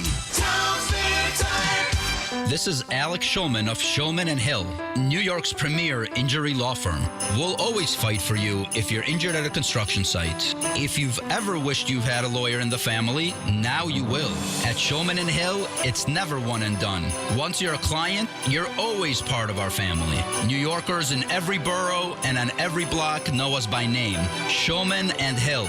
Get your free consultation at hurtny.com. That's hurtny.com. We've got more sports talk coming up on The Fan. We all hear the radio ads about the IRS. They tell you to be afraid, to be scared, and they try to frighten you into calling. I'm not here to do that. Tax Relief Advocates is different. TRA is here to tell you that if you owe money to the IRS, whether it's $5,000, $50,000, or $500,000, we have a solution. It doesn't matter if you're sitting in your car, at work, or with your kids. No matter where you are, call now. 800-575-9834. Don't lose hope. TRA can eliminate or reduce what you owe to the IRS. Generous programs are now available that can give you a fresh start. Our passion is taxes and helping individuals fix their IRS problems. We have over 1,000 5-star reviews on Google and an A+ with the Better Business Bureau. You don't need to be afraid of the IRS any longer. End your tax nightmare today by visiting us online at TRA.com or call 800-575-9834. That's 800-575-9834.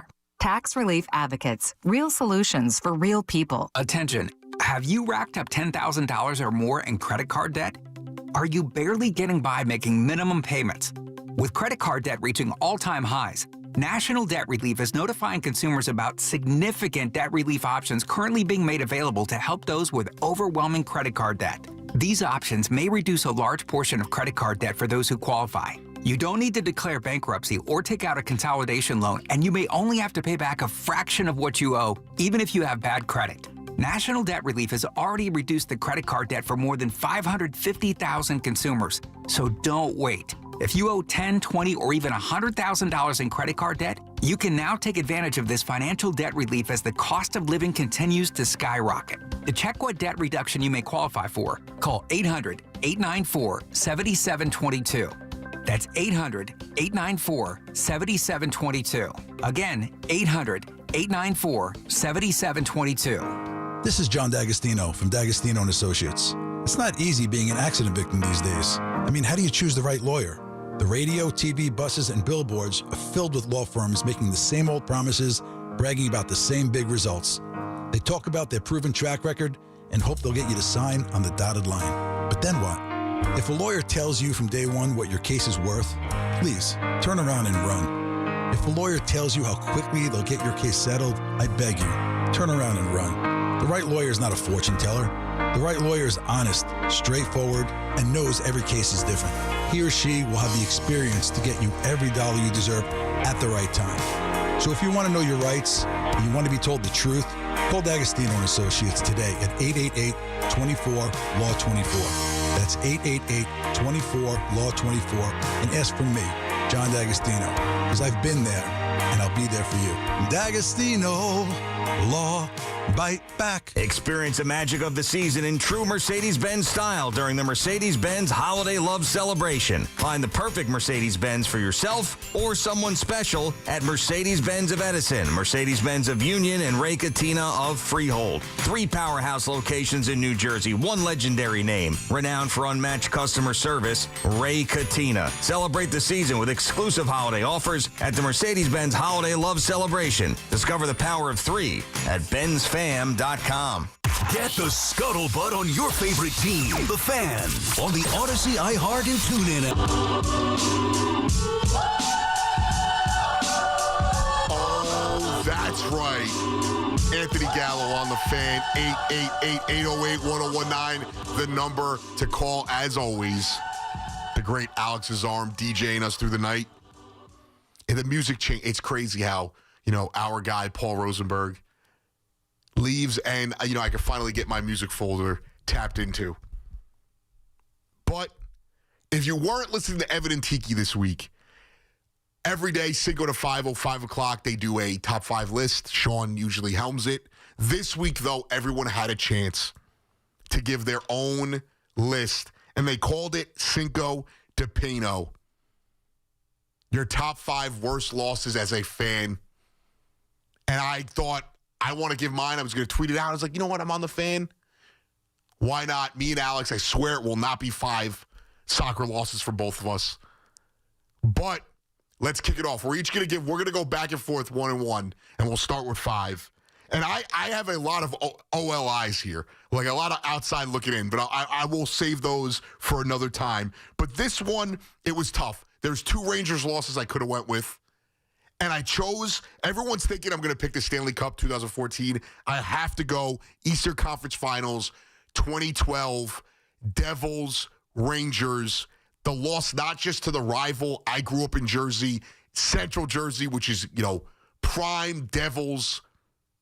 That is where that fan base resides. There's actual Nets fans there, as odd as that sounds.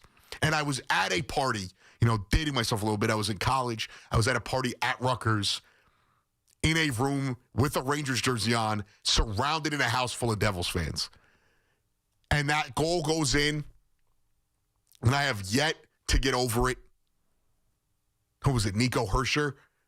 Whoever the hell it was. A crushing defeat. And it felt like that team had a shot to win the Cup that year before the playoff run even started.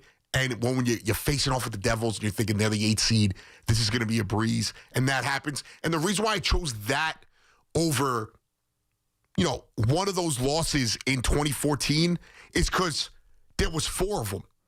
And the Rangers were down 3-0 in that lead. So even though they only trailed in regulation once in that series, it still felt like this was the bigger, more heartbreaking loss for me. So that's my number 5. Rangers, Devils, the clincher in 2012. All right, my number 5, as a Yankee fan, this was a tough one. I'll give the honorable mention because I have another one that I was thinking of. And the one that I was thinking of was the Game 5 last year in the World Series, the collapse in the 5th inning. Because I was here. I was working that game. So it was just like even double brutal. But at 5, I'm going with the 2019 Game 6 against the Astros. Devastating. Altuve hits the walk-off. He tells everyone to not rip his shirt. And he had a tattoo. His wife didn't want it to be shown to the world. And I was just so, like, LeMahieu was on an MVP level that year. And I just knew as soon as Chapman, I'm like, Chapman, do not throw an off-speed pitch. And he does. And then Altuve just blasts it out the park. I was coming back. I was with a buddy of mine, used to work at the network, Ben Horowitz, and another one, my friend Miles. And we had made a trip to Denver. I think this was the year. I might be mixing it up. But I had made this trip 2 years in a row. And we had gone to Denver and flew back. And as we landed, got to my apartment to finish watching the Yankee game, Altuve walked it off. Yeah, and that's my number 5. Devastating. It was bad. It was because the thing is the reason it's also a clear indication of where both those franchises went. The Yankees just never got over the hump, and the Astros have been, until the Dodgers the last 2 years, probably the most consistent franchise in the sport. Yeah, and a lot of people don't know I am younger, so I did not witness the Diamondbacks loss. I didn't witness the Red Sox coming back from 2003. So that's my like worst memory as a Yankee fan. You also you're not a spoiled Yankee fan either. So you don't have I've only watched one title. Exactly. So you don't have this treasure trove of memories to go off of either. So, like, I always, when I talk to you or I talk to Rami, it's always a different experience than what I grew up with my spoiled Yankee fan friends. Number 4 for me, there were a couple soccer ones I could have went with here. I'm going to stick to the national team, 2014, U.S., Belgium, Chris Wondolowski with stoppage time left, a chip-in goal. And if you're not a soccer fan, the best way I can describe this to you is if you're at the goal line and no one's standing in front of you and you trip. Or if you're in front of the net in hockey and the goalie's on the other side, you got a wide open thing and you shoot it over. And Wondolowski completely whiffed. Ball goes over the top. They lose 2-1 in extra time. Devastating. It was, to this day, I have not forgiven Chris Wondolowski. And they still had a shot later they go down 2-0. Julian Green scores. This is the other devastating part of it. They should have won it in regulation or in whatever you want to call it. I'm sorry. Hey, you think they should have won? Wondolowski hits that goal. They win 1-0. Do you realize that Tim Howard probably had the greatest goalkeeping performance? No. You're not understanding what I'm saying. What I'm saying is they score in stoppage time. They don't go to extra time. They win the game. Yeah, but even before, I'm saying Belgium was better. That's not what I'm saying. What I'm saying is if he hits that goal, I know. You don't go to extra time. Then they go to extra time. They go down 2-0. They score, and Dempsey gets a ball placed to him that he touches too hard, which would have been a one-on-one with the keeper. And that's the thing. I'm not saying they were the better team on the field that day. I'm saying it was a devastating loss. This guy over here, always with the naysaying of the U.S. men's national team. But devastating nonetheless. In a bar that I set up a watch party in my local bar, and we had about 45 people in there, and it was soul crushing. And I've never recovered from it. And it's been all downhill since. So that's my number 4. My number 4 is also a soccer one. I grew up as an Arsenal fan, but my first memory as an Arsenal fan was when they lost the Champions League final in 2006 against Barcelona. It was 1-0. Arsenal were down to 10 men.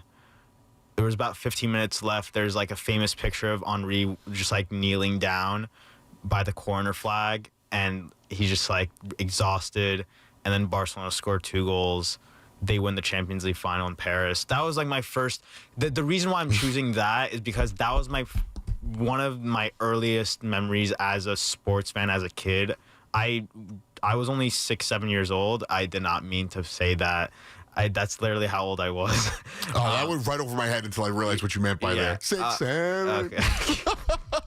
That felt terrible. That's the oldest I've ever felt. But and that the reason why I'm choosing that is because the next closest one, well, the closest time I felt at heartbreak wasn't even a game that we lost. It was just when we lost the league in 2024. It was the last day. It was Championship Sunday. We needed to win, and Manchester City needed to lose. But we won that game. But it was like the worst feeling when after a win because Man City didn't lose and they won the league. That was the worst I felt. But I can't really pick that in this list because we didn't lose that game. It was just the worst feeling I had. But in terms of a loss, like I remember as a kid feeling that heartbreak. I'm like, okay, now I feel like I'm an Arsenal fan now. Wow, that's how you get ingratiated in. Yeah. That's it goes like that. This next one, I could have gone with, and it's funny because I look at you and you are on the younger side, and you don't have really a lot of, outside of the Giants, most of your teams have not given you a lot. You didn't even get to experience Jason Kidd with the Nets. Like the Yankees, you did not get you didn't get to experience the dynasty with the Yankees. No. So you don't really, even Arsenal, like some of their best years. I've never seen us win the league. Exactly. I didn't watch the 04, the Invincibles. I didn't watch And you're not a big hockey guy, right? No, I don't watch hockey. Okay, so fair. So you're not a big college sports guy either, right? So I was thinking about I was looking at it, and I was a UConn fan growing up, and the one that came to mind was between 2. It was from the same season, the 09 season, when the team was like Hashim to beat AJ Price. Okay, right. Jeff Adrian. Do you remember that 6 overtime loss against Syracuse in the Big East? Do I remember it? I watched every second of it. Yeah, that was. I'm wearing my St. John's jersey right now. I love Big East basketball. That was one I was thinking in my mind. There was also the Final Four loss against Michigan State. So it was between those two. But I wasn't. The other ones just sort of have more feeling in it. I had more of like a heartbreaking feeling in me. No St. John's games made it. There are some that I could have put. Big East. Last year's loss, the Big East 2012 loss to Syracuse, because not only did they lose in the semis, they also lost DJ Kennedy, which destroyed their chances at making a run in the tournament, and it hurt their seeding, and that felt like a devastating loss. But that's not on my list. The next one is probably the freshest one that either of us is going to have on this list. Game 1, Eastern Conference Finals. The shot, the BS shot, the choke, the loser, the aura farming dork that is Tyrese Halliburton. And that basically ended the series, ended the season for what was the best Knicks team in, my adult lifehood. Probably the best Knicks team I could appreciate, because I was too young to appreciate the 90s and even really the early 2000s. Devastating loss. And I had to think about it between that and the Roy Hibbert block. This one, they had a legit shot at going to the finals. That Melo team was just getting ready to lose to LeBron James in the Eastern Conference Finals either way. So this one felt worse, because even though they probably don't beat the Thunder in the finals, they had a legit shot to get there. That game was wrapped up. They choke it away. And then to lose it in that fashion, devastating. The definition of devastating. I also have my basketball team at number 3. Oh, this is an easy one. Yeah. KD's foot on the line. I think this was Sean and Evan both had this on their list, I believe. I think Sean had it at 5 and Evan had it at Evan had it a little Evan's bit higher. First was the 03 Nets lost to the Spurs. Again, I was too young. My dad has pictures of, he took me to one of the games, to the 03 finals against the Spurs, and I remember 0 of it. I don't remember any of it. But yeah, that would be, that series in general, it was just a whole roller coaster, because First minute of the game, James Harden pulls his hamstring. He's out. Then we go up 2-0. Game 3. Oh my! People completely forget about Game 3. No one was hitting any shots. It was 80-80, 90s type basketball. Right. Kyrie and KD weren't hitting anything. Then KD hits a 3 with 50 seconds left, and I just I felt like this was the series. This was the moment that advances us. But then Bruce Brown just tries to go hero ball, and then Joe Harris just says, "Here you go, Drew Holiday. Here's a free layup." Well, Joe Harris also did not have the greatest series either. I said this before. If he had a good postseason that year and we went on to win the whole thing, he would have had a very good chance of having his number retired for the Nets. Well, I mean, they would have. I felt like the winner of that series was going on to win the whole thing.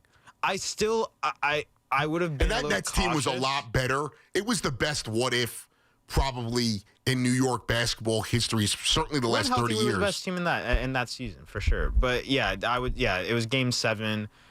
Yeah, it was crushing, and it wasn't even just that game. It was just the ripple effect that happened after. Oh, it was devastating. Yeah, I think that is why the Knicks one is fresh. I don't have. That's the other reason why I was battling with the Melo one, because that was it. They were done after that. It didn't feel like they were done, but they were done after that. This one, I know I've seen this team win 3 championships. Broncos, Ravens, 2012. Actually, it might have been 2013, 2012, 2013, whatever it is, divisional round, 38-35. Jacoby Jones takes it to the house at the end of the game. And not only that, 30 seconds left. They have 2 timeouts, the best offense in the league, and John Fox decides to kneel it with Peyton Manning and a scary Broncos offense, and they go on to lose the game.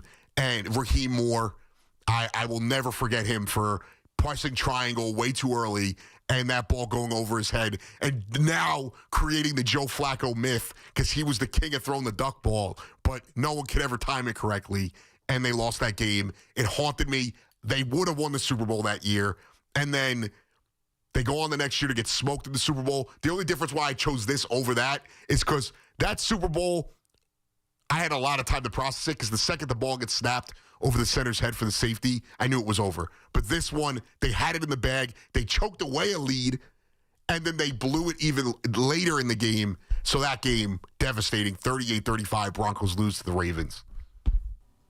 So my number 2 and number 1 are the same team, but I'll just go with number 2 first. It was the Iranian national team. I don't know if you remember the game. It was the 2014 World Cup. It was this was I legit almost cried. I've actually, you know what's crazy? I've only cried once after a loss. Oh, this next game I'm going to give you, I bawled my eyes out. And the thing is, that game I don't even have on my list because it was more so what I knew was happening after instead of the actual loss. Instead of I'll explain later. But basically, this game was Iran in the World Cup in 2014 in Brazil. We were playing against Argentina, against Messi, and we were robbed of a penalty in the second half. We were. If there was VAR, it would have been a penalty. it would have been a penalty. And then we were defending for our lives. 90th minute, Messi cuts into his left, goal, game over. Well, I do remember it. I remember the game. I actually didn't remember that was Iran. But yeah. I'll tell you this much. You want to talk about crying? This next game, I could have chose a million. I could have done just a list of Mets losses. 07, 08, 2015, 2024, this past year. But this loss, more than any loss in the history of my life, outside of losing my grandparents and losing a friend, this is the most devastating thing that's ever happened to me. And, maybe that means I lived a great life. But 2006, NLCS, Molina, Beltran, all of it, devastating. I cried. My mom didn't even want to come downstairs and come talk to me because all big Met fans, but no one spoke to me for 3 days because I went to school the next day, miserable, didn't even try to get dressed, just wore sweats and a raggedy. I threw out my Met stuff, put it in storage, everything. I was devastated. and it stuck with me to this day. I could have done 08. 08 was embarrassing, devastating, a long, slow burn. But 2006, because there is not a doubt in my mind. The Cardinals went on to destroy the Tigers. There's not a doubt in my mind that Met team would have went on to dominate that World Series. They would have won. I was supposed to go. We had credits, and my dad covered the difference. So it was like, we could go. This is before we knew what could happen. It was game 1 of the NLCS. He's like, I could get us game 7 NLCS tickets if it happens, or game 1, first home game of the World Series. And I was like, oh, the World Series. We're going to the World Series. We're not losing to the wild card Cardinals. And to this day, regret it. And then the ripple effect of that. The next year, they start hot, they choke. Year after that, they choke.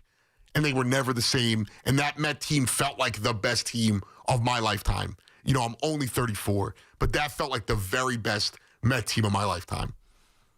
My number 1 is Iran again. You're gonna get a kick out of this. It was when we lost to the U.S. in 2022. Oh, that was a great day for me. Amazing day, to be honest. Yeah, it was brutal because I was there. I was literally in the stadium, so it's subtle flex, double worse. Yeah, but it was just there was a chance we had at the end of the game. I don't know if you remember it, but there was like I think there was a shout for a penalty. The ball was rolling, but it went just wide, and then Matt Turner picked it up. The second half, we were the better team.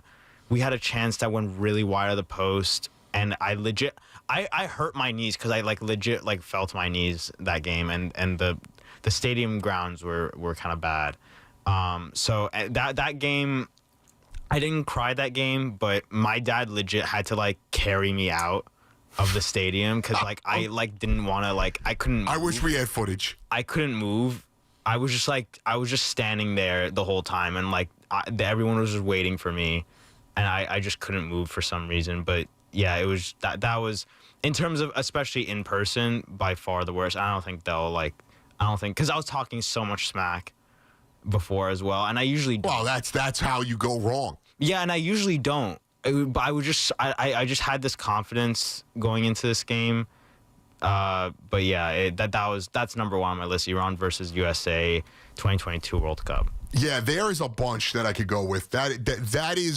That one I remember clearly, because it's pretty recent, and that got the U.S. through. Exactly. All we needed was a tie, because we had never gotten out of the group stage, still haven't, and a tie would have just gotten us through. I also think if you're not a soccer fan, you don't understand that pain. Everyone gets involved in the World Cup.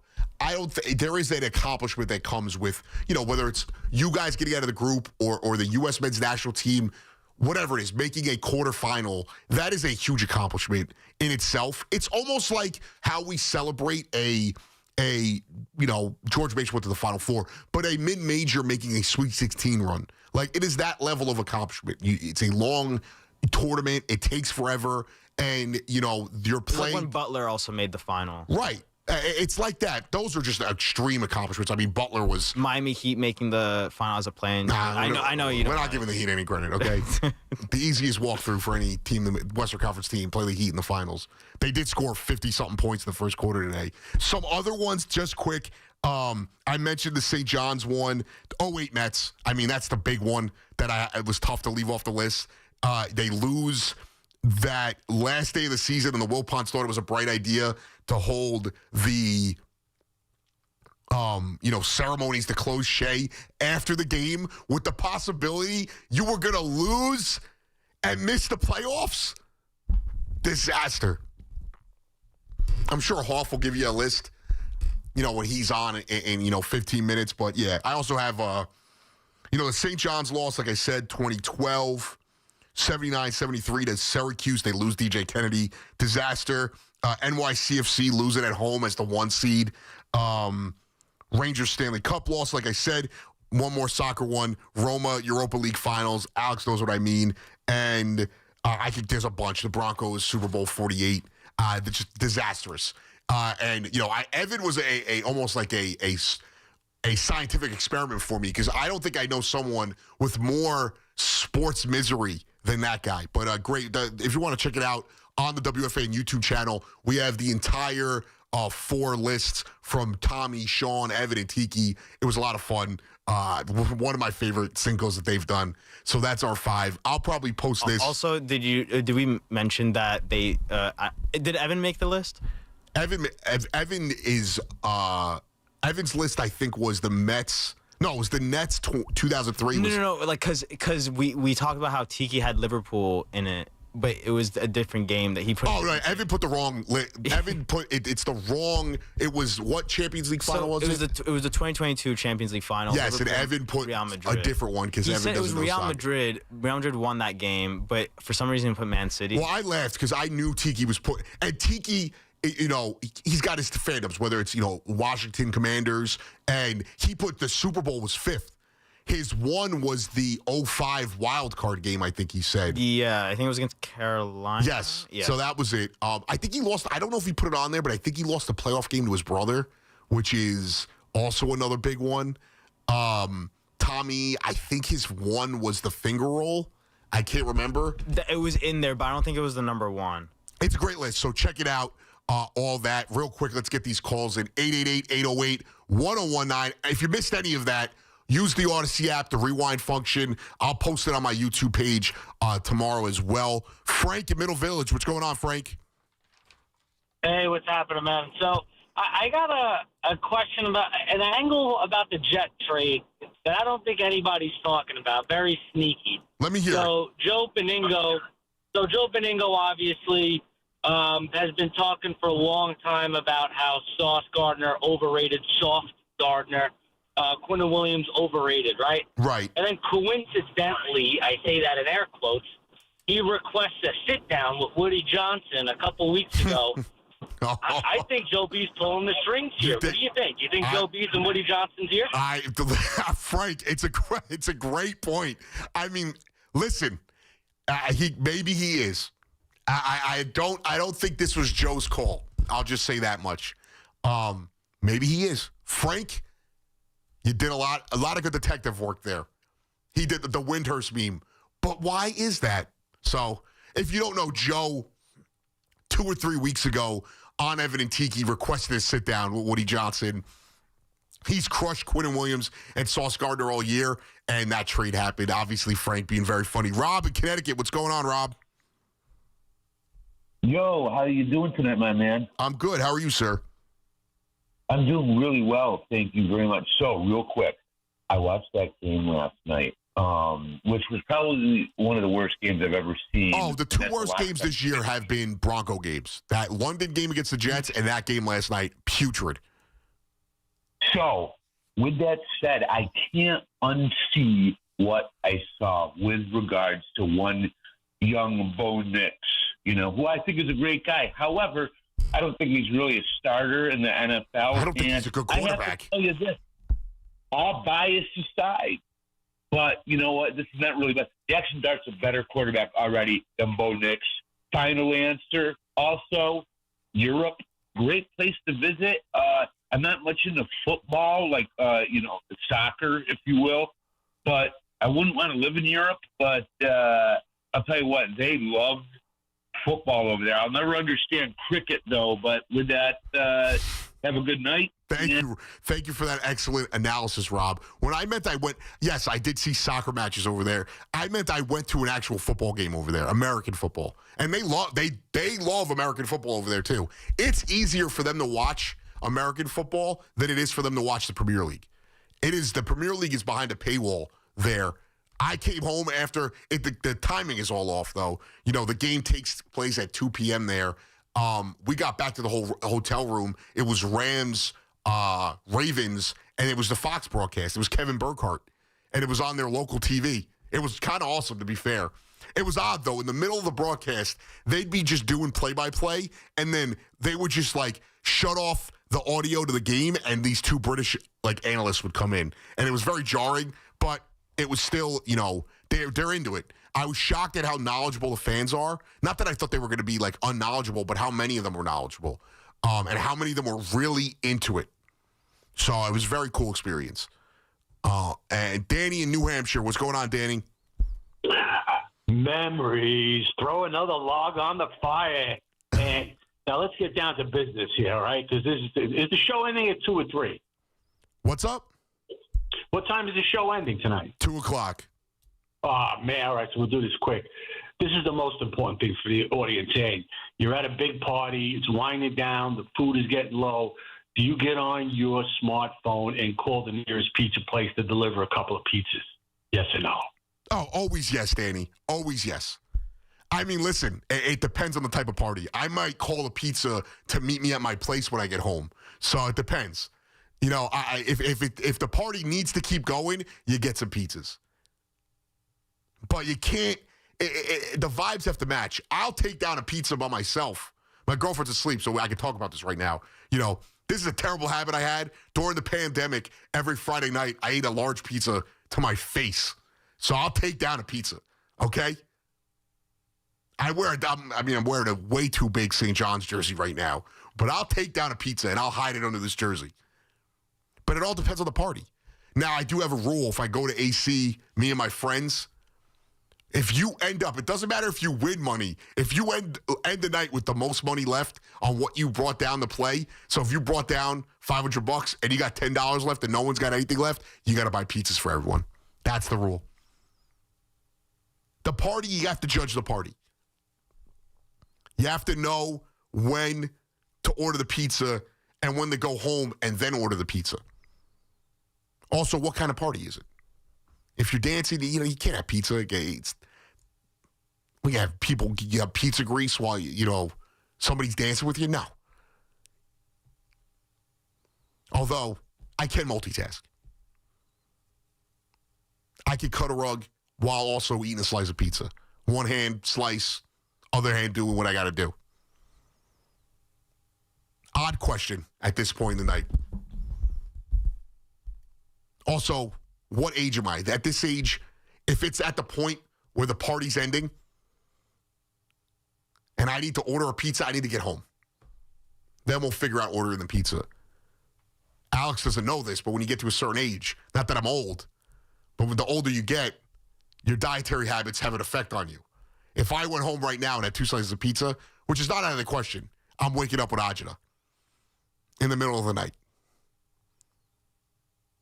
Feeling terrible. But it's a fair question. Shout out to Alex. Shout out to Paul for holding it down on the other side of the glass. Hoff's going to come up at 2 a.m. To break down all of this. Jets, Giants, Mets, Yankees offseason. St. John's got a big game tomorrow. First big test of the season against Bama. Ranked opponent. They have their hardest non-conference schedule in maybe the program's history. So that should be a lot of exciting. I might be at the Garden if I can get some sleep at noon to check it out. If not, catch me on Sundays on Infinity Sportsnet. Gridiron Game Day, I got you from noon to 8 p.m. I hope I'm back soon to talk to you here on the greatest station in the world, WFAN. If you miss me and you want to catch up on any of this, check out my YouTube page. Check me out on X at PicoDay_Gallo and on IG at Pico de Gallo 24. The great Pete Hoffman coming up next. A lot to get to. Let's go Knicks. Let's go St. John's. Let's hope that the Giants, the Jets give us competent football for the next 2 months. Until next time, I'm Anthony Gallo, and this is WFAN. Sports Radio 101.9 FM.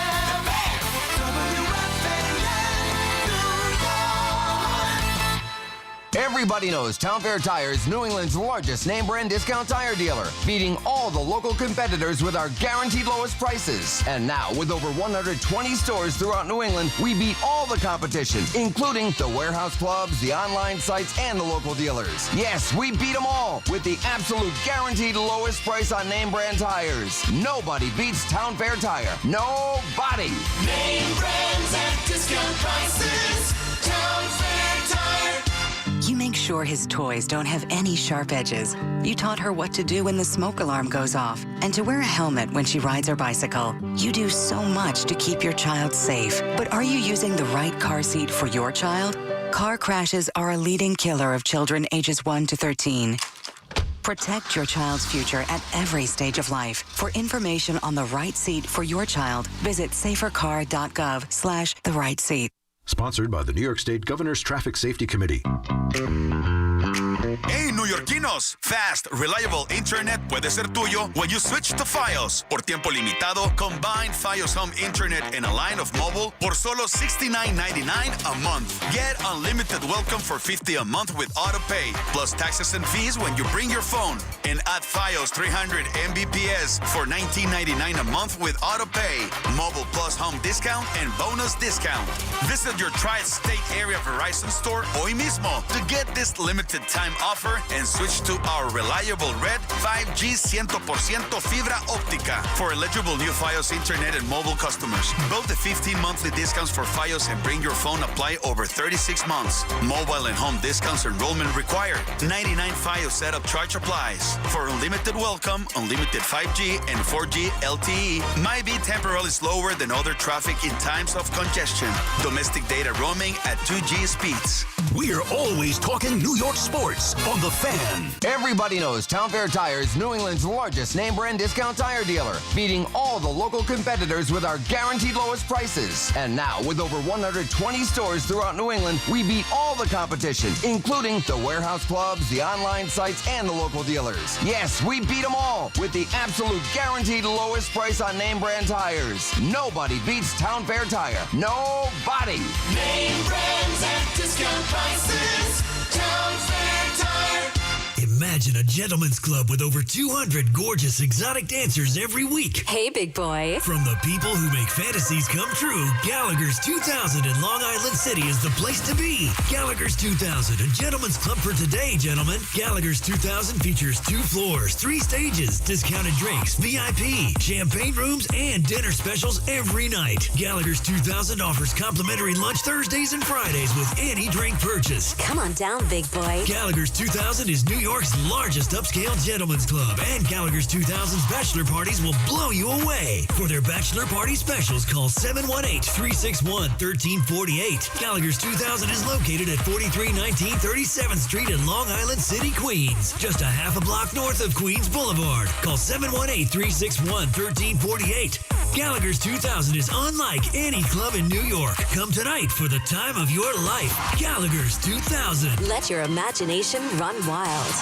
Hey, I'm Mike Slater. My dad passed away at the age of 63. It's out of nowhere. Had a stroke. Super hard, obviously, for the whole family, but my dad had life insurance. This is why I have life insurance for my family, for my wife and 4 kids. And the best place to get life insurance is ethos.com, because you can do it in 10 minutes. And there's no medical exam and no blood test, just a few health questions. Get life insurance in 10 minutes so your family is protected. Ethos, ETHOS, ethos.com/life. Nobody had to tell your grandparents not to drive while using their typewriters. Why should it be any different for us kids and our cell phones? Distracted driving was the cause of more than 3,000 deaths in 2022. Come on, we're smarter than this. Let's put down the phones and focus on the roads. Drive safe, everybody. Don't drive distracted. A message brought to you by the National Highway Traffic Safety Administration, Project Yellow Light, and the Ad Council. Get the latest on the Giants and Jets on WFAN, WFAN FM, WFAN FM HD1, New York, and Odyssey Sports Station. WFAN Sports Flash. Good morning at 2 o'clock. I'm Marco Belletti, and this report is sponsored by Chef IQ. Precision cooking, effortless results, chefiq.com. Well, coming off a win in a bye week, Aaron Glenn still refusing to tell us who's going to be under center Sunday against the Browns. Well, the thing is, I don't worry about those things. Our guys know who's going to be the quarterback. I know who's going to be the quarterback. It's just not my responsibility to have to tell you that. So it'll be either Justin Fields or Tyrod Taylor, and Taylor, no injury designation for this week. Giants won't have Paulson Adebo once again Sunday against the Bears. Graham Gano also ruled out, so Younghoe Koo will make his Giants debut, while Javon Holland and Jermaine Illuminor both questionable. Rangers, they continue to enjoy their time away from the Garden. Now Lafreniere looking to gain a step on Edmondson. Moving in and scores! What a move by Alexei Lafreniere. The Rangers now lead 4-1. Rangers finished off the Red Wings by that score of 4-1, moved to 7-1-1 on the road. Kenny Albert to call MSG. Artemi Panarin a goal, a couple of assists, while Jonathan Quick made 32 saves. Wild, they were the Islanders 5-2, and the Pistons rolled the Nets 125-107. Cade Cunningham, 34 points, 10 assists. Michael Porter Jr. led Brooklyn with 28. 57 degrees in Central Park. That's happening. I'm Marco Belletti. New York sports is more than a game. It's a lifestyle. WFAN is the only place where Yankees, Mets, Giants, and Jets fans come together and sound off. The Fan, 101.9 FM, and always streaming on the Odyssey, iHeartRadio, and TuneIn apps. Sports Radio 101.9 FM. The Fan. WFAN.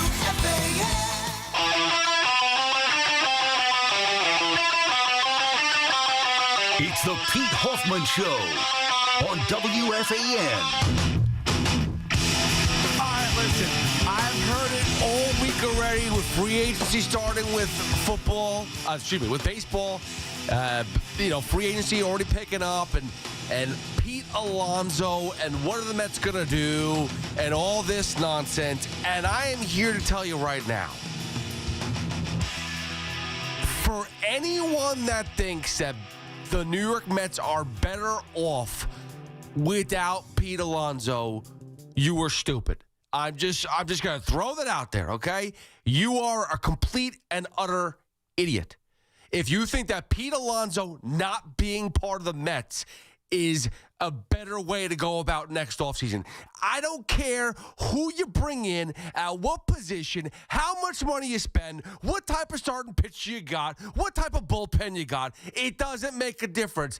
Pete Alonso, that type of player, doesn't just grow on trees. And you can sit there and tell me as much as you want that, the bullpen, the fact that he can't play first base like other first basemen, my ass, okay? I have watched him every game for the past 3-4 years or whatever it's been, and he is not this toxic, idiotic, grotesque first baseman that everyone makes him out to be. It's just not the case, okay? So that's the first thing. Let's get past the fact that people continuously just talk trash about his defense. Yes, the last month of the season was not good. I won't lie. There's no doubt about it. That was maybe the worst play he's ever had in his career. But still, the fact that people will sit there and talk bad about him at first base is idiotic. You're not watching him play the actual position if you are sitting there and criticizing Pete Alonso. So that's the first thing. But I don't even want to make it about the defense. I don't want to make it about that. Because in the reality, the reason why Pete Alonso is an asset is because of his bat. Okay? And the New York Mets last year, yes, they had two guys that were on fire the entire season. Well, not on fire, but two guys that had unbelievable seasons, Pete Alonso and Juan Soto. Lindor did pretty well, too. I'm not going to sit there and deny that. But those were really the three guys offensively that you relied upon. Everybody else was a bunch of crap. Everybody else failed. It doesn't make a difference what position. It doesn't make a difference how much they played, what type of role player they were. Everybody offensively was terrible. Pete Alonso was second overall in RBIs, runs batted in. And I understand that people say, but that's a BS stat because it's, the opportunity. If you have the opportunity to drive in runs, and you do, good, but that's just not everyone has that opportunity. Hey, well, listen, all we talked about last year was Juan Soto not being clutch. How Juan Soto was never clutch in big spots. But here we go. Pete Alonso was. He drove in runs, but that's just, he got lucky or just he was a product of people being on base. No, he was clutch. He led the Mets in batting average. Okay? So for this clunky first baseman that you can't take serious, who's a little bit of a I don't want to say geeky or whatever, but he's a little bit of an offbeat type of guy. I'm tired of people sitting there and thinking that the Mets will be better off without Pete Alonso because of his defense and because of his personality and because you could do better. That's wrong. That's false. You can't do better than Pete Alonso. Pete Alonso is one of the best offensive, productive batters in baseball. End of story. End of story. I don't need to see an OPS. I don't even need to see a batting average. Run production. And I know that David Stearns is sitting there going, we're looking for run prevention. Well, sir, you're looking at the wrong RPs, okay? Look for run production. That's where Pete Alonso is valuable. You can prevent on all the positions, at all of the places, but eventually you need somebody to produce, and that is Pete Alonso. So I'm tired of this crap. I'm tired of people dumping all over him because he doesn't have the body type. He's not as smooth. I was asked by somebody, why do people, seriously, like, why do people dump on Pete Alonso? It doesn't make any sense. I watch him. He's not that as bad as people make him out to be. And I said it, and I'm going to say it again. It's because they're not watching. They're not paying attention. They're watching the highlight where he butchers something. They watch the highlight when Pete Alonso throws the ball above Kodai Senga's head. Guess what? Okay? I watched the play during the playoffs. I want to say it was Josh Naylor to Brandon Wu. I want to say that. Not 100% sure, but I want to say that. And I will tell you this much. Because Josh Naylor's a name that's going around. Oh, he's a good first baseman. He's locked in. He's much more smoother, all this other stuff. And listen, I'm not going to take away from Josh Naylor. Actually, he's a good fit even for this Mets team. Even if you move Pete Alonso to DH and Josh Naylor plays first base, whatever. I digress. Pretty sure I watched him, though, throw the ball above Wu's head, and Wu had to make an athletic play to catch the baseball and come down with it and put his foot in the bag. It wasn't perfect. It wasn't graceful.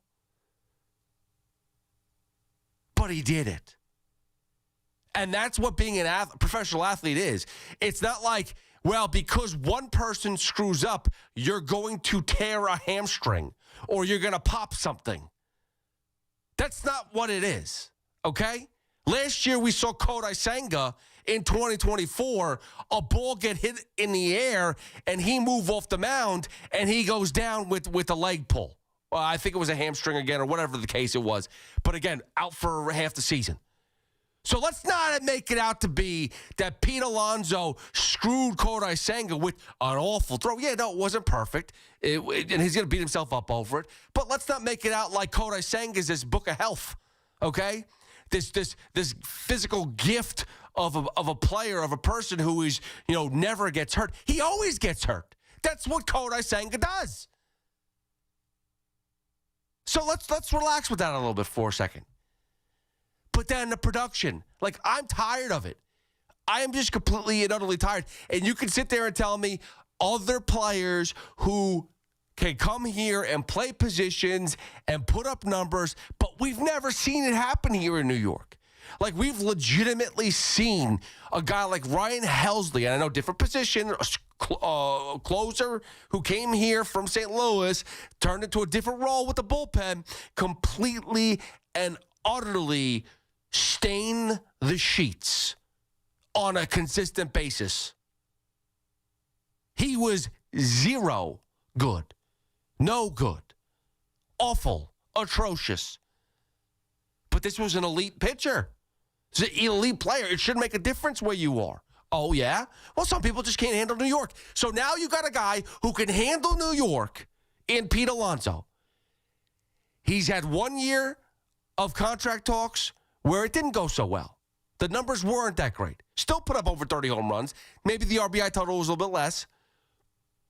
Batting average not as high as you like it to be.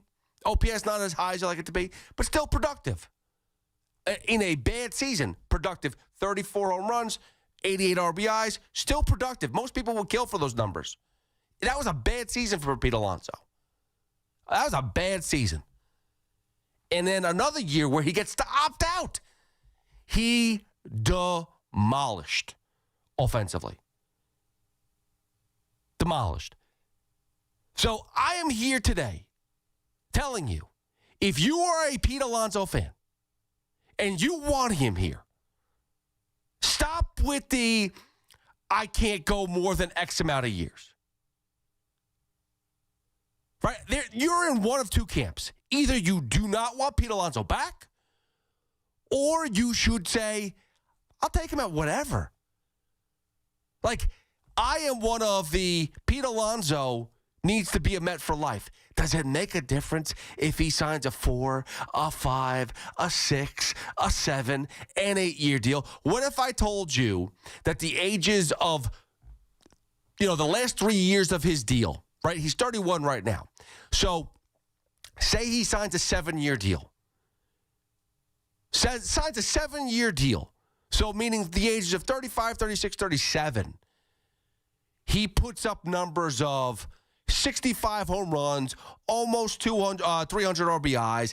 That's about 240, 245. OPS of about 700. But, it's still productive. It's only 20 home runs a year. Maybe it's not 30 or 40, but 20 home runs a year. Still batting in, a decent amount of RBIs, 80-plus RBIs a year. What if I said that? And those are his 35, 36, 37 years.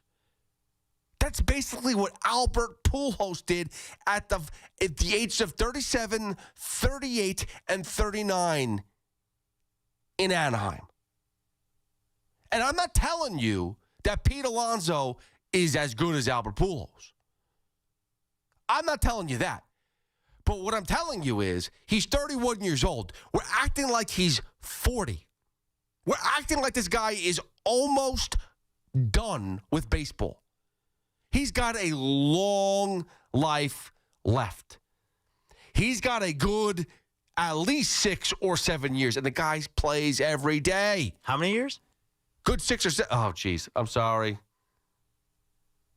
Alex! I can't do that. Yes. 6, 7. I could do it. 6, 7. I did it. I didn't mean to do it, but I did it. That being said, he has maybe 7 to 8 years left. How about that? And the point being is that he's not going to all of a sudden just fall off the face of the earth. He hasn't done that yet. He's 31 years old going into the season. So the point being, if you are a Met fan and you want Pete Alonso, stop with I'm only going to give him 3 years. I'm only going to give him 4 years. If you're only going to give him 3 or 4 years, then you don't want him at all. And if you don't want him at all, that's fine because you're in the David Stearns camp. Don't want him at all. Like when people sit there and tell me, you're too hard on David Stearns. He obviously wants Pete Alonso, but he only wants him at his price. That to me means you don't want Pete Alonso. If you only want him at your price, that means you actually don't want the guy. Because if you want the production, if you want the run production, if you want run production, then you will sign Pete Alonso basically for no matter what. You want 7 years? Fine, whatever. Hey, let me make an announcement to you, okay? How about this?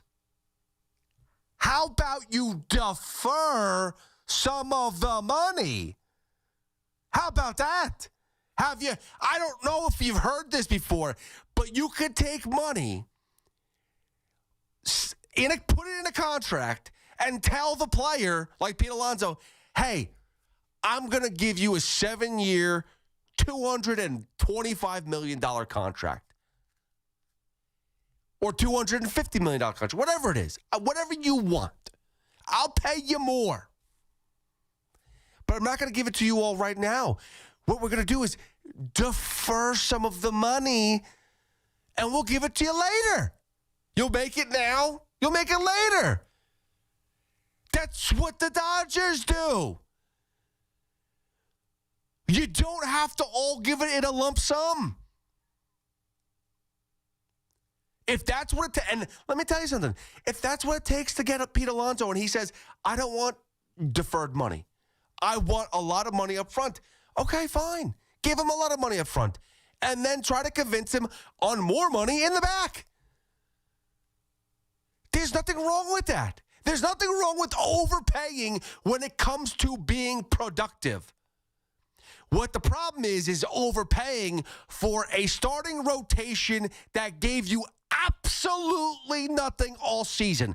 The New York Mets were the second highest or third highest payroll in all of baseball with the pitching rotation that of the, I don't even know what they're called anymore, the Sacramento A's or whatever the hell they're called. They were awful. They were atrocious. There's no other word for what the Mets pitching rotation, starting pitching rotation was. It was brutal. It was brutal. So don't start sitting here and telling me, well, we spend money. You're not spending it wisely. And David Stearns, that's on you. That's on you. 100% on you. So let's start spending it wisely. Give Pete Alonso the money. Guess what? We know he can do it here. We know he can handle New York. We're not a bunch of morons. You are. I'm sorry. And I keep on going back to that. Sometimes you're not as smart as you make yourself sound. It's just not it's not the case. Okay? And David Stearns is a nice guy. He is somebody who has a good track record. The one thing he hasn't had is a good track record with working with high expectations and an owner who can basically give him a blank check.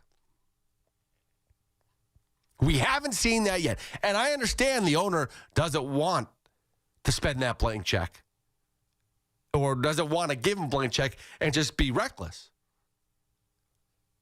But you can't be stupid. And right now, with what David Stearns is doing, it's basically playing Moneyball with a blank check. And it is utterly stupid. I'm sorry. And Pete Alonso needs to be here. And I'd hand him a blank check. I don't care. I don't care. He's better here than anywhere else. End of story. 888-808-1019 is Pete Hoffman with you on the Fan. We will get into a lot of football this show, but I had to get that off my chest because I've heard a lot of people talk already. And this is the problem, too. This is going to take all free agency to figure out. Pete Alonso is not signing this week. He is not signing next week. He's not signing at the GM meetings. He's not signing at the winter meetings. He's not signing until sometime probably in February, maybe even March. Basically like last year. And that's the blinders that they're trying to put over Mets fans' faces. Well, listen, negotiations have been rough. It's tough to work and get with Pete Alonso. Really? Is it really tough to work with Pete Alonso? He's got a number. He wants it. Offer him something close to it. They don't want to outbid themselves. Okay. Nobody else is bidding. Well, then start working together. Like, don't just be this, well, you're going to come back with some real research. Come back with more. No. Just get it done. Don't waste the fans' time. Don't waste your time because there's other things you need to do. And I'm telling you right now, every move that is made before Pete Alonso, I will be keeping an eye on. And I'm going to read the tea leaves and say how every move done before Pete Alonso is just another, we're getting closer to Pete Alonso not coming back. Watch. I guarantee one of the first moves they do is we're going to get a defensive first baseman in just to take some reps, just to take some reps, just to back up Pete Alonso. That'll be strike one. Then, we got ourselves a DH, a guy that's a good hitter, not a great hitter, good hitter. Doesn't really play the field up, but he'll be a good hitter. There you go.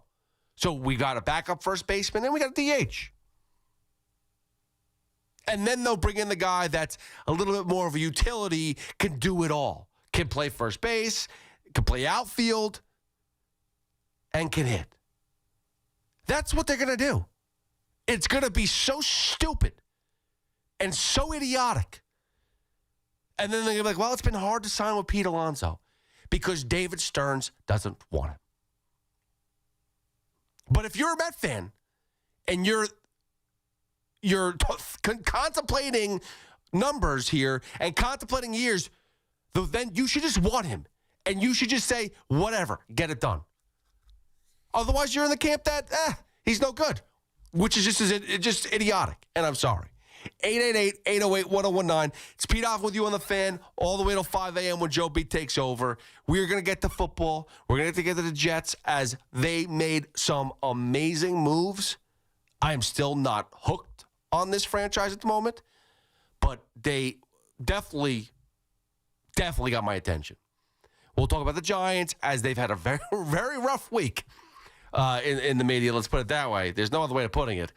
So we'll talk about them, and we will get into a lot of other, whatever you want, whatever's on your mind. We'll talk about the Yankees as well. Again, free agency is here, so things are going to happen. Maybe it's not going to happen right away. NFL trade free agency where all of a sudden, boom, everything just happens. NBA free agency where, boom, everything just happens at once. But it's going to start to happen. It's going to trickle down, and we're going to start to see some things. So let's talk about what we're going to do for the Yankees and the Mets in this offseason. 888-808-1019. And we'll obviously talk about some basketball and some the Rangers won a game. They scored goals. Unfortunately, it still hasn't come at home. 888-808-1019. It's Pete Hoffman with you on the Fan. Hit me up at Hoff, WFAN. The home of the NFL on Westwood One is WFAN. The Steelers are going to Tinseltown to take on the Chargers. 8:20 tomorrow night on AM 660. Right down the middle and good. Sunday Night Football is on the Fan, 101.9 FM, and always live on the free iHeartRadio, TuneIn, and Odyssey app. Injured? Don't be a whiner. Call me, attorney Mark Miner. I'm Mark Miner, and I have over 30 years of experience handling personal injury cases. If you or a loved one has been injured in an accident, don't whine. Call 1-800-LAW-LINE. You can trust that the personal injury law firm of Zalman, Schnurman, and Miner will treat you with respect and fight for your rights. Don't whine. Call 1-800-LAW-LINE for a free consultation. Our goal is to transform your pain into payment. If there is no recovery, there is no fee. We handle all types of accident cases and value the opportunity to help you. The sooner you call, the better. If you are injured, call 1-800-LAW-LINE so we can discuss how to transform your pain into payment. Don't be a whiner. Call Zalman, Schnurman, and Miner at 1-800-LAW-LINE. Zalman, Schnurman, and Miner, personal injury attorneys. Don't whine. Call 1-800-LAW-LINE. That's 1-800-LAW-LINE. Looking for the best value on new tires? Get to Town Fair Tire. We honor every valid manufacturer's and competitor rebates and give you the guaranteed lowest price. Nobody beats Town Fair Tire. Nobody. Town Fair Tire. At City Harvest, we're on the road every day rescuing millions of pounds of nutritious food for New Yorkers in need, transforming surplus food into sustenance, sustainability, and smiles. That's how we feed good. Donate at cityharvest.org. We all hear the radio ads about the IRS. They tell you to be afraid, to be scared, and they try to frighten you into calling. I'm not here to do that. Tax Relief Advocates is different. TRA is here to tell you that if you owe money to the IRS, whether it's $5,000, $50,000, or $500,000, we have a solution. It doesn't matter if you're sitting in your car, at work, or with your kids. No matter where you are, call now. 800-575-9834. Don't lose hope. TRA can eliminate or reduce what you owe to the IRS. Generous programs are now available that can give you a fresh start. Our passion is taxes and helping individuals fix their IRS problems. We have over 1,000 5-star reviews on Google and an A+ with the Better Business Bureau. You don't need to be afraid of the IRS any longer. End your tax nightmare today by visiting us online at TRA.com or call 800-575-9834. That's 800-575-9834. Tax Relief Advocates. Real solutions for real people. Talk New York sports on The Fan. When it comes to affordable term life insurance, everyone's whistling the Big Lou tune. If you're over 50, maybe a bit porky, or have type 2 diabetes, $1 million of term insurance may only cost about $200 a month. Even if you're not in perfect health, call Big Lou, because he specializes in finding big chunks of affordable term life insurance for just about everyone. Don't let diabetes or other health glitches keep you from owning $500,000 to $1 million or more of term life insurance. For affordable term life insurance, call Big Lou. Don't hesitate. Call 800-700-6898. 800-700-6898 or visit biglou.com. Call Big Lou, don't hesitate. 800-700-6898. Call Big Lou, don't hesitate. 800-700-6898. Visit biglou.com. D'Agostino, Law, Bite Back. I'm injury attorney John Ryan D'Agostino, nicknamed The Closer, continuing D'Agostino and Associates' legacy of helping the injured for over 35 years. My father, John D'Agostino, built this injury firm to help accident victims. This is John D'Agostino, and this is a family firm. For us, it's about doing what's right and making sure somebody pays for your pain. Call us first at 1-800-BITE-BACK. That's 1-800-BITE BACK. They call me The Closer because big or small, in court or out, I'm fighting to get the job done, to win, to get you every dollar you deserve. D'Agostino and Associates has offices throughout New York and New Jersey and will come to you. I've been there and I'll be there for you. Call us first at 1-800-BITE-BACK. 1-800-BITE-BACK. That's 1-800-248-3222. At Town Fair Tire, New England's largest name brand discount tire dealer, you get it all. The guaranteed lowest price, the most free services, and we accept all valid rebates from any manufacturer and from our competition. Yes, we accept them all, even competitor rebates. Town Fair Tire, New England's largest discount tire dealer, now with over 120 stores from Connecticut to Maine. Nobody beats Town Fair Tire. Nobody. Name brands at discount prices. Town Fair Tire. Put WFAN in your contact list. 888-808-1019. Powered by Paramount Plus. Count on Sundays all season long with the NFL on CBS and Paramount. Fifi Dobson, look her up. I know Fifi Dobson. Yeah, okay. So most people don't, which is fine. I'm okay with that. I think she's a Canadian singer. Yes. I think so. Either way, very similar with the vocals. That's why I thought that.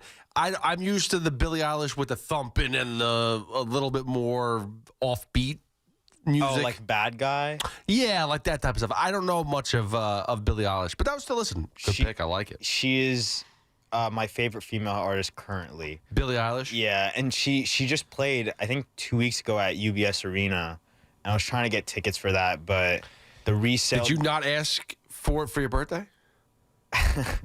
No, because I at the time... By the way, everyone, Alex Azarm just turned 21 2 days ago. So if you call in, 888-808-1019, congratulate him on finally becoming legal. Is it illegal? But you were legal at 18, but now 21 is extra legal. Yeah. Now you can just go drink if you want to. Yeah, I know. It's not like I've been going since I've been 18. Yeah, yeah, right. Don't tell anybody that, but yes, exactly. That's the crazy but trick. I'm 26 now, but 20, you went from 20 to 26? Yeah. Can you believe that? It is crazy. I know. But Alex, he looks young. He looks very young. Imagine it, like, if especially without my beard. Oh my God. You'd be like a little baby. Little baby face. Oh, little baby face, Alex. Oh.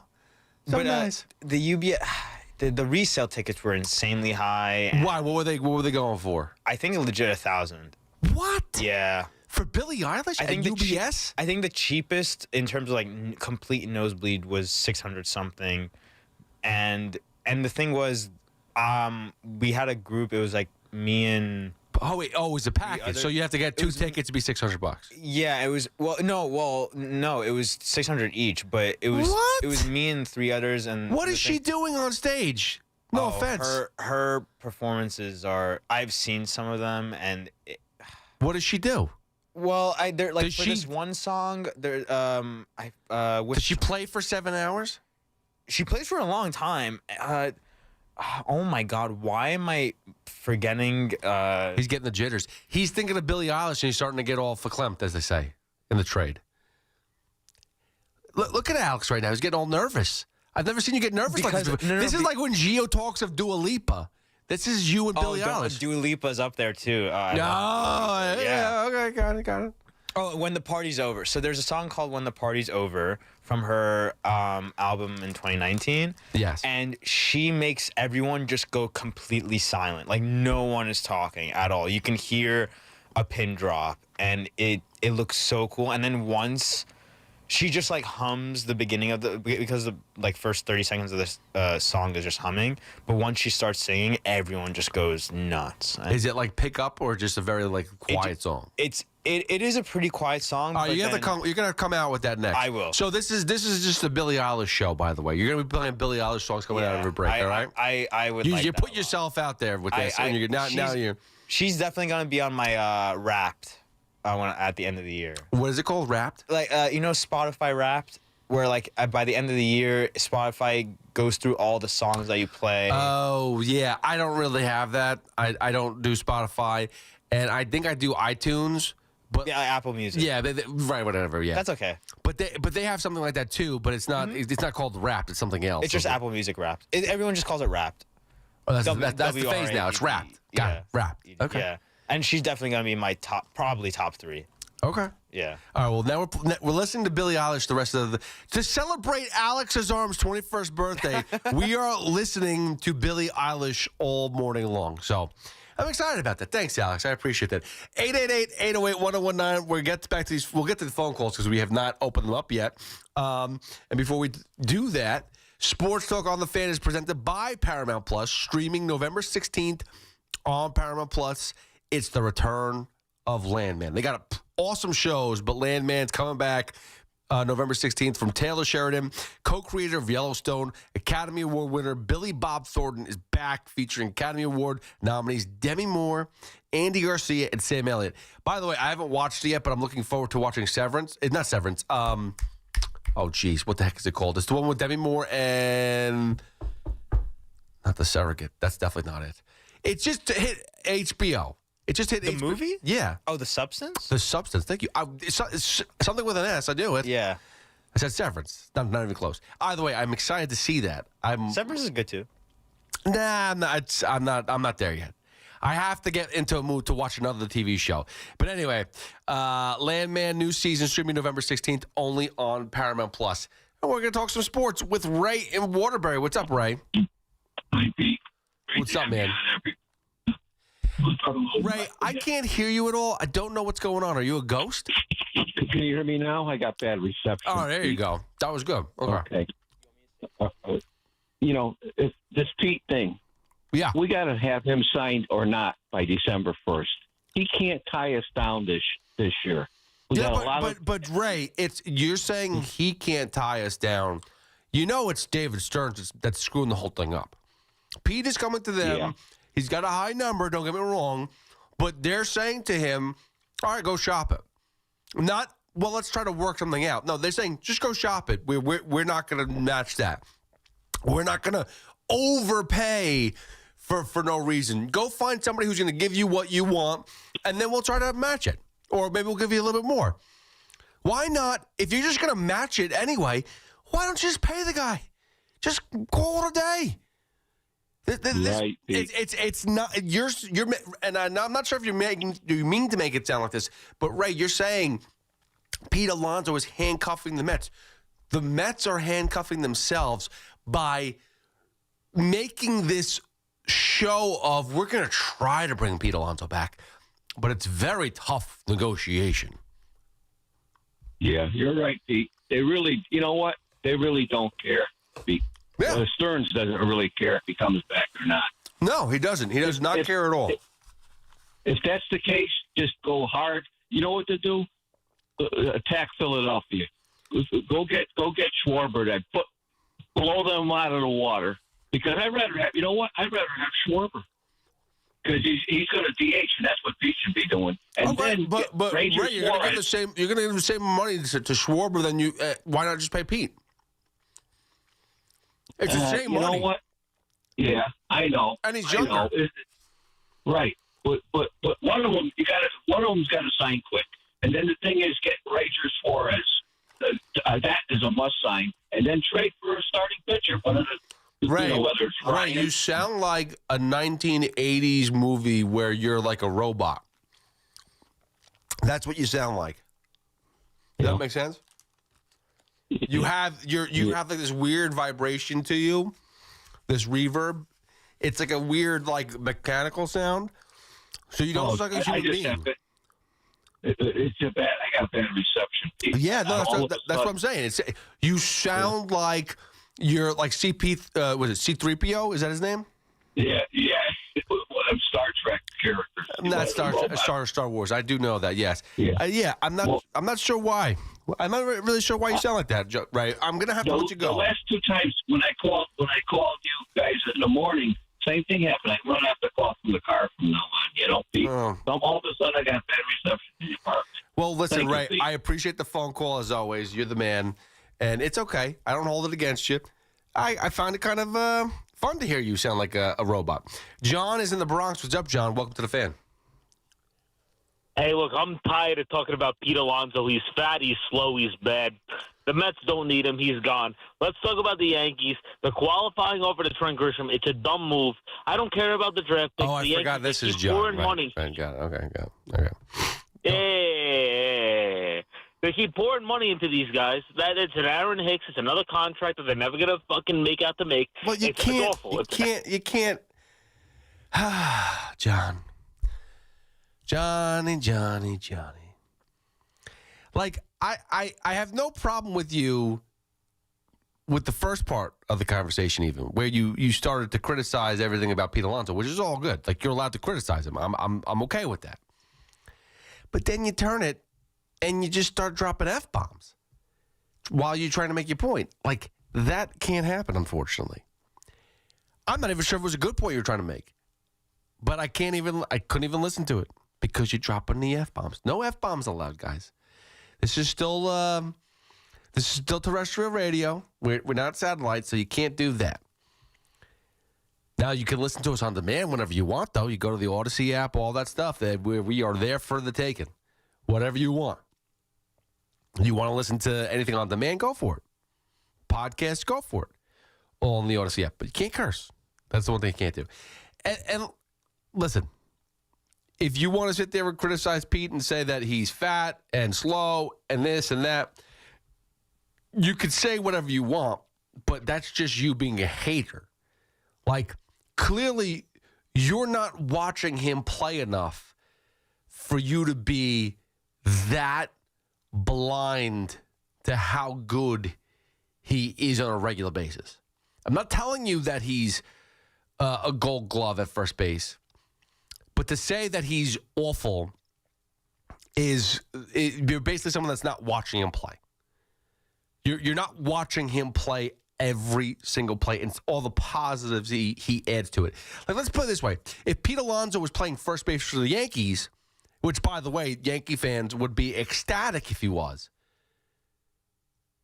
If he was playing first base for the Yankees, he would have scooped up so many balls that would have actually helped lower Anthony Volpe's error count this year. I mean, he had so many errors because he's just throwing the ball away. Pete Alonso would have prevented a ton of that. So, and this is not supposed to be about what Pete Alonso can do. I'm not trying to sell you on Pete Alonso more than anything else, of just being the fact that stop with the being ignorant on how good he actually is. we sit there and talk about Pete Alonso and his production and go, it's not good enough. You could do better. Okay, who? Tell me the guy that could be better than Pete Alonso in this lineup, that you trust in this lineup.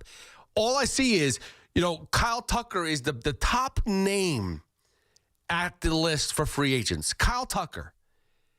I saw on ESPN they have him potentially an 11-year deal for $418 million. So a guy who's 29 years old, all right?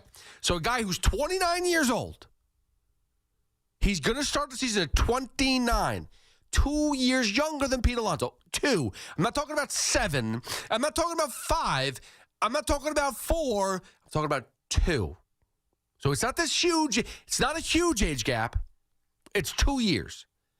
But they're talking about Kyle Tucker, 11-year deal for potential $418 million. We're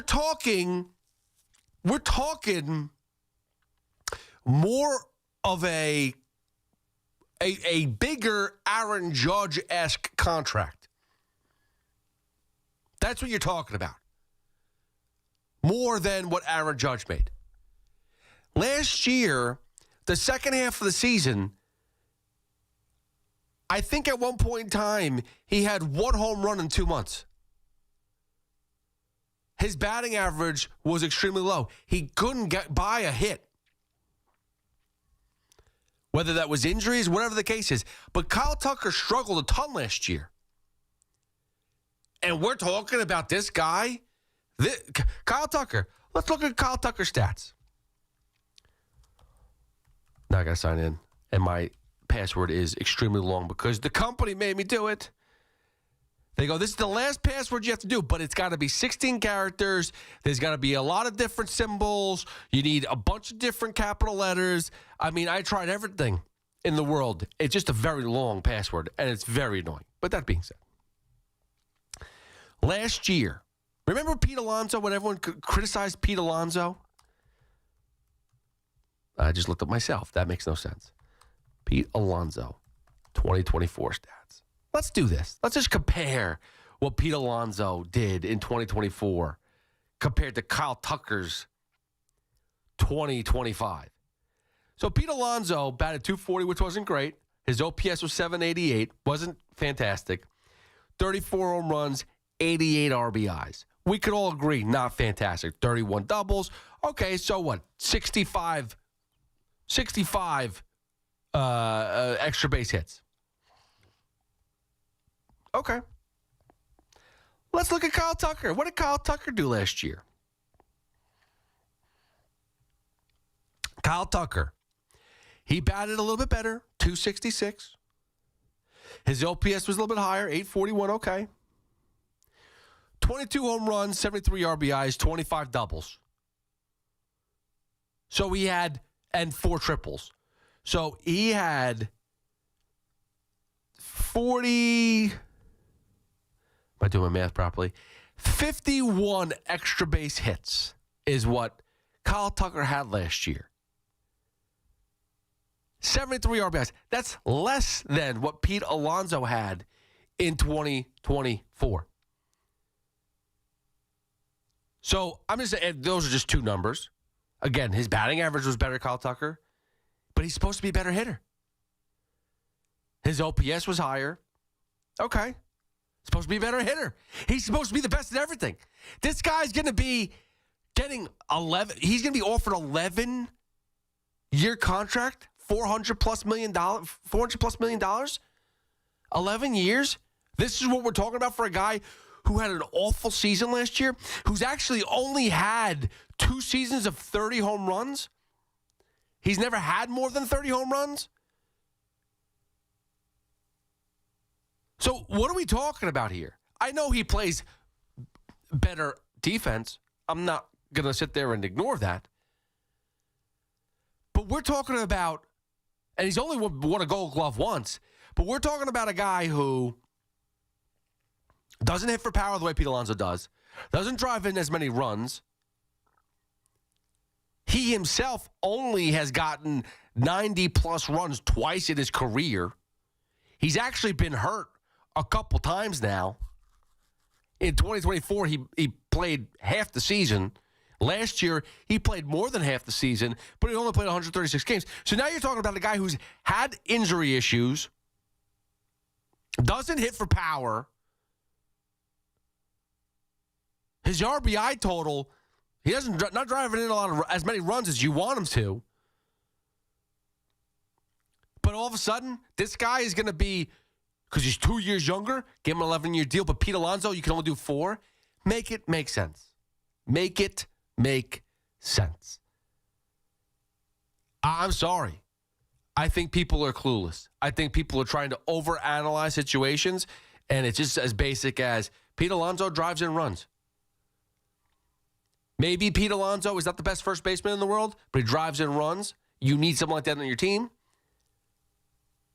And maybe he's not going to be your first baseman forever. He could be a DH, though, that's for sure. And that is useful. Look at Shohei Ohtani. 888-808-1019. We'll get back to your phone calls. We'll get back to more. Whatever you want to talk about. We're going to get to the football at 3 a.m. We'll talk about the Jets. We will talk about my favorite trade so far as a New York Jet fan. I'm a fan again. I am actually a fan again of the New York Jets. I'm very happy with what they did. Now, I'm not convinced that they're going to come back to their winning ways. I still think there's a lot of things to go to, but we'll get into that 3. 888-808-1019. Pete Hoffman with you on the Fan. Hit me up at Hoff WFAN. Flag and Anthem just dropped their new premium cooling denim, and it's a total game changer. It really, truly is. They're truly unlike any pair you've worn before. Durable, lightweight, and built with stretch and cooling fibers that keep you comfortable all day. It's amazing because, yes, it is cool. It is lightweight in a way where it's like, all right, I can breathe. I feel good. But then it does. If it's getting cold, you feel warm. It's amazing that it's the perfect denim to wear. And if you really want to do it right, pair them with Flag and Anthem's best-selling Chatsworth Soft Waffle Hoodie or Henley, both made from that super soft thermal-like fabric that looks great on its own or layered under a jacket. Trust me, this combo's got fall written all over it. So visit flagandanthem.com and don't forget to use code WFAN for 25% off at checkout. Flag and Anthem, real clothes for real life. It's Evan and Tiki. Afternoons on the Fan 101.9 FM. There are certain games in which you walk away and say, who am I mad at? Right. Am I mad at this guy? Am I mad at this aspect? I walk away from this game. When I left MetLife Stadium, I walked away saying, they all suck. The GM needs to go. The head coach needs to go. Listen to Evan and Tiki on demand on Apple Podcasts, Spotify, or wherever you get your podcasts. The Association on Aging in New York is celebrating the 60th anniversary of the Older Americans Act, which funds vital programs for millions of older adults. Services include meals, transportation, home care, Medicare counseling, case management, and caregiver support. Today, people are uncertain whether some programs remain available. We can help. To learn more about these essential programs and how to keep them, visit our website at agingny.org. Sponsored by the Association on Aging in New York. This is J.J. Hill of Shulman & Hill, New York's premier injury law firm. We'll always stand up for you if you're injured in a slip and fall. If you've ever wished you had a lawyer in the family, now you will. At Shulman & Hill, it's never one and done. Once you're a client, you're always part of our family. Shulman & Hill, we're not just New York's law firm, we're your law firm. Get your free consultation at hurtny.com. That's hurtny.com. Imagine a gentleman's club with over 200 gorgeous exotic dancers every week. Hey, big boy. From the people who make fantasies come true, Gallagher's 2000 in Long Island City is the place to be. Gallagher's 2000, a gentleman's club for today, gentlemen. Gallagher's 2000 features 2 floors, 3 stages, discounted drinks, VIP, champagne rooms, and dinner specials every night. Gallagher's 2000 offers complimentary lunch Thursdays and Fridays with any drink purchase. Come on down, big boy. Gallagher's 2000 is New York's largest upscale gentlemen's club and Gallagher's 2000's bachelor parties will blow you away. For their bachelor party specials, call 718-361-1348. Gallagher's 2000 is located at 4319 37th Street in Long Island City, Queens. Just a half a block north of Queens Boulevard. Call 718-361-1348. Gallagher's 2000 is unlike any club in New York. Come tonight for the time of your life. Gallagher's 2000. Let your imagination run wild. We've got more sports talk coming up on The Fan. At Town Fair Tire, New England's largest name brand discount tire dealer, you get it all. The guaranteed lowest price, the most free services, and we accept all valid rebates from any manufacturer and from our competition. Yes, we accept them all, even competitor rebates. Town Fair Tire, New England's largest discount tire dealer, now with over 120 stores from Connecticut to Maine. Nobody beats Town Fair Tire. Nobody. Name brands at discount prices. Town Fair Tire. Hey, New Yorkers. Fast, reliable internet can be yours when you switch to Fios. For a limited time, combine Fios home internet and one line of mobile for just $69.99 a month. Get unlimited welcome for $50 a month with autopay plus taxes and fees when you bring your phone. And add Fios 300 megabytes per second for $19.99 a month with autopay, mobile plus discount, and bonus discount. Visit your tri-state area Verizon store today to get this limited time offer and switch to our reliable 100% fiber optic 5G network. Fios. For eligible new Fios internet and mobile customers, both the $15 monthly discounts for Fios and Bring Your Phone applied over 36 months. Mobile and home discount enrollment required. $99 Fios setup charge applies. For unlimited welcome, unlimited 5G and 4G LTE may be temporarily slower than other traffic in times of congestion. Domestic data roaming at 2G speeds.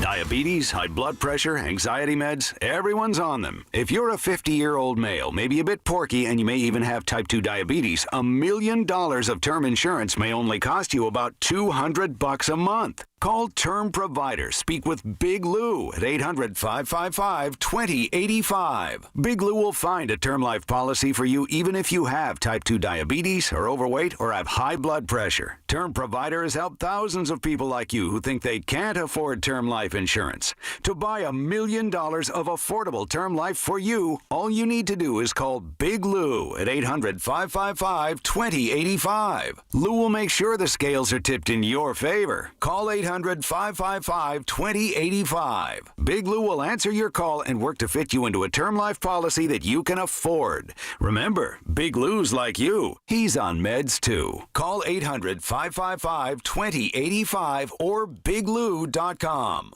Talk New York sports here. The Fan.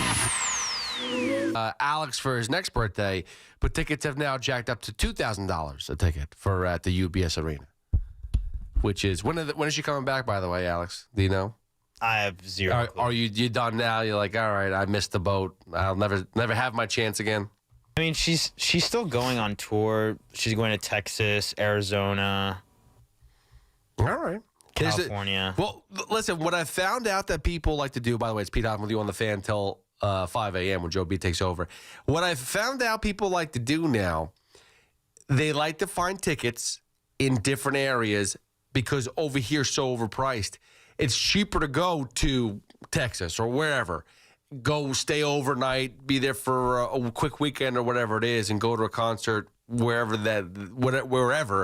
and come back home. Rather than go spend $1,000 at UBS or MetLife or wherever. It is amazing, but that's what people going out of the country. I mean, that's the Taylor Swift stuff, right? Taylor Swift, yeah.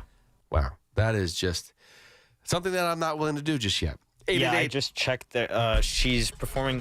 What did you do? You're breaking stuff, dude. Her last. She really makes you nervous. I know.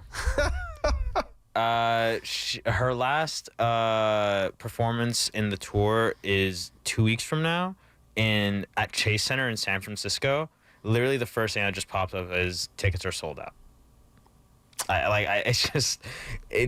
She's so big now. Like, it's crazy. I didn't think she was the top of the list, but I mean, right now, I guess she is. I thought it was Sabrina Carpenter. Didn't she take over for like a split second? Yeah, I would say so. She definitely ruled the summer, with her album. I don't know. I wasn't like too into it, but yeah, it wasn't that good. Billie Eilish, this new album that she dropped was beginning of 2025, so she's got some time to build this. Yeah, she's got to tour with this thing for a little bit. 888-808-1019. Let's get to Walt in Oceanport quickly before we go to an update. Walt, what's up, buddy? Hey, no, I just want to say that I'm a Yankee and a Giant fan, but I am not a Jet or Met hater. And well, that's nice. I like that. Okay, well, that's good. Thank you. But the brand of baseball and what Pete Alonso did, this past season he played very well, but the season before, for that 2.5 weeks in the postseason. And even though my team went to the World Series and we wound up losing, for 2.5 weeks, I was captivated, okay, with like whatever the Mets were doing, okay? And he played amazingly well. Now, what I think is that Kyle Tucker is going to become like his best buddy because he's going to be making him much more money, okay? Just by the fact that Kyle Tucker is looking for like over $400 million, that's going to bode well for Pete Alonso. I would love to have Pete Alonso on the Yankees. I mean, like, totally. I mean, like, and one of your contemporaries, I think it could have been C-Mac or maybe it was Alston Tron, they came up with a statistic that as much as Alonso is being maligned, okay, for his fielding is actually, like, pretty spectacular statistically. Well, it depends on what stats you're looking at because a lot of them are not in his favor. I won't lie. Like, if you go through a lot of these fielding graphics, they're all telling you he's a bad defender, which is absurd in my opinion. Like the WAR category, it's not good. Okay, but from what I was listening to, albeit I was in the car at the time, but I just took it as germane, that in 1,000 balls that were thrown to first base, he made 7 errors. Yeah. Now, I understand he's got like a little hitch with like throwing the ball and stuff like that, but typically speaking, unless you're turning a double play, okay, or you're throwing it to home, okay, most often as a first baseman, you're just catching the ball and you're scooping it, or, the shortstop, threw a ball and you're scooping it out of the dirt. And evidently, from what I've been told, he's extremely good about that. Yeah, and Walt, good call. Got to take a break here. You're right. He is extremely good at scooping. He's extremely well at defending throws that are a little bit off. But you do have to take into consideration the fact that he does need to make throws as a first baseman. Like, you do have to try. If you saw Vlad Guerrero in the World Series, he made some unbelievable throws from first base to second base, to double up guys, from first base to third base, to pick people off, trying to take the extra bag. Like, those are things that are extremely important that Pete Alonso does not do as well. I'm not going to sit there and deny it. He just doesn't do it as well. But take away the amount of how often does he need to do it? You're right. He needs to pick and scoop balls 1,000 times in a year. How often is he throwing the baseball around the diamond? Not often. But when he does, he needs to make good throws. So I'm not going to sit there and deny that, like, you just throw that away. No, he needs to improve on that. And let me tell you something. The one thing about Pete Alonso, he works his tail off to improve defensively on everything. Coming up next, we're going to talk about the Jets. We'll get to the Giants a little bit later, too, but we're going to talk about the Jets because there's something that made me very happy this past week. Hasn't made me fully confident, but definitely has made me happy. 888-808-1019. That's the number to call. You can always hit me up at Hoff WFAN. You can always hit me up at Hoff WFAN, like I said. You could do that. And again, phone number 888-808-1019. But now let's take an update. Take a break for an update. Marco Belletti. Talk sports with BT and Sal. Middays 10 to 2. WFAN, WFAN FM, WFAN FM HD1 New York, and Odyssey Sports Station. WFAN Sports Flash. Good morning at 3 o'clock. I'm Marco Belletti, and this report is sponsored by Chef IQ. Precision cooking, effortless results. ChefIQ.com. Well, the Jets will have a quarterback Sunday against the Browns. That's as much as Aaron Glenn's going to give us. He continues to avoid making it public whether he's going Justin Fields or Tyrod Taylor. Meanwhile, the Giants, they're on the road for the Bears this week. Our own Sean Morash reporting that Brian Dable nearly lost his job on the plane on the way back from the debacle in Denver. Cooler heads then did prevail, allowing him to keep his job. Dable got a chance to respond. I know about it talking to Pat on the way down. So, other than that, no. But again, not winning enough games. There's a lot of reports out there. So you don't think you focus on those. You focus on the things you can control. Meanwhile, the Rangers able to bust out in Detroit. Hamonic and Zibanejad. Now Radish comes in for Zibanejad across to Panarin. He scores! Artemi Panarin with his third point of the night extends the Rangers' lead. It's now 3-1. A goal, 2 assists for Panarin. Alexi Lafreniere, a goal and assist as well. 32 saves, Jonathan Quick. Rangers dumped the Red Wings 4-1, improving to 7-1-1 on the road. Kenny Albert, the call MSG. Elsewhere, the Wild ripped the Islanders 5-2, and the Pistons too much for the Nets 125-107. Kate Cunningham, 34 points. Michael Porter Jr. paced Brooklyn with 28. 57 degrees in Central Park. That's what's happening. I'm Marco Belletti. Real sports talk for real fans with real opinions. The Fan, 101.9 FM, and always streaming on the Odyssey, iHeartRadio, and TuneIn apps.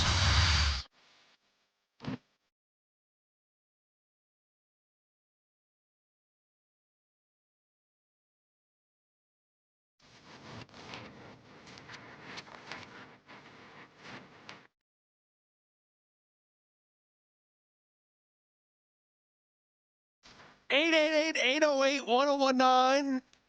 That's the number to call. Speed off with you till 5 a.m. when Joe B takes over. I'm curious to hear Joe B's reaction to the Jets trading Sauce Gardner. I will tell you this much. I hated this offseason when they handed Ahmed Gardner that contract. I was all about Garrett Wilson getting paid because the guy shows up every single week. He puts the work in. He finds a way with no matter what quarterback. At the end of the season, he's going to put up as long as he's healthy and plays all season, he's going to put up 1,000 yards. He's going to get in the end zone a few times, but he's going to put up 1,000 yards. He's going to work with whatever is given to him. Unlike Ahmed Gardner. He had a really good rookie season. He was flashy. He was upbeat. It felt like it was a first year of something special that was going to happen. Maybe Darrelle Revis 2.0. And what's happened now the past couple of years, specifically last year, as the team has progressively gotten worse. That's the amazing thing. It's like when he was here, they weren't good to begin with.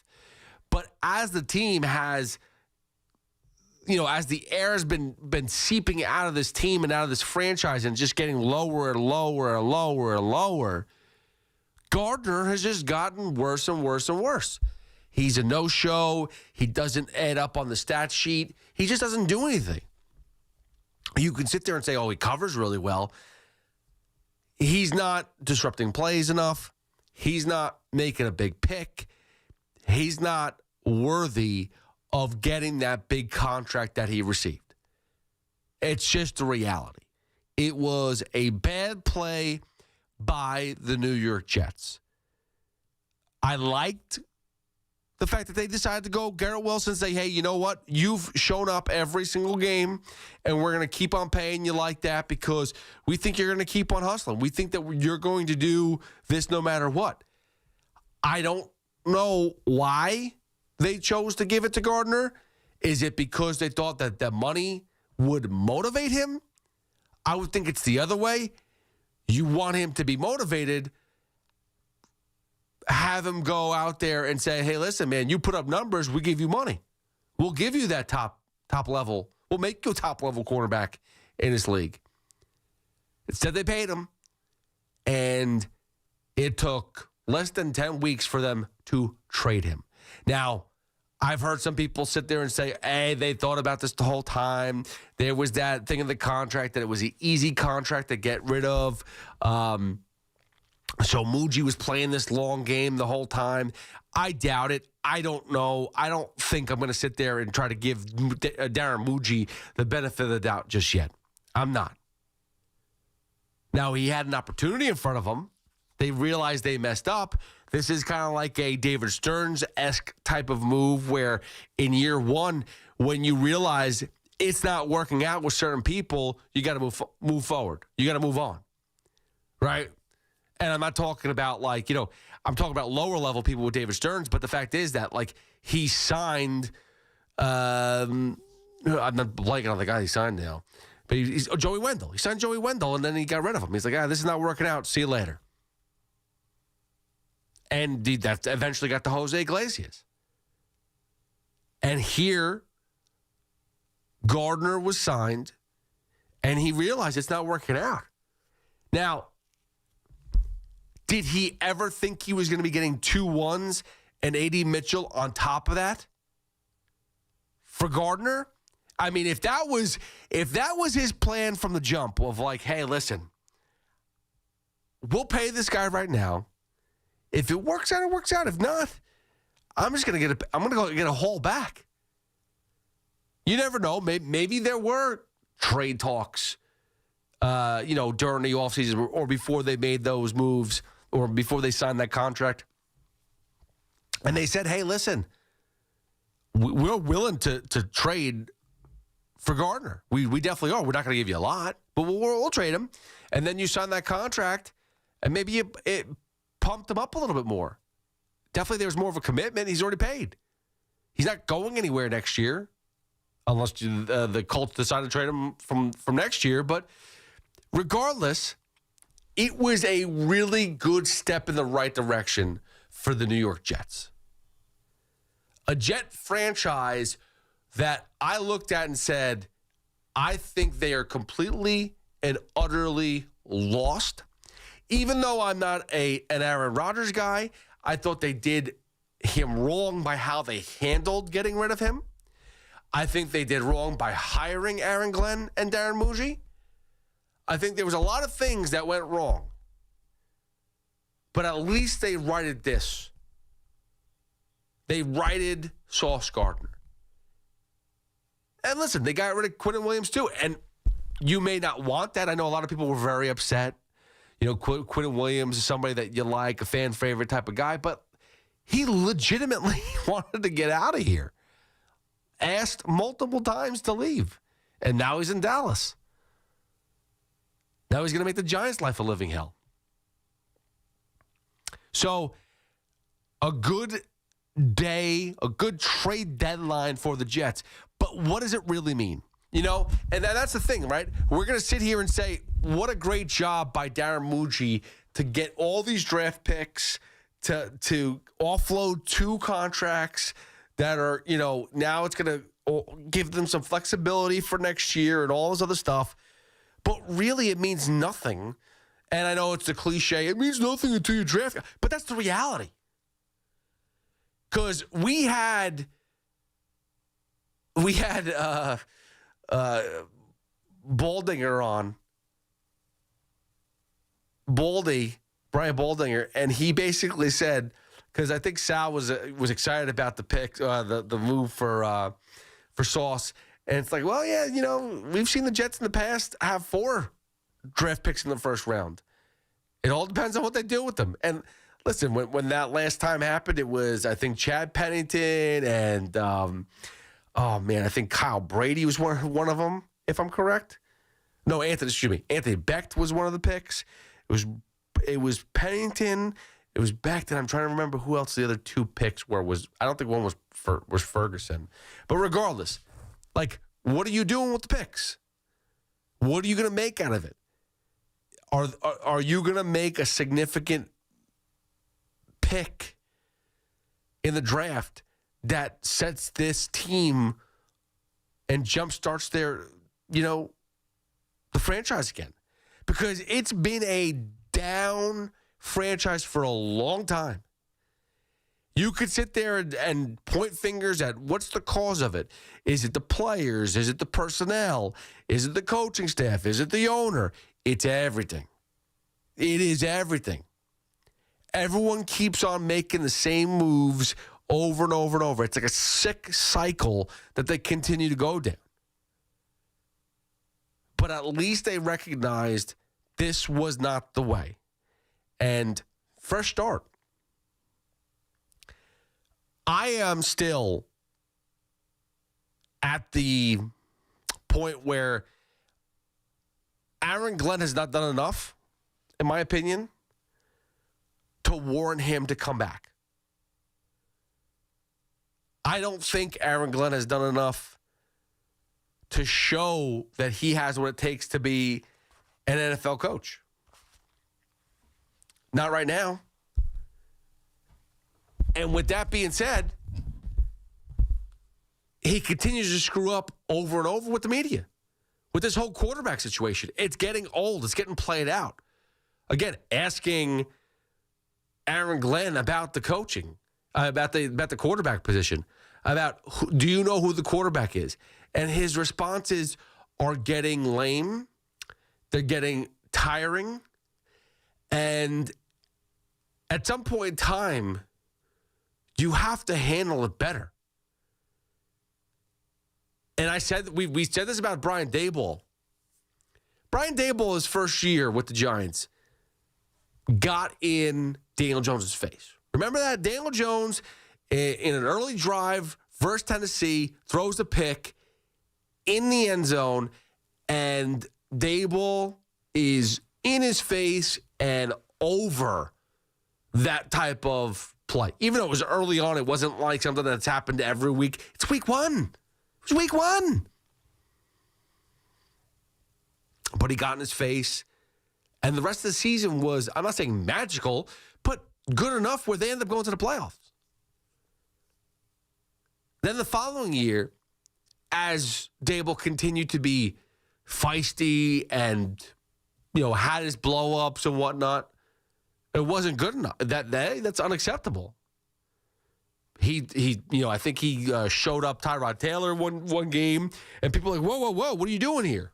You can't do that, especially when you're losing. Well, then the next year, Brian Daboll, the personality changed. He wasn't as feisty. And even this year, like I see him, it's a love fest, to be fair, between Brian Daboll and the players. You could sit there and say that maybe they don't, that there's issues in the locker room. I don't think there is, because when I hear them talk to each other in and out of the locker room, it's all love you, coach, love you, Dex, love you, Burnsy, whatever it is. There's a lot of love going on, okay? But that feistiness that Daboll had, which, by the way, he's now just pinpointing it on the referees, which he should, because they are just terrible this year. But the point is that the feistiness that he had, that it kind of got stale quick because the winning fell apart. And with no winning, you can't be that personality, because now people don't like you. Now you're a jerk. Now you're anger management, whatever the case is.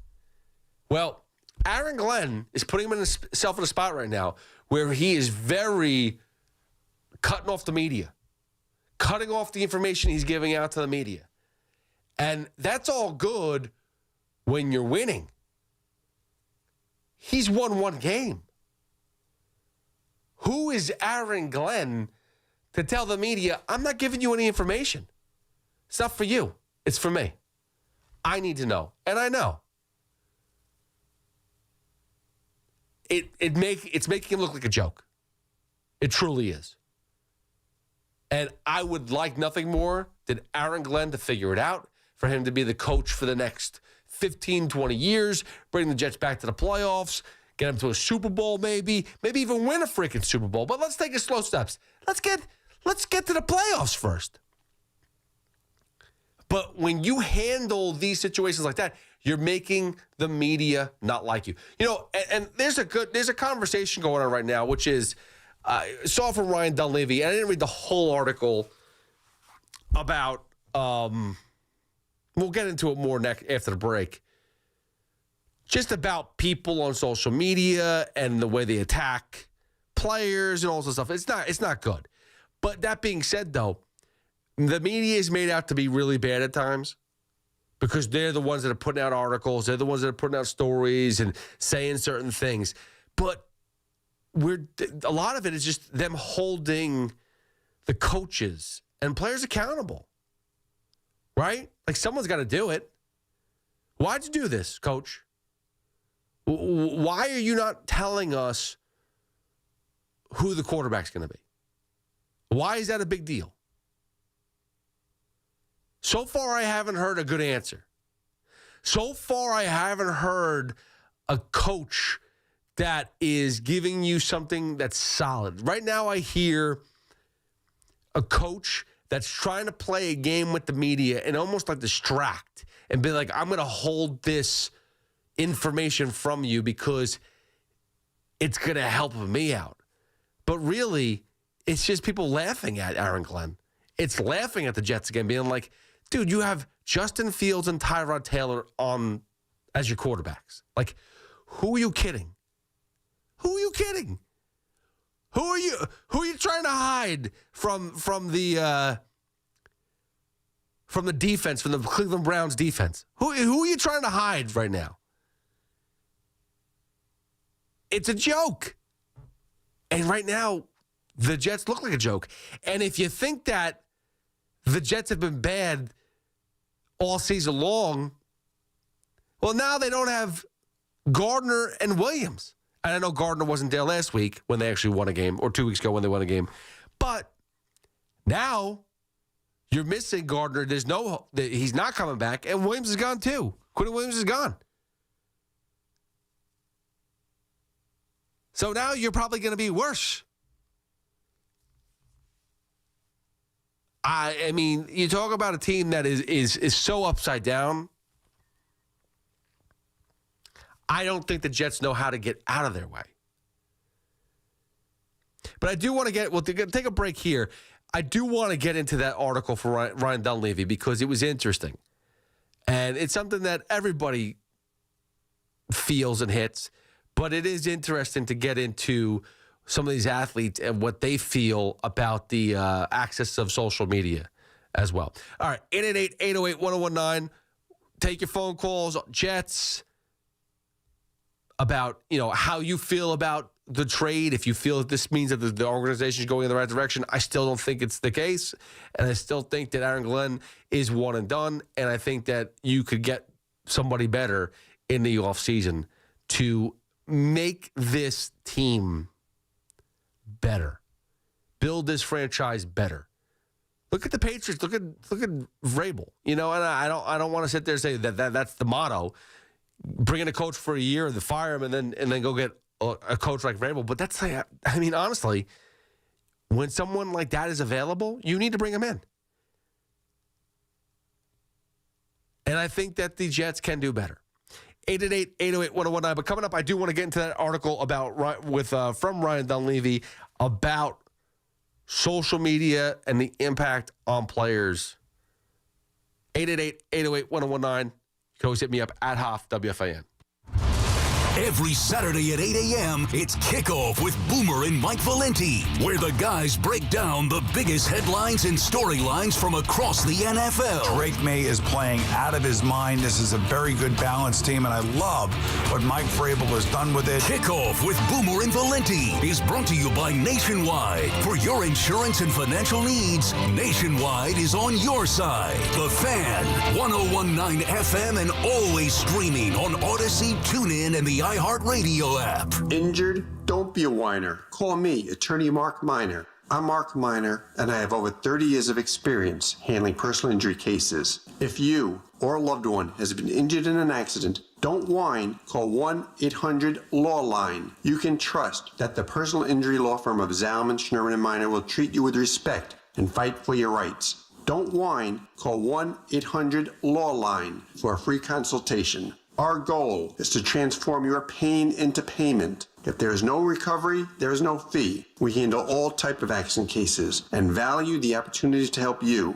The sooner you call, the better. If you are injured, call call 1-800-LAW-LINE so we can discuss how to transform your pain into payment. Don't be a whiner. Call Zalman, Schnerman, and Minor at 1-800-LAW-LINE. Zalman, Schnerman, and Minor, personal injury attorneys. Don't whine. Call 1-800-LAW-LINE. That's 1-800-LAW-LINE. Looking for the lowest price on name brand tires? Get to Town Fair Tire and get the guaranteed lowest price on any name brand tire. Nobody beats a Town Fair Tire deal. Nobody.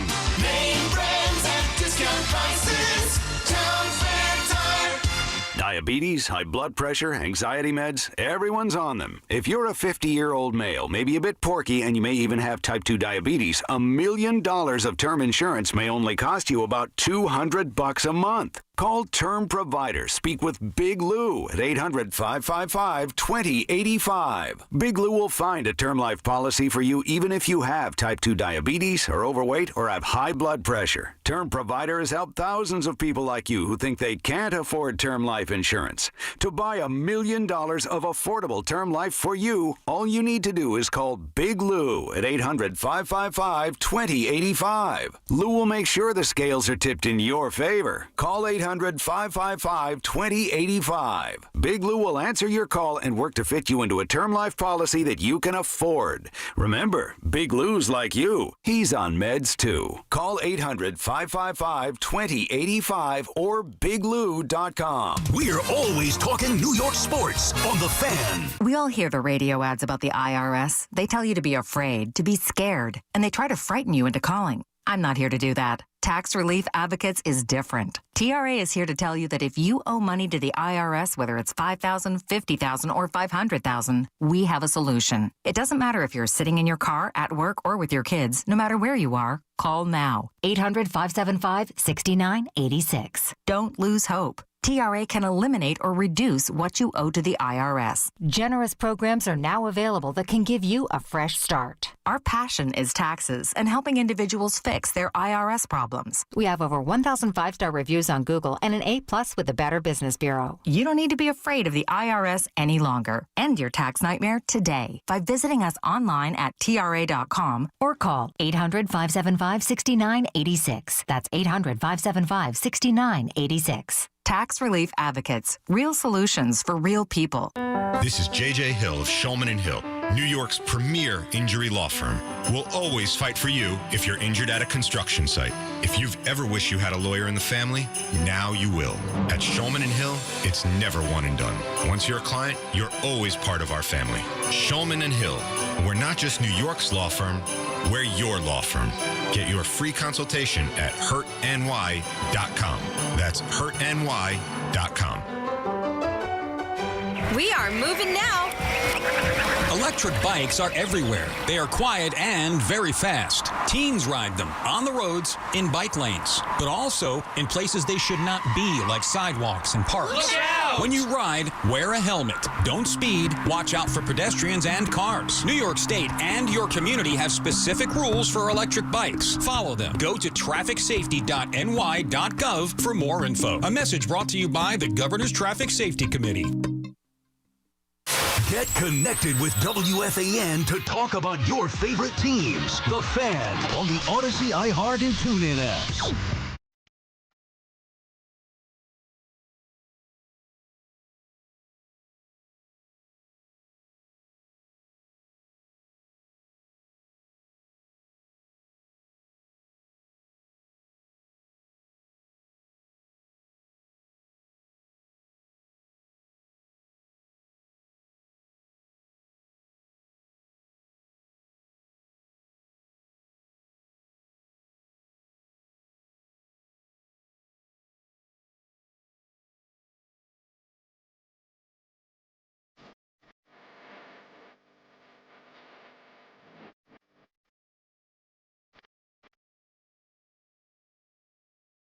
Eight 808-1019 is Pete Hoffman with you on The Fan.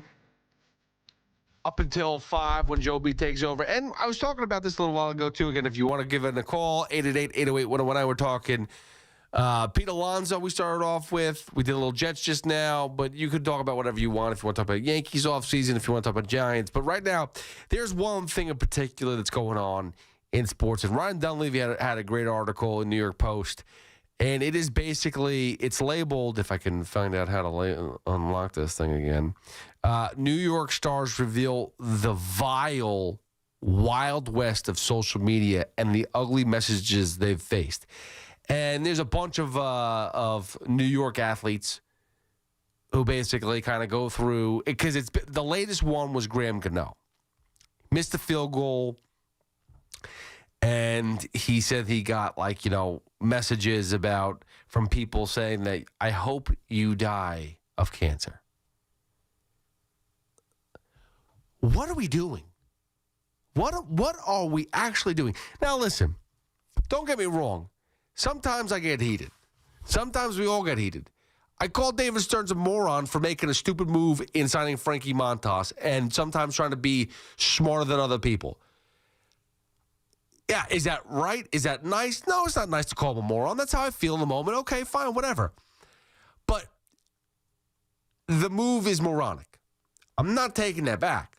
I don't think most people would take that back. I think at this point in time, if you ask David Stearns, he probably would say that's moronic. However, there's a line that we cross, and I'm gonna not say it for myself. Oh my goodness! I'm just watching Alex. I just watched a highlight where a whole entire section of people and kids are going like this, doing the 6-7 thing. I'm sorry, that's distracting me right now. It's very annoying. But anyway, that being said, seriously, like I was talking about before, a lot of people say that the Aaron Glenn and the media, they're going at it right now with the whole quarterback stuff, and it's kind of getting a little uncomfortable. But understand what the media is doing is not going and attacking people and players and coaches and saying vile things about them. Whether you like the media or not, they're not going out of their way to completely destroy someone's life. They're not. I think David Stearns, and again, this is going back to the David Stearns stuff, I think David Stearns is actually going to do a good job with the Mets. I'm not happy with a lot of the moves he made. I hope he doesn't do what he did again. I hope he figures it out. I trust he will, and I believe he's got an owner that can help him figure it out. I'm not 100% trustworthy yet, but because of the move for Frankie Montas in particular, I'm not upset enough to wish bad things about the man. I'm not hoping that something happens to him or his family. And the fact that people think it's okay to do that, to me, we have definitely lost as a society of what reality is. If you think that you could just sign on to a Twitter account, that's why I saw some burner stuff out there about, Joe Shane's got a burner account. I don't think any of that stuff's truth. We have seen people before with burner accounts, okay, so you never know. But at this point in life, we've seen it all. We've seen a lot of things happen. We've seen the world basically stop with COVID. A lot of people listening right now were alive and well and watching 9/11 and seeing these horrific things happen on TV. And we're still here talking about it and still here remembering it. I just hope that those same people can differentiate, sports is supposed to take us away from stuff like that. It's supposed to. That's what we always talk about. I don't talk politics for a reason on the air. A, nobody cares what I have to say. B, sports is an escape from reality. So for people to go after athletes after their family and discussing, and this is not the first time I've heard about it too. I believe Francisco Lindor's wife had something said to her too. It's gross. It's unbelievably gross. And I've had, unfortunately, my wife put her stuff on private, but I believe she's told me before that people have reached out to her and said things to her. And I remember I've only blocked maybe 2 or 3 people on social media. I don't do that. Like, I make sure that I treat everyone fair. You could say what you want about me. You could bitch and scream and not like an opinion. You can call me an idiot. I don't care. I call people idiots all the time. If you attack my family, if you say something about my wife or kids, you're done. That's where I cross. That's my limit. Like, you don't get to have that. You don't get that opportunity. You don't get to have access anymore. You lost your privilege. And maybe that's what we should be doing more now. You should be losing your privilege. If you can't handle gambling, for example, and that's where a lot of this is based off of. A lot of these athletes are talking about, like, I let up a sack, or Ryan Stanek saying how he had a couple big blown games and his ERA ballooned to 15, and people are basically telling him, I hope you die. Because I didn't hit my parlay got screwed because of you. Well, if you're being irresponsible with your money, why are you putting it on somebody else? Like, this is a dangerous world, because obviously with the whole gambling stuff that took place not too long ago with Chauncey Billups and Rozier, obviously now there's people that are trying to force outcomes in games. It's a dangerous game we're playing if you're gambling. You got to gamble responsibly. You got to put it on yourself. You can't put it on anybody else. Now, if there's something shady going on, yeah, that's not cool. It's not right. That's what makes this whole NBA scandal a huge ordeal, or the, of throwing games and stuff, or whatever the case is. But you have to be able, if you're going to be the person that is going out there and putting money out there and gambling on these situations and whatever it is. Like, I love the Mets. I don't gamble on the Mets. That's too much pain for me. Like, I hear Evan all the time talking about his, hedging his bets. Like, I'm going to bet against the Mets because at the very least, I'll make some money off of it. Okay, I get that.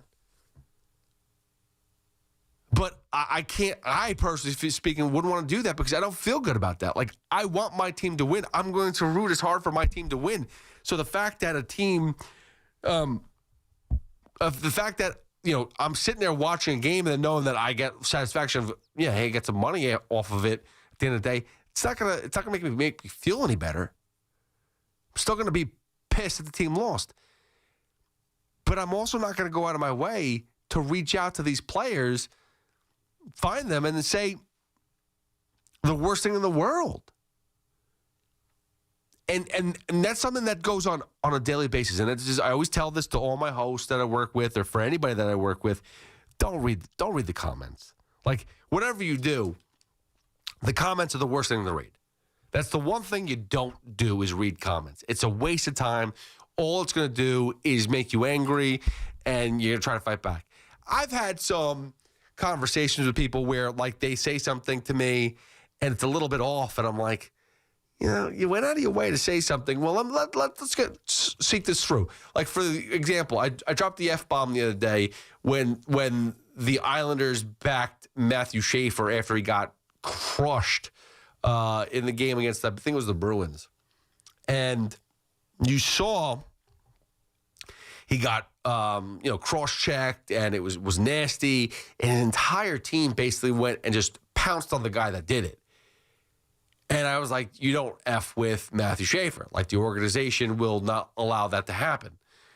And someone reached out to me and basically said to me in all this different ways, I was like, and it was, respectful. He said, you're a WFAN employee. How dare you? Not how dare you, but it was like, can you not think of a better word to drop an F-bomb? And I said to him, I was like, listen, I see you right now. You follow 10 people, but that's it. 10 people. I was one of them, and Frank the Tank was another guy. And Frank the Tank is somebody who goes off constantly and curses and bites his finger, bites his shirt and bites whatever, throws his glasses around, does all this stuff. And I'm like, dude, we're not the same person at all, but you follow one person who is basically an F-bomb entirely, and then you follow me, who I drop one ever so randomly. Like, it seems a little hypocritical. I would love to see what you say about Frank. And then he privately hit me up and explained to me where he was coming from, and I respected it. And I have no problem with that. I have no problem calling people out for stuff. But you can't attack people. And you got to read the article and understand where these athletes... Listen, you may not like a player. I'm not a fan of a lot of players. I'm not a fan of a lot of personal acts. I keep on saying that Shohei Ohtani's cheating. I personally think that, it's a full cheat code of how he went about signing his contract. Yeah, I think it's a little shady.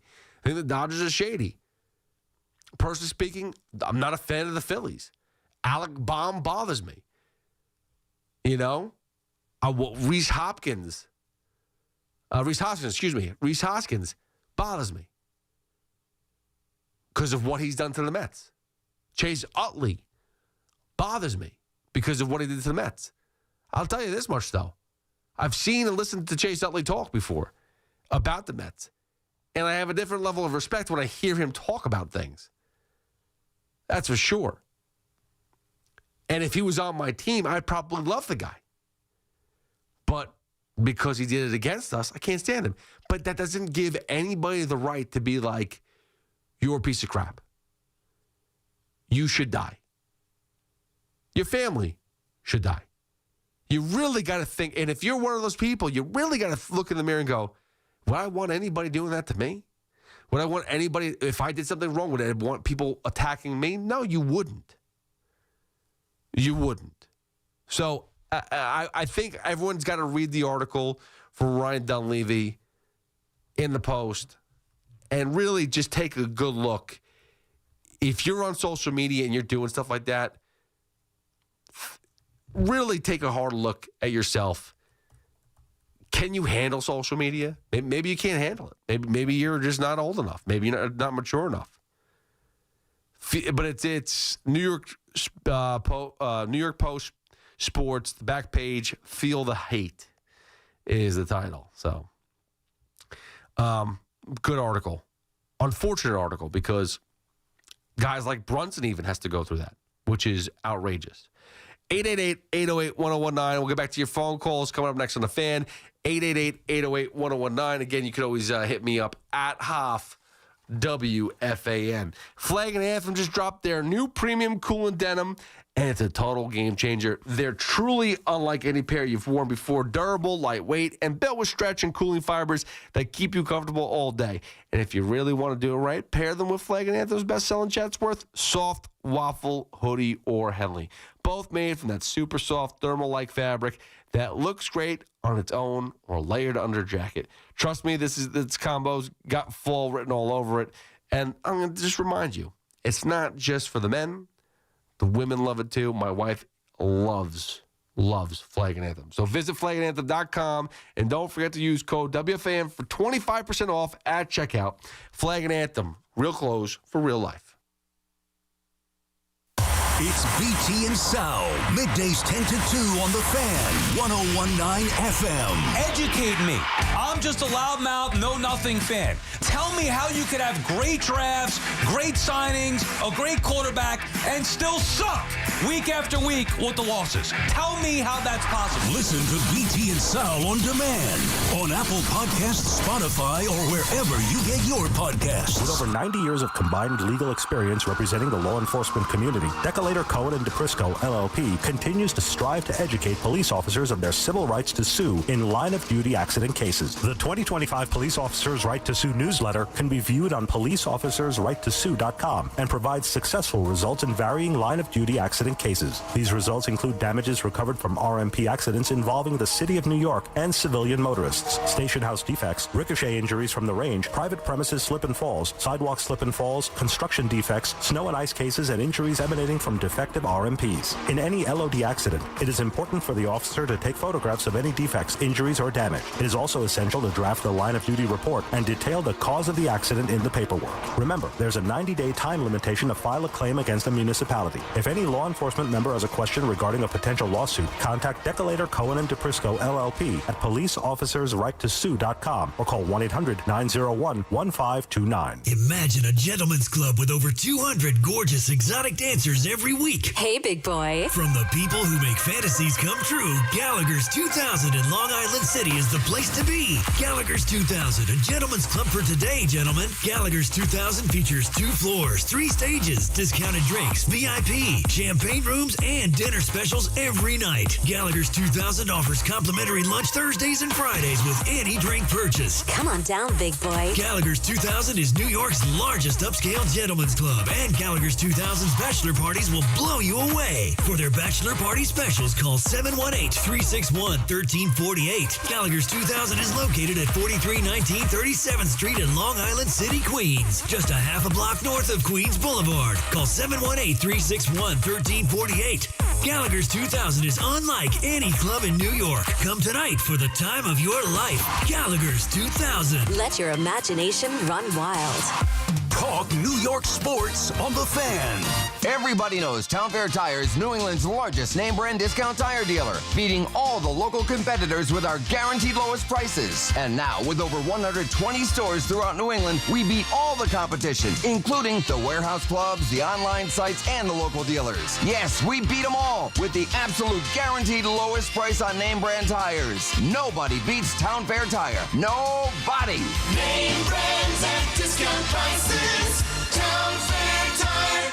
We all hear the radio ads about the IRS. They tell you to be afraid, to be scared, and they try to frighten you into calling. I'm not here to do that. Tax Relief Advocates is different. TRA is here to tell you that if you owe money to the IRS, whether it's $5,000, $50,000, or $500,000, we have a solution. It doesn't matter if you're sitting in your car, at work, or with your kids. No matter where you are, call now. 800-575-9834. Don't lose hope. TRA can eliminate or reduce what you owe to the IRS. Generous programs are now available that can give you a fresh start. Our passion is taxes and helping individuals fix their IRS problems. We have over 1,000 5-star reviews on Google and an A+ with the Better Business Bureau. You don't need to be afraid of the IRS any longer. End your tax nightmare today by visiting us online at TRA.com or call 800-575-9834. That's 800-575-9834. Tax Relief Advocates. Real solutions for real people. We are moving now.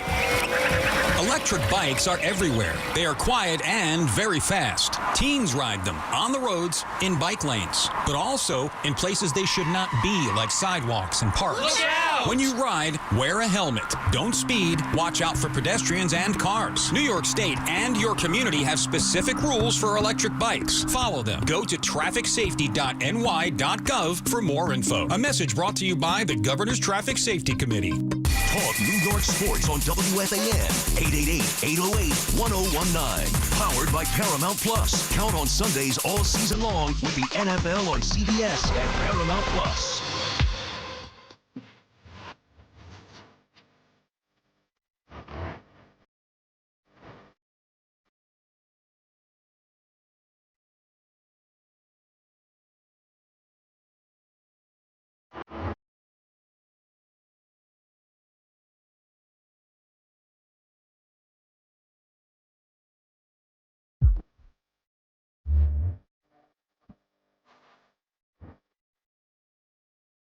888-808-1019. Pete Hoffman with you on the Fan for another hour and change until Joe B takes over.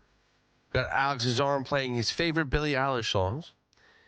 And he's still trying to search for good tickets for another concert that he never seen Billie Eilish, correct? I've never seen Billie Eilish. Okay.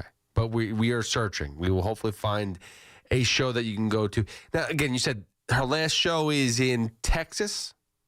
San Francisco. San Francisco, and that's in 2 weeks. And I can't go. I have a wedding to go to. Well, they sold that anyway, so that's fine. But that's just for this tour. Yes. Now she's doing a European tour after? She has not announced that yet. So there's no other date at all? For the U.S. as but what about outside U.S., though? Yeah, they haven't announced anything yet. Okay. All right. So we'll keep an eye on that. Hopefully 2026. Hopefully we can find that out in a little bit. So by the end of the show, we will comfortably have set up Alex's arm to go see Billie Eilish, for his birthday. That's what we want to do. We want to make sure he's taken care of because now he's 21. 888-808-1019. Speaking of parties, so yesterday I had we do an event every year in my neck of the woods in Eastchester at Mickey Spillane's. It's the name of the place. It's a great place. It's awesome. It's fun. It's a good place to watch. Every event, sporting event, UFC, whatever you name it. It's fantastic. A good family place too. So you bring the kids too. But we had an event there yesterday, and it's for SEPTA, which is our special education PTA for the area. And it's a good cause. It's just they do a really good job of supporting the special education over there. And I did a guest bartend spot. Now, I've done it the past 3 years in a row. Last year, I was able to get KFC to come out and give us like 45 minutes to help bartend. I've done it the past few years. And this year, I was able to get Sal Licata to come out there as well. So me and Sal did 45 minutes, and it was good times. And here's the thing, though, Alex, right? Like, I don't bartend. I don't really know how to bartend. I don't know my way around a bar. So it's like I'm just getting in people's way. There's three of us. There's the bartenders that are still there. So at least, there's people that actually know what they're doing. But I don't think, now I served a lot of drinks. I don't remember actually telling anybody a price of a drink, and I definitely know that I didn't collect any money. So I think I just basically gave away drinks for 45 minutes. I hope that's okay. I hope that's the plan. Now, listen, again, there's 10% of, we gave 10% of what we made all night went to the charity and stuff like that, so that was good. So I don't know if people really care anyway, but I don't know what to do in that spot. Like, I would never make a good bartender anyway, but I just don't know. Like, am I supposed to be telling people, like, how much things are and charging them? I just ask what they want. I try and do my best to find what they're looking for. Like, it took me forever to find a Corona Light. I didn't know where the Millers were. Like, all these beers that they have. I had no idea where everything was. It felt like everything was upside down. If I went one place, I'd find the wrong thing. And then forget about it. Asking me to fill like, a pint. I'm not good at pouring anything. I'm not good at a perfect pour. Someone asked me to fill a Guinness. I laughed. I said, no, I'll get somebody else to do it. But I tried. I tried. I had fun. We had fun. It was a success. We had a couple guys from that listened to the fan, too, that came out. A lot of the locals were there as well. So it was a good time overall. So I can't knock it. It was, again, great turnout. Everybody is very charitable. So, I think if for any of the listeners that were there that showed up, thank you very much. But it was a good time. But, again, I just don't know what to do in those situations. Like, I don't think Sal knew what to do. At the end of the day, what we're really doing is just basically talking to people. Like, we're just socializing just at a different area of the bar. Like, rather than, like, being on the side where you order drinks, we're just socializing from behind the bar. And I'm not really, I'm assuming that's what we're supposed to do. Either way, It was fun. And then we got to watch the Ranger game. I had the Ranger game above me, and I'm sitting there watching them actually perform and score goals and win 4-1, and it felt good. But I will say this about the Rangers. I am tired of missing on these young kids. And you go, what do you mean missing on these young kids? Alexis Lafreniere, you could say he's young. He's 24 years old. This is now his 6th season in the league, but he's still young. He's still got time. He's a bust.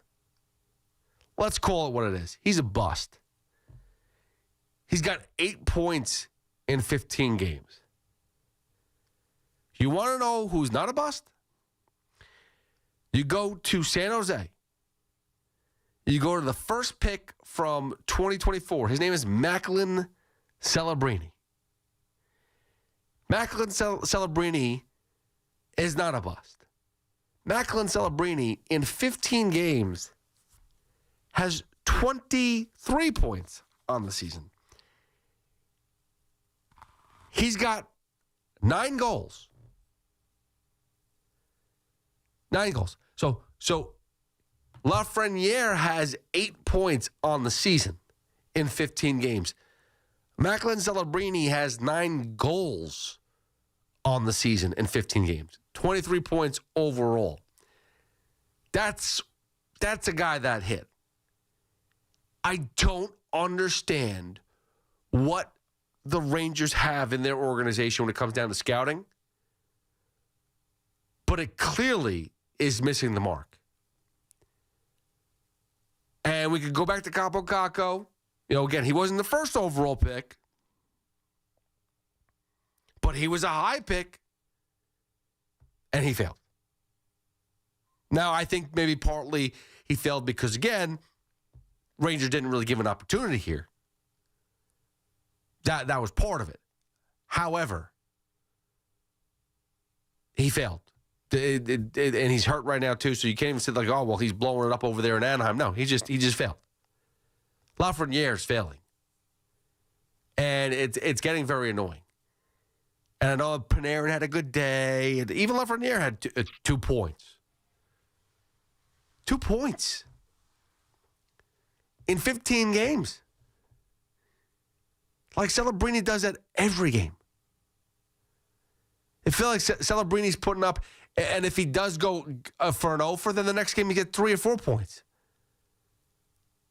It's really sickening to see every year it's the same thing, that the Rangers just seem to be a little lifeless when it comes to the scoring aspect of their game. Their defense has been better, no question. Last year, that was part of the problem. That's the reason why the Rangers lost last year, is because they didn't have a good defense, right? Lundqvist, Shesterkin was a shell of himself because he was getting peppered with shots, couldn't stop, prevent rebounds, and when there were rebounds, there was no rebound. What kind of way I say that? When there were rebounds, there was no defense there to prevent the rebounds from going in. So you're sitting there and it was just bad hockey overall. This year, at least, the goaltending has been somewhat, I don't want to say elite, but it's been really good. There's only been really, maybe Shesterkin's had like, in 15 games, I think Quick, had 1 really bad game. And I think Shesterkin's had like 3 bad games. So like in 15 games, you say that there's been 4 bad games. I mean, but really, I know there's 7-6-2, and you know the 2 games that went to overtime. So it's really, you get a point for the overtime loss, but you're really 7-8. You're really under 500, in my opinion. Let's stop blowing smoke. They're under 500. They're 7-8. They should be better. They should be much better than this, but they're not. And it's the goal scoring. That has been the issue for a while now. And Panarin is a shell of himself. And Zibanejad is a shell of himself. And JT Miller is not scoring enough. And that's why I didn't like the trade last year. I'm like, oh, okay, yeah, I get it. You're trying to change the future. But really, what did you do? You brought in somebody else who his best years were behind him. Like, come on. Come on. I'm tired of watching just teams make major mistakes year after year after year. Right? Like, I'm waiting for the Knicks now. There's so much nonsense going on with Cat, and we'll get to the Knicks a little bit more after the break. But there's so much nonsense with Cat and Brunson already to start the season out. It's like, oh, well, you can't win with Cat, not the way that he plays, this, that, the other thing. It's like, are we really going to try to break this core up again? Like, we had 1 year. They went to the Eastern Conference Finals. You fire the head coach, and you look at these two guys in Brunson and Cat, and you see Cat, is not the guy that you want him to be per se, but he's so skilled at other things. Can't you just appreciate what he does well? Can't you just appreciate the fact that he's one of the best bigs that could score? Like, that's a big deal. That's a big deal. But no, it's not. He's not strong enough. He's not good down low. That's where he needs to position himself. Well, no, he doesn't. Clearly. He could win without doing that. Now, does that mean they go all the way to the finals? There's a lot of pressure on Mike Brown, because I'll tell you this much. It is NBA Finals or bust for the Knicks. Like, you cannot get to a point where you're going to, like, the second round and getting eliminated. That is not good. You can't even get to the Eastern Conference and get eliminated. It's got to be the finals. That's a lot of pressure for year one for Mike Brown. That's why they should never got rid of Tibbs. But woulda, coulda, shoulda. Neither here nor there. It's where they are now. All right, 888-808-1019. We'll get back to your phone calls. Again, if you want to talk about Pete Alonso, you want to talk about the Jets and Giants, you want to talk about the trade, the trade deadline that took place, you want to talk about free agency, you want to talk about the Knicks, Rangers, whatever you want. 888-808-1019. It's Pete Hoffman with you on the Fan for one more hour till Joe B. You can always hit me up at Hoff WFAN. But right now, we're going to take a break and get an update from Marco Belletti. Wake up with Boomer and Geo. Mornings 6 to 10 on WFAN, WFAN FM, WFAN FM HD1, New York, and Odyssey Sports Station. WFAN Sports Flash. Good morning at 4 o'clock. I'm Marco Belletti, and this report is sponsored by Chef IQ. Precision cooking, effortless results, chefiq.com. Well, a week off, but apparently the same mindset from Aaron Glenn. We plan on naming a starter Sunday. Say it again. A starter quarterback. We have a quarterback. So Glenn refusing to name a starter once again. Justin Fields got the victory a couple weeks ago in comeback fashion against the Bengals. Tyrod Taylor, no injury designation as the Jets take on the Browns. Giants are going to have a new kicker against the Bears. Graham Gano was ruled out, so Younghoe Koo will make his Giants debut. Rangers now 7-1-1 on the road as Artemi Panarin led the charge with a goal and a couple of assists. He drives offense every game. He makes a handful of plays every game that could end up in the net. They just haven't to this point. Tonight they did. He scores a nice goal. That's a goal scorer's goal. He's had a number of those looks. Tonight they went in for him. That's Mike Sullivan as Alexi Lafreniere had a goal and assist. Jonathan Quick made 32 saves. Wild all over the Islanders 5-2, and the Pistons overwhelmed the Nets 125-107. Cade Cunningham 34 points, 10 assists. Michael Porter Jr. 28 for Brooklyn. 57 degrees in Central Park. That's what's happening. I'm Marco Belletti. Get the scuttlebutt on your favorite team, the Fan, on the Odyssey, iHeart, and TuneIn apps.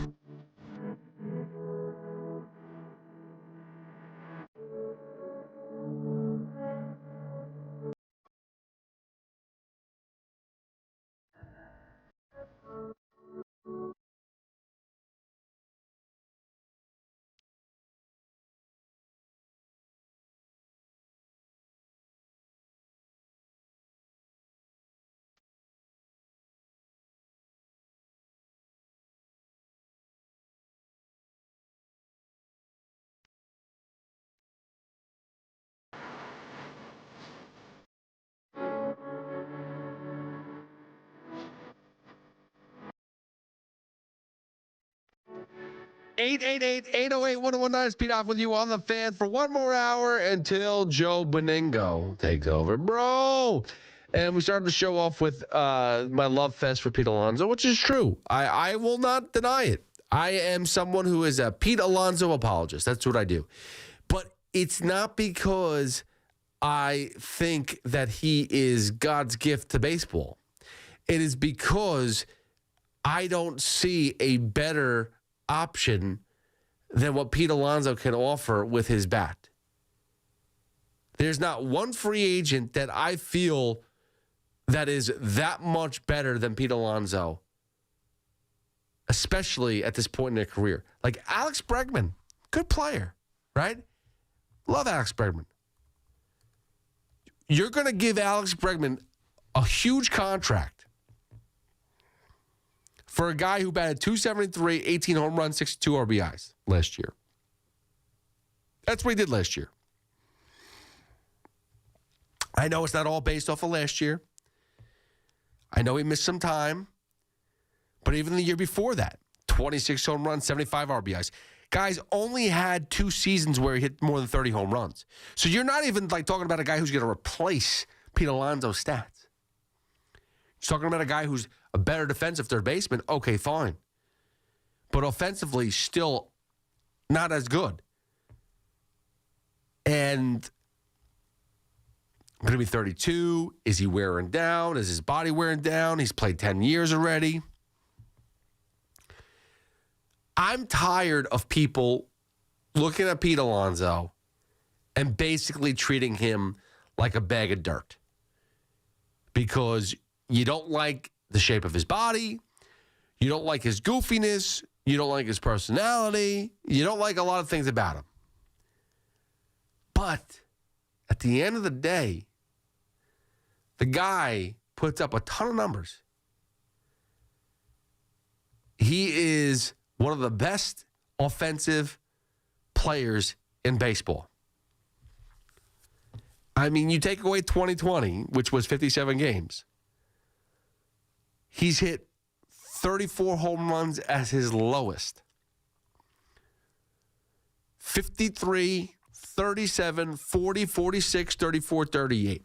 He's gotten over 115 RBIs, 118 RBIs if you want to. That's the low watermark. 4 times in his career. His double production, like that's part of it too. Like where we used to sit there and go, well, he hit 46 home runs. He didn't hit 40 home runs the past couple of years, but last year in 2024, he hit 34 home runs and had 31 doubles. So he still got the extra base hits. He just didn't hit them all home runs. Last year, 38 home runs, 41 doubles. It's a lot of extra base hits here. He had 80 extra base hits because he also got a triple. So between the 38 home runs, the 1 triple, and the 41 doubles, 80 extra base hits. And we're talking like this guy's crap. We're talking like this guy is getting worse every single game. It's not the case. It's not the case. And I'm just tired of it. I want some respect on it. And here's the real reason why I'm bringing this up is because you're going to get a lot of different narratives all off season about Pete Alonso. And I'm telling you right now, the longer this goes on, the less likely Pete Alonso comes back. It needs to be done quick and with a purpose and just get it done and over with. If they want Pete Alonso, sign him. Don't have it linger. There's no reason to. And if you, he's got to come down with his prices. Well, the Mets aren't giving him good options. Like, the Mets are going, this is like a fantasy football trade or a fantasy baseball trade where some guy's like, listen, I'm going to ask for the moon. I want 8 years, $400 million or $300 million, whatever it is. 8 years, $300 million, right? And then the Mets come back and go, we'll give you 2 for 60. They're nowhere near. Like, you could go right to the middle if you want to, But Pete Alonso doesn't want to. And the Mets don't want to budge either. And they'd be fine going into the middle, but Pete Alonso really doesn't want to do that. And there's someone now, I think there's a team that's going to come out there and say, we'll meet closer to Pete Alonso than where the Mets will meet. And if David Stearns, who has continued to say, we want Pete Alonso back, we want Pete Alonso here. It's tough negotiations, though. If that's the case, when Pete Alonso puts on another jersey, I want to at least know that the Mets either matched or went higher than what he was offered by another team. Like, if he wants 8 for $250 per se, right? 8 for $250. Just make that number up. I'm making it up. And the Colorado Rockies offer it. Not saying they are, but if they offer it. Chicago Cubs offer it. And the Mets go, well, we can go 8 years, 200. Then it's not a real offer. It's not real. And right now, so far, the Mets have spent a year plus trying to convince us that they really tried hard to work with Pete Alonso. But they're not. They're just not. And you could say, well, it's because of negotiating tactics and they have to do it this way. No, you don't. Aaron Judge didn't have to sign a contract with the Yankees. He wanted to. The Yankees didn't offer him a good enough contract. And Judge was like, why are you guys not budging for me? Like, just meet me closer, please.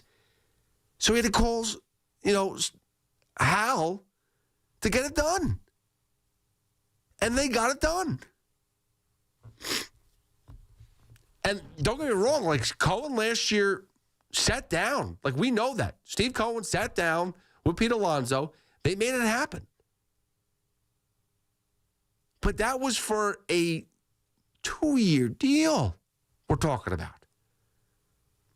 There was no long-term, we're going to commit to you for a career, for life. And in my opinion, Pete Alonso needs to be a Met for life. End of story. And if you think that Pete Alonso, whether you think that he needs to be here right now, whether you think he's the best for this team in the future, whatever the case is, if you think Pete Alonso should be a New York Met, there should be no limitation on how much he signs for and how long he signs for. There's no reason why you should say, well, we can only go 4 years. Why? Do you, let me ask you a question. Do you want Pete Alonso to wear another uniform? Yes or no? Because Pete Alonso's not hanging him up in 4 years, right? So if you want him to be a Met for life, got to know that in 4 years, he's going to go somewhere else if the Mets say go somewhere else because we don't want to sign him. He'll go somewhere else. He's going to keep him playing baseball.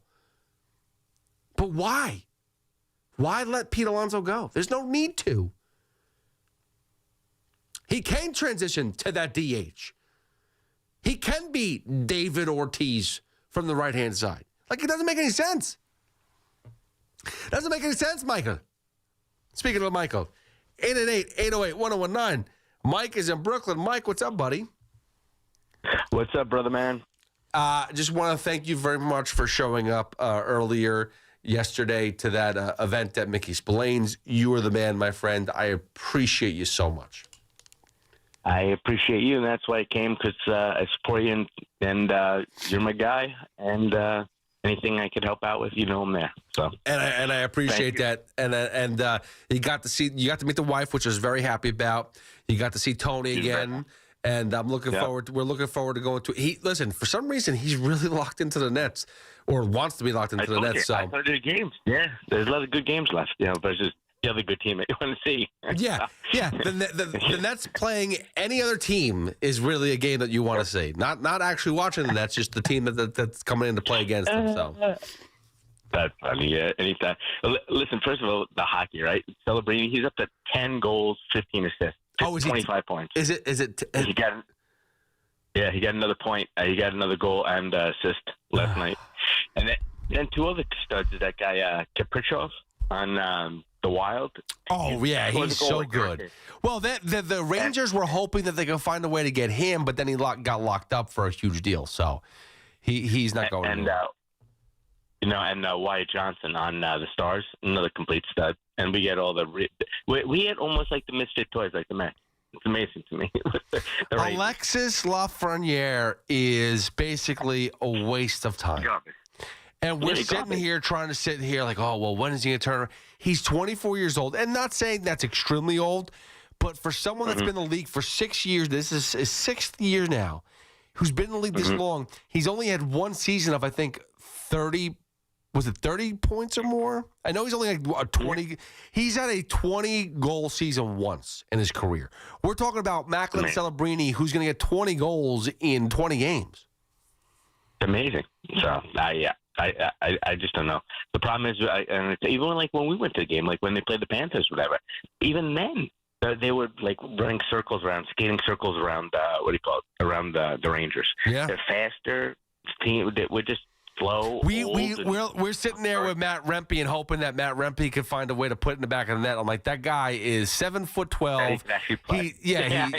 He's like a big goon. He just doesn't understand how to skate. He's like, he's like, what do they call it? Like a baby on skates or whatever it is. Like he is not that type of player. That's not the answer. No, of course not. But it just amazes me. But we can't have anything nice. Now let's get into our little Mets. You know me with it's not that I don't like Alonso. I think Stearns doesn't like Alonso.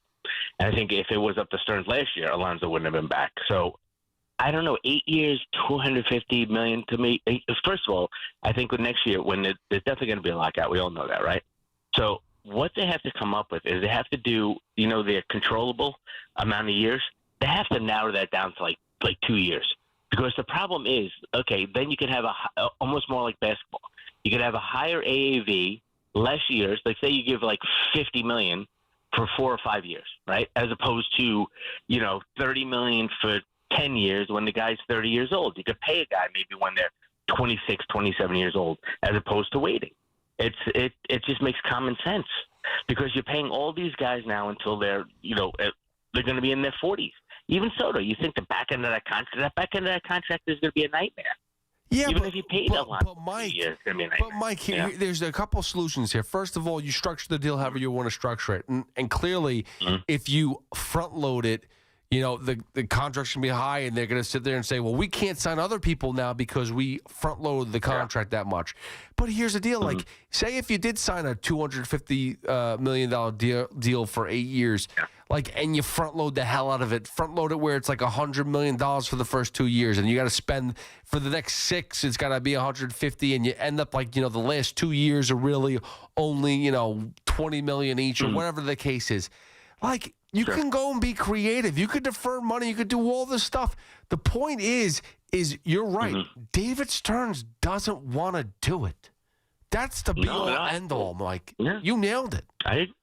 And then the only other guys, do you think, listen, so, like I said, since he doesn't like it, what about like a Naylor and, maybe a Bellinger, or even, I haven't been. He reminds me of a bus too. First good year, almost like a Vientos. I don't think Vientos can be all that great either. Is Alvarez? Do you go out and sign, because he's still good? Is Real Muto for like 3-4 years? Oh, yeah. I mean, listen, I wouldn't have to sign Realmuto for many years. I would sign Realmuto for like a 1 or 2 year deal. Bring him in for a short-term contract. Parada, I'm not saying that Parada is definitely going to be an answer, but, he's in the system. I know they have other catchers in the system. Alvarez does not have to be the everyday catcher. He doesn't have to. You can go other routes. And here's the thing is, I'm not opposed to bringing in Josh Naylor. I'm not opposed to bringing in Cody Bellinger. I just think that you would be naive to say that not bringing back Alonso, but bringing in a Bellinger is better. Like that's lying to that's lying to yourself to say that. Oh well, you're just basically swapping Bellinger and Alonso. Yeah, that's all you're doing. Mm-hmm. What about second base? What about center field? What about catcher? DH. What about yeah, exactly. You're talking about all these other positions that are nothing. Well, it's amazing. We talked about this so many. Out of all these years, we thought that DH would be the one thing we'd have no problem filling.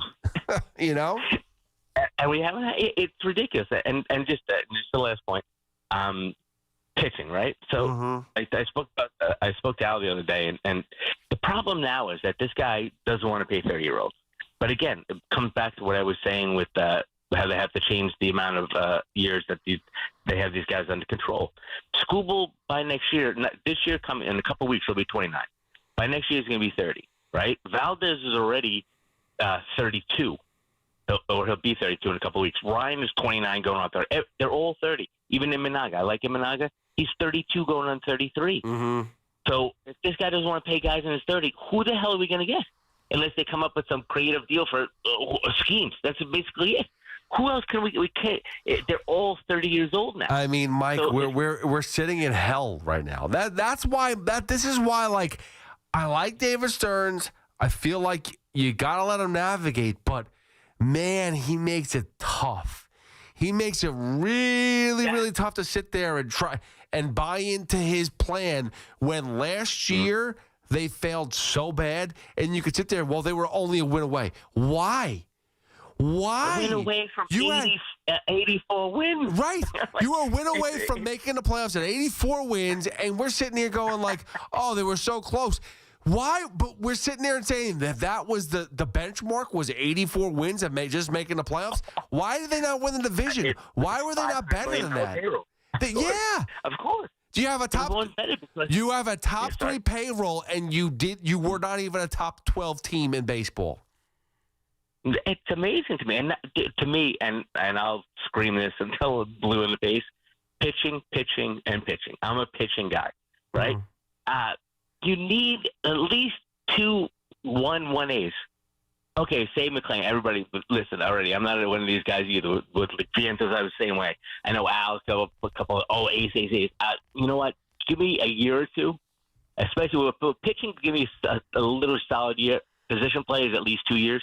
And then I'll say, okay, this guy's the real deal. You know, you can't be an ace after 10 starts, whatever the hell he had. But you need, like I said, just one of those guys. You know, get a Ryan or a Skubal or somebody. They have nobody. They don't have. Say in those like 3 times last year when they lost 7, 7, and 8. If they have an ace, you have a stopgap, right? Maybe they win 2 or 3 of those games, and you're in the playoffs. You know, it's. I don't understand. I don't understand the logic. I don't understand they're not paying the pitcher. Everybody else pays the pitcher, right? I'm not saying you have to, and they're all going to get hurt. You got to pay at least one guy, right? Of course. And you got so you got Minaya and Montas, okay, 2 like sub 4s, right? And meanwhile, they got hurt. Everybody gets hurt. You basically have to put it into the contract. They're all going to get hurt at some point. Everybody. Do you know anybody who doesn't get it? Look at Cole. That contract is probably still one of the best pitching contracts out of all contracts, but he's hurt. Yeah. But the first how many years, right? And he made it to the World Series and everything else. He was what he called. Look at Jacob deGrom. Jacob deGrom gets Tommy John. They win a World Series that year, and now he's returning and he's pitching lights out again. They didn't win a World Series, but like think about that. They basically won a World Series. He had the surgery, and he's still pitching an ace-like. I mean, it's just so stupid. Corbin Burns would be the same way. I had that with Al said, "Oh, that was a flop." I said, "Al, it wasn't. I would still take him at $35 million a year, and he comes back and is ace, as opposed to you paid Minaya, $27 a year, and you paid the other moron $17 a year." Right, so that was more money for both of them than you paid for Burns, and you gave up a year. You literally gave up a year with those 2 anyway. Plus, it's terrible. And they jumped on Montas. And Mike, thank you so much as always, dude. You're the man. I appreciate you. And it was very very generous what you offered and what you did, and I'll never forget it. So thank you, bud. Always, man. I'll talk to you. Love you, brother, and have a great night. All right, we'll talk soon, man. We'll definitely go out soon. But yeah, like it's amazing how they rushed to get Frankie Montas on this team. Jose Quintana was there for the taking. Didn't want to get him. Didn't want to bring him back. I mean, it was a bad season all the way around for David Stearns. And I can't sit there and be like, oh, well, that was just a random shot. No, it seems like it was. He tried hard to build that roster. He tried super hard to build that roster. And it failed. Like, bad. 888-808-1019 is Pete Hoff with you on the Fan for another 35 or so minutes up until Joe B. Come back with more of your phone calls. Whatever you want to talk about, Jets, Giants, Pete Alonso, you name it, we do it. 888-808-1019. Hit me up at Hoff, WFAN. The Giants head to the second city to face a Bears team coming off an amazing win in the game of the season so far. Jackson Dart will look to put an end to the good feelings flowing through Chicago and get a win in hostile territory. He's going to run it himself. Turns right to the goal line. Touchdown, Giants. Don't miss a snap. Tomorrow at 1 on your home for New York Giants football. 101.9 FM WFAN. And always live on the free Odyssey app. Looking for the lowest price on name brand tires? Get to Town Fair Tire and get the guaranteed lowest price on any name brand tire. Nobody beats a Town Fair Tire deal. Nobody. Town Fair Tire. John Ryan. Yeah, Dad. I think I came up with a killer slogan for our law firm. D'Agostino & Associates, bite back. Bite back? Yeah. When someone hurts you, you bite back. We'll be the law firm that bites back. Dad, that's brilliant. Accident victims, call D'Agostino & Associates and bite back. Hey, we could even put a big vicious dog on billboards everywhere. Yeah, and Rottweilers on buses. Hey, how about a toll-free number? What are you thinking? You know, like 1-800-BITE-BACK. 1-800-BITE-BACK. That's brilliant. But what if people hear fight back? Easy. I'll spell it out for them, like 1-800-BITE. Back. 1-800-BITE-BACK. That's 1-800-248-3222. Love it. Hey, Dad. Yeah. All this talk about biting back got me hungry. Me too. Want to grab lunch? Sure. Hey, how about a jingle? You mean like D'Agostino Law Bite Back?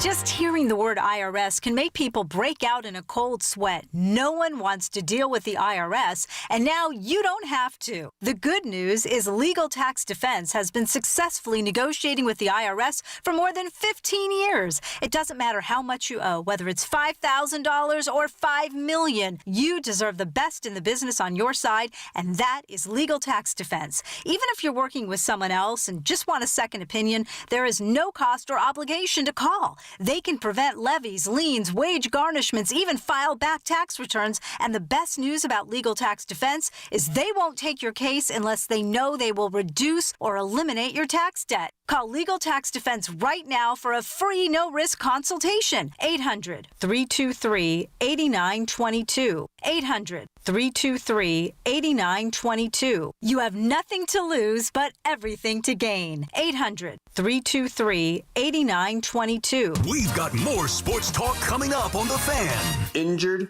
Don't be a whiner. Call me, attorney Mark Miner. I'm Mark Miner, and I have over 30 years of experience handling personal injury cases. If you or a loved one has been injured in an accident, don't whine. Call 1-800-LAW-LINE. You can trust that the personal injury law firm of Zalman, Schnurman, and Miner will treat you with respect and fight for your rights. Don't whine. Call 1-800-LAW-LINE for a free consultation. Our goal is to transform your pain into payment. If there is no recovery, there is no fee. We handle all types of accident cases and value the opportunity to help you. The sooner you call, the better. If you are injured, call 1-800-LAW-LINE so we can discuss how to transform your pain into payment. Don't be a whiner. Call Zalman, Schnurman, and Miner at 1-800-LAW-LINE. Zalman, Schnurman, and Miner, personal injury attorneys. Don't whine. Call 1-800-LAW-LINE. That's 1-800-LAW-LINE. Flag and Anthem just dropped their new premium cooling cooling denim, and it's a total game changer. Durable, lightweight, and built with stretch and cooling fibers that keep you comfortable all day. Use code WFAN for 25% off at checkout. Flag and Anthem, real clothes for real life. Are you searching for a warm and welcoming community for mom or dad? River Spring Living just may be the right option. Set on a 32-acre campus right there along the beautiful Hudson River. There are plenty of chances to engage in activities, wellness programs, and so much more. From independent living to assisted living and memory care, specialized teams are dedicated to making everyone feel right at home. I've seen firsthand what makes life at River Spring Living so special. Visit riverspringliving.org today. Have something to say? Dial us 888-808-1019. Powered by Paramount Plus. Count on Sundays all season long with the NFL on CBS and Paramount Plus.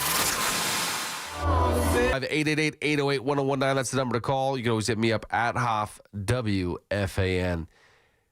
Alex, Khalid, is that who that was? Yes, Khalid. So this is reminding me more of like a Fiona Apple type of singer, songwriter. Like it's not as, the music is not as upbeat as I thought it was supposed to be. Am I wrong about that?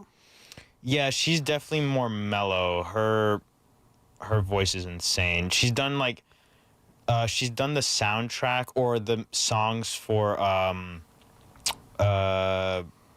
James Bond. And that which one? The last one that came out, I think the last one with Daniel Craig. Who's the new James Bond? Is it Idris Elba? They haven't announced it yet. That would be great. That would be great. By the way, I just saw a movie with Idris Elba. Not happy with it. Which movie? It was the one on Netflix. It is basically a movie that they've done a few different times. Now, they did it in a horror movie. And now they do it with this. It is basically the same scene through different character. So it's like, I don't remember the actors who are in it, but Idris Elba plays the president. So at the end, you see it through the president's eyes. I'm just basically ruining the movie for you. But it's called A House of Dynamite? Yep, that's it. Okay. That's the one. I'm a little disappointed. It's not a bad movie that keeps you on the edge, and you're basically taking you through like different layers and different levels of there's an attack on somewhere, or there's going to be an attack, and they basically take you through these people's moments, and it's all repeats throughout the movie. It's the same 15 minutes or whatever it is, or 15, 20 minutes. It's the same scene over and over, just through somebody else's different eyes. So you hear a lot of the same conversation, just in a different setting. It's a good idea. Don't think they executed it perfectly, in my opinion. But Idris Elba is the president, and there's this big scene where he's shooting hoops with, do you know? I don't. WNBA player? Angel Wilson. Angel Reese. Close. Yes.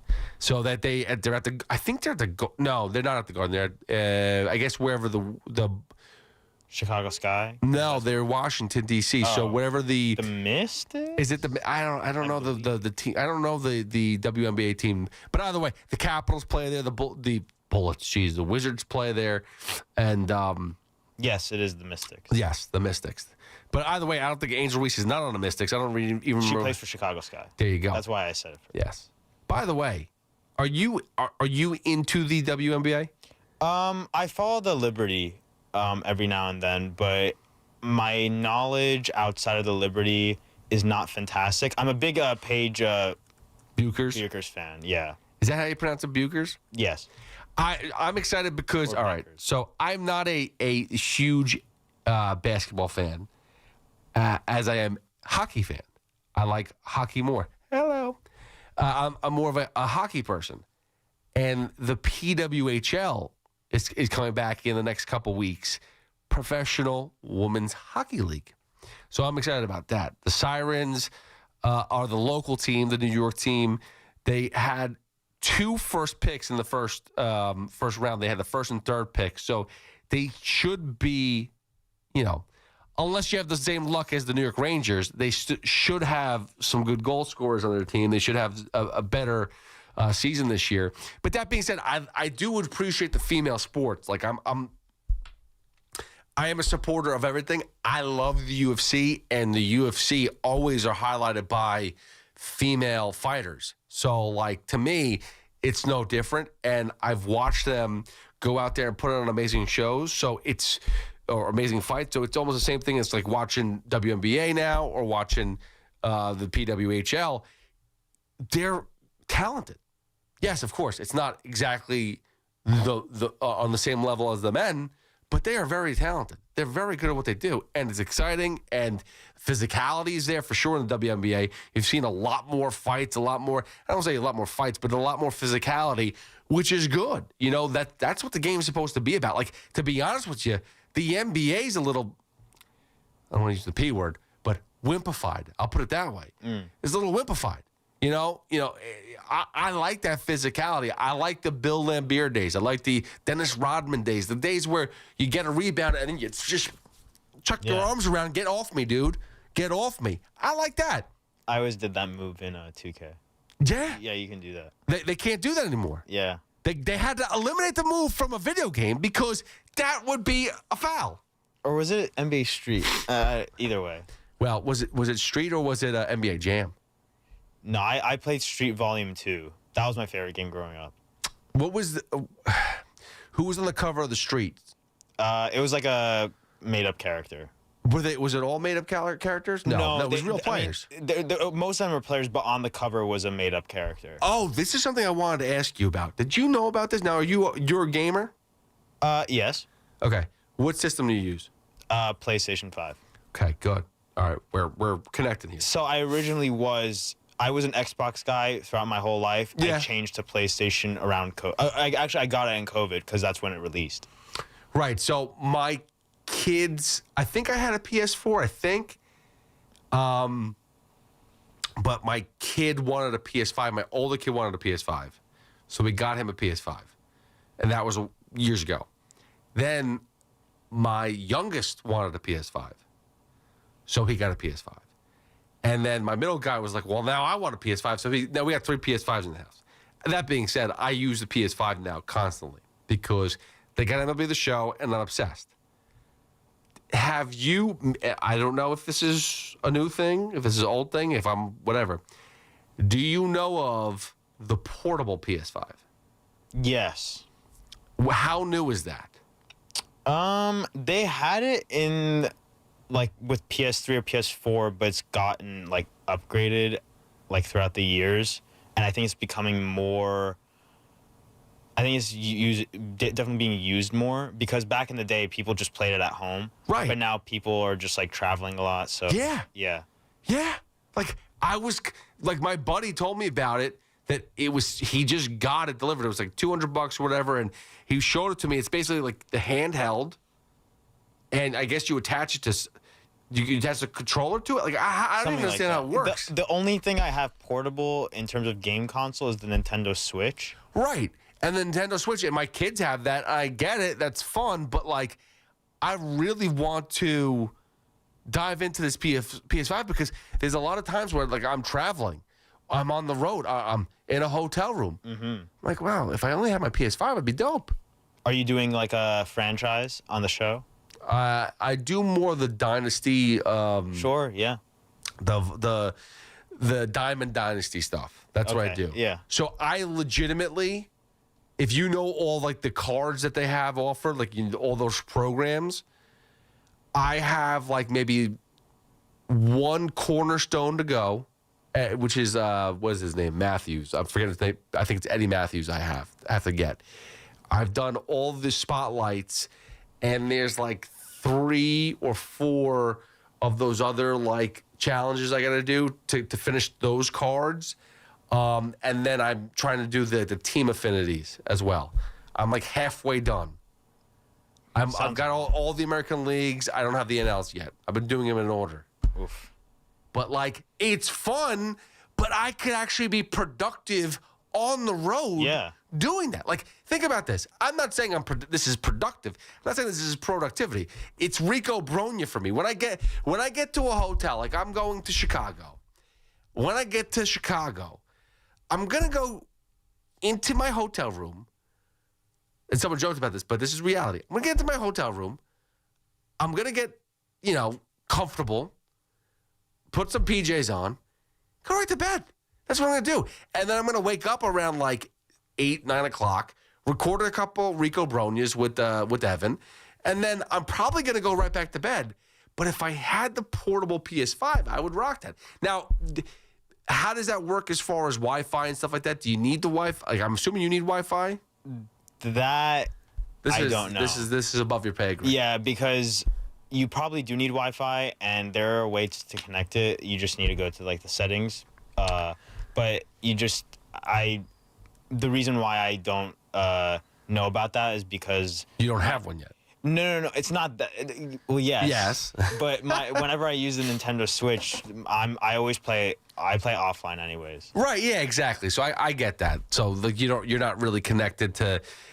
That's the same thing with my kids. Like I try to get my kid not to be playing. Like he's 8, so I'm really trying not to get him to go and play versus an adult who's sitting there and cursing and stuff like that. I prefer not to have. Online, I started when I was about 13-ish. So he's got a few years. 12 maybe. Yeah. Yeah. My oldest, him and his friends play online all the time. I mean, that's what they do.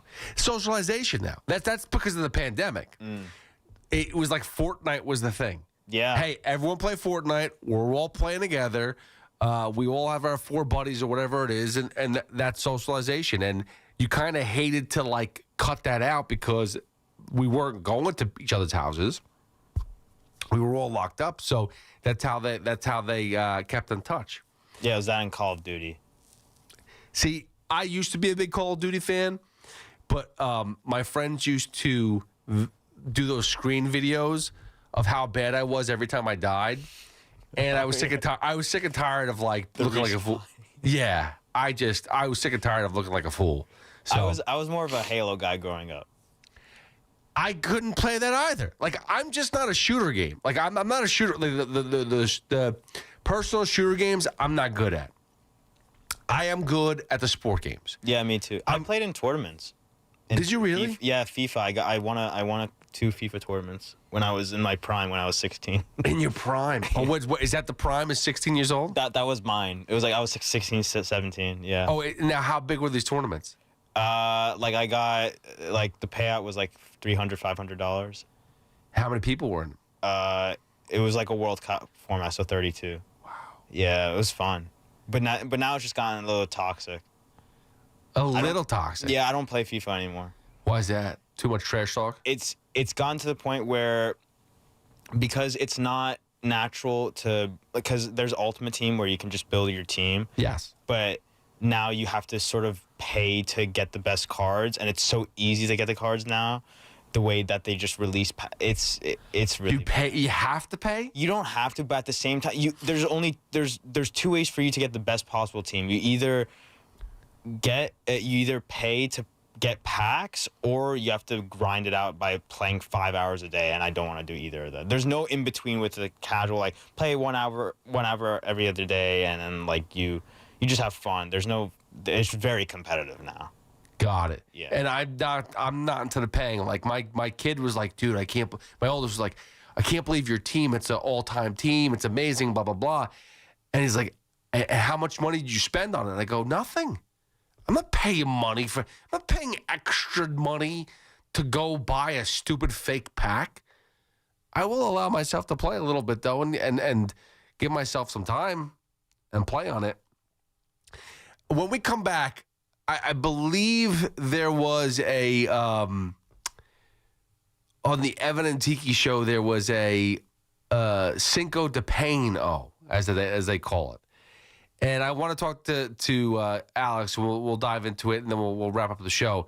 But I want to understand more of what I'm supposed to do. Cinco de Pain, what was it exactly, Alex? Yeah, Cinco de Pain. Me and Gallo did it. I heard yours. It was very Chile heavy, if I'm correct. No. Chile? Not Chile, but was it soccer heavy? Yeah, I did Iran. Iran, there we go. Chile, Iran, same thing, right? Not really. One's Middle Eastern, one's South American. They both play soccer, though. Sure. So there you go. Both the same thing. 888-808-1019. We'll do the Cinco de Pino, and I'll find out more details of what I'm supposed to do, and I'll give it to you. And then Joe B takes over at 5. 888-808-1019. It's Pete Hoff with you on The Fan. Hit me up at Hoff, WFAN. It's Evan and Tiki. Afternoons on The Fan 101.9 FM. I hate the coach.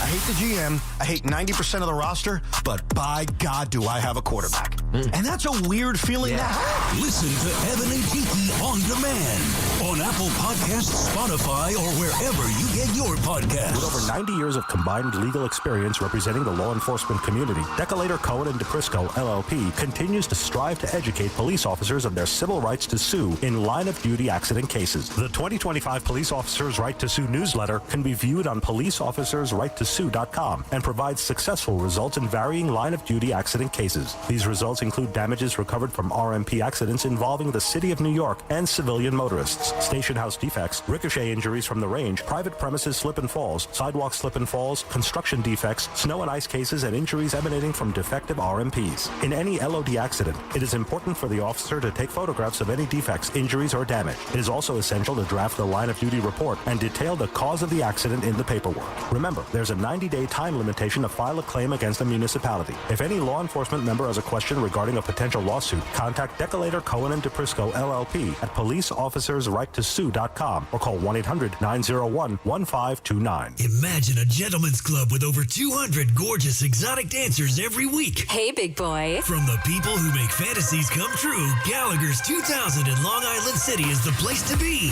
Gallagher's 2000, a gentleman's club for today, gentlemen. Gallagher's 2000 features 2 floors, 3 stages, discounted drinks, VIP, champagne rooms, and dinner specials every night. Gallagher's 2000 offers complimentary lunch Thursdays and Fridays with any drink purchase. Come on down, big boy. Gallagher's 2000 is New York's largest upscale gentleman's club, and Gallagher's 2000's bachelor parties will blow you away. For their bachelor party specials, call 718-361-1348. Gallagher's 2000 is located at 4319 37th Street in Long Island City, Queens, just a half a block north of Queens Boulevard. Call 718-361-1348.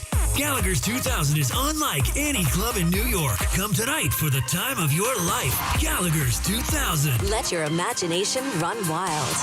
We're always talking New York sports on The Fan. At Town Fair Tire, New England's largest name brand discount tire dealer, you get it all. The guaranteed lowest price, the most free services, and we accept all valid rebates from any manufacturer and from our competition. Yes, we accept them all, even competitor rebates. Town Fair Tire, New England's largest discount tire dealer, now with over 120 stores from Connecticut to Maine. Nobody beats Town Fair Tire. Nobody.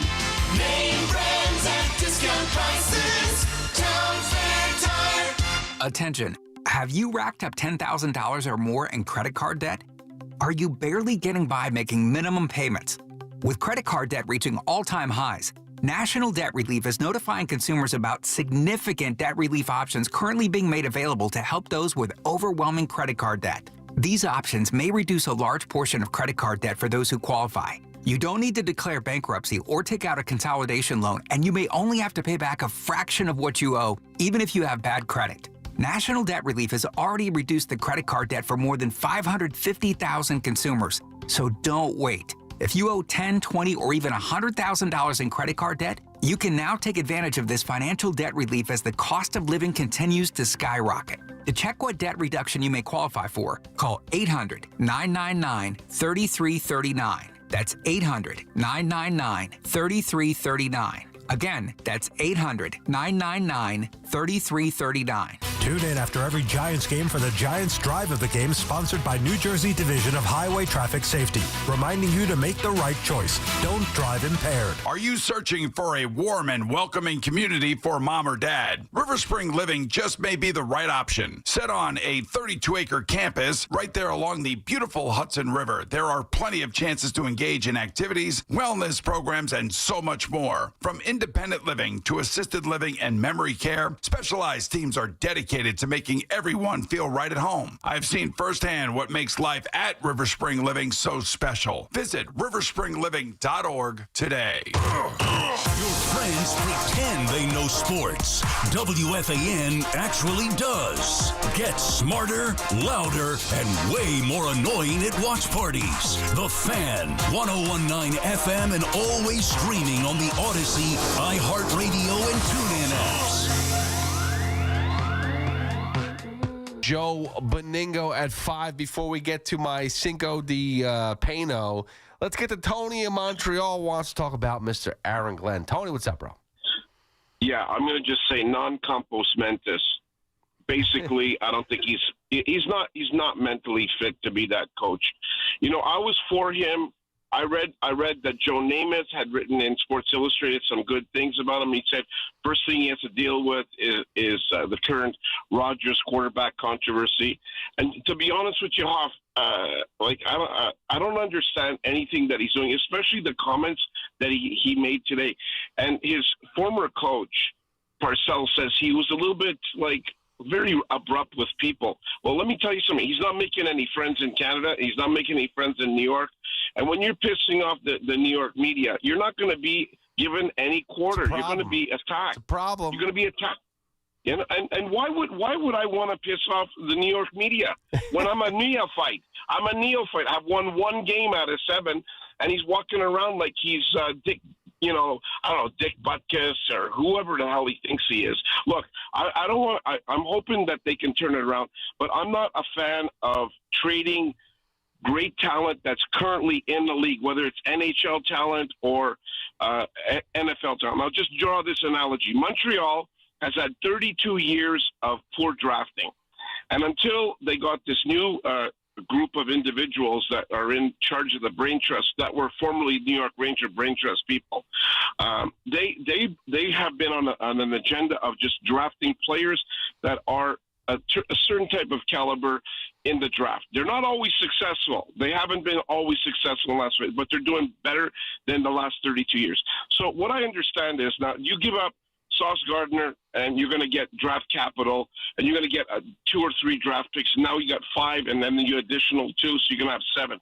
That doesn't mean in the next 1 year, 2 years, or 3 years, your team's going to be competitive. You're looking at 5 to 7 years before anything of this comes up.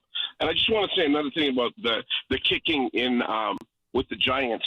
You know, you have this kicker that's constantly injured. I've never heard of that in my entire life. I'm an older guy, and I follow football. I'm no expert at all, but I just like the game. And there's a guy in Montreal, Maltos. They signed him out of Mexico. He was I don't know what kind of. He was a soccer player. He kicked a 56-yard, a 58-yard record field goal that has never been kicked for the Montreal Alouettes. He'll be available in 2 weeks because tomorrow, well, actually Saturday, is the Eastern final of the Grey Cup. Hamilton is playing Montreal. If he gets turfed, you guys can pick him up for a song. He's getting a minimum. The minimum salary in Montreal is $70,000 per season. Okay, imagine 70. And by the way, I just want to mention this one kid, Kanzi Matsuzawa. He's 6'2", 200. He's a native of Japan. He plays in Hawaii. They call him the Rainbow. He's 100%. In the last 2 seasons, 32 for 32 and 28 for 28 in 9 games this season. He's 100%. He scored 91 points. You tell me something, man.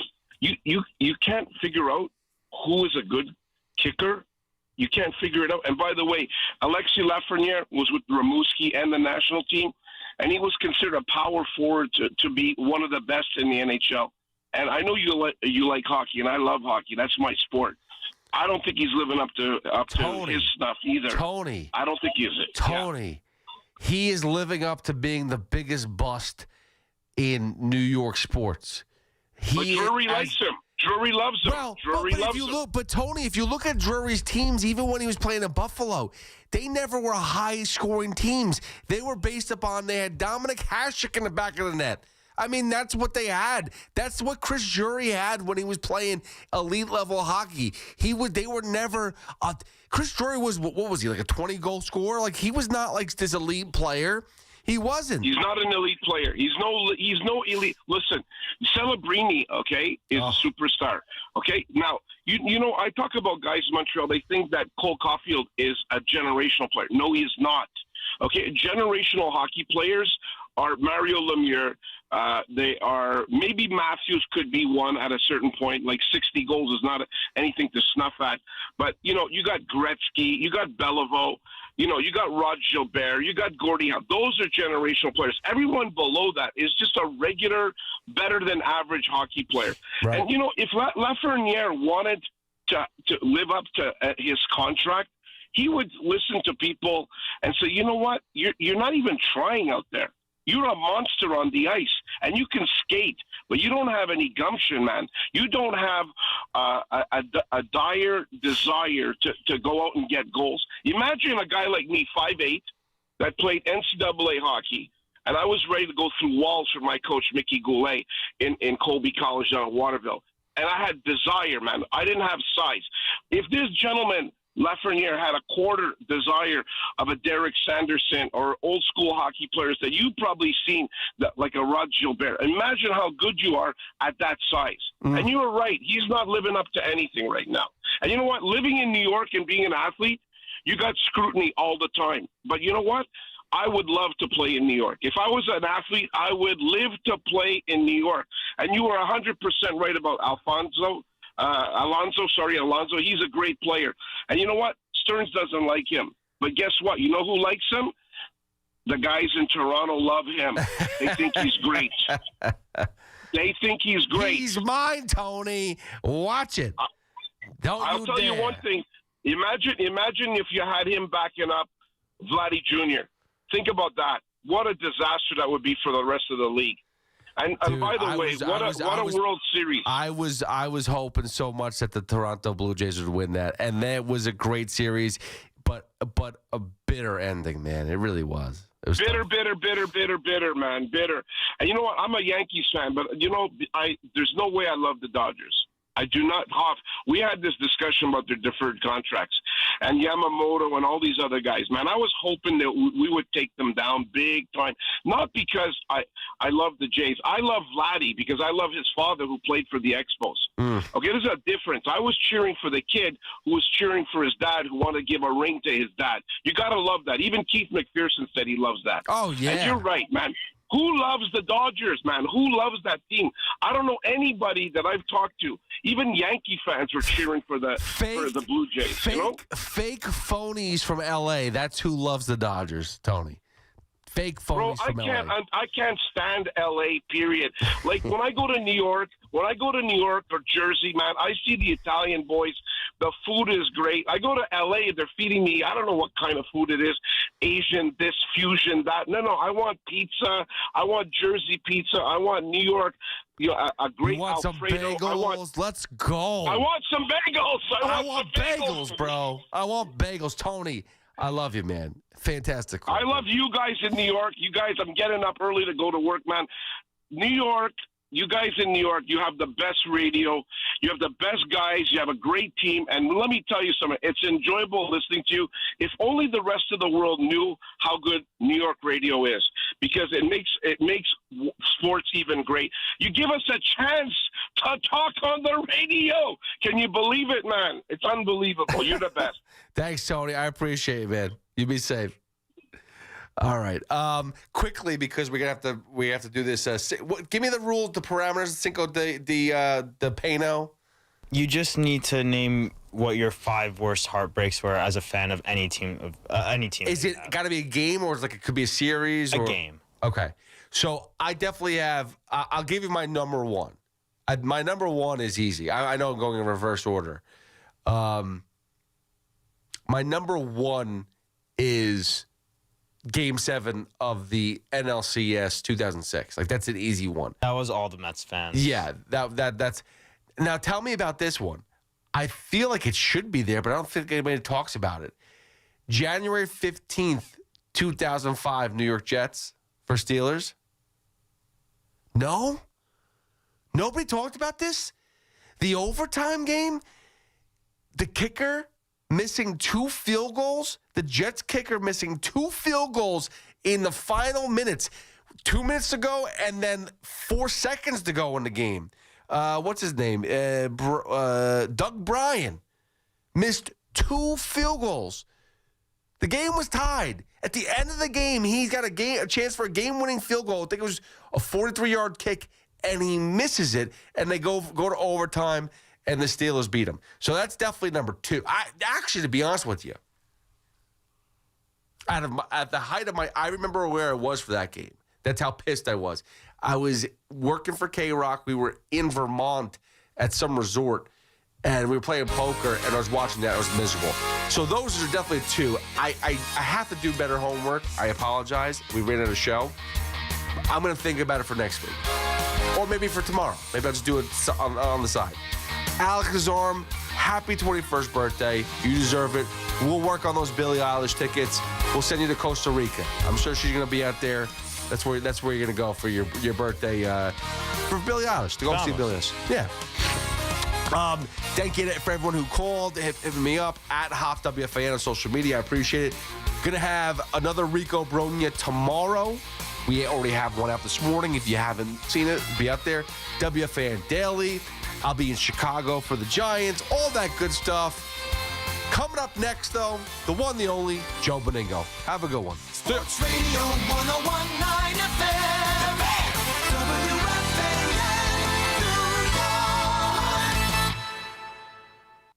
WFAN, We're your official station to talk Yankees and Mets. WFAN, WFAN FM, WFAN FM HD1 New York, and Odyssey Sports Station. WFAN Sports Flash. Good morning at 5 o'clock. I'm Marco Belletti, and this report is sponsored by Chef IQ. Precision cooking, effortless results, chefiq.com. Well, coming off a win and a bye week, Aaron Glenn still refusing to tell us who's going to be under center Sunday against the Browns. Well, the thing is, I don't worry about those things. Our guys know who's going to be the quarterback. I know who's going to be the quarterback. It's just not my responsibility to tell you that. So it's either going to be Justin Fields or Tyrod Taylor, and for Taylor, no injury designation for this week. Giants won't have Paulson Adebo once again Sunday against the Bears. Graham Gano ruled out as well, so Young Wei Koo will make his Giants debut, while Javon Holland and Jermaine Illuminor both questionable. Rangers continue to enjoy their time away from the Garden. Now Lafreniere looking to gain a step on Edmondson. Moving in and scores! What a move by Alexei Lafreniere. The Rangers now lead 4-1. Rangers finished off the Red Wings by that final of 4-1. They moved to 7-1-1 on the road. Kenny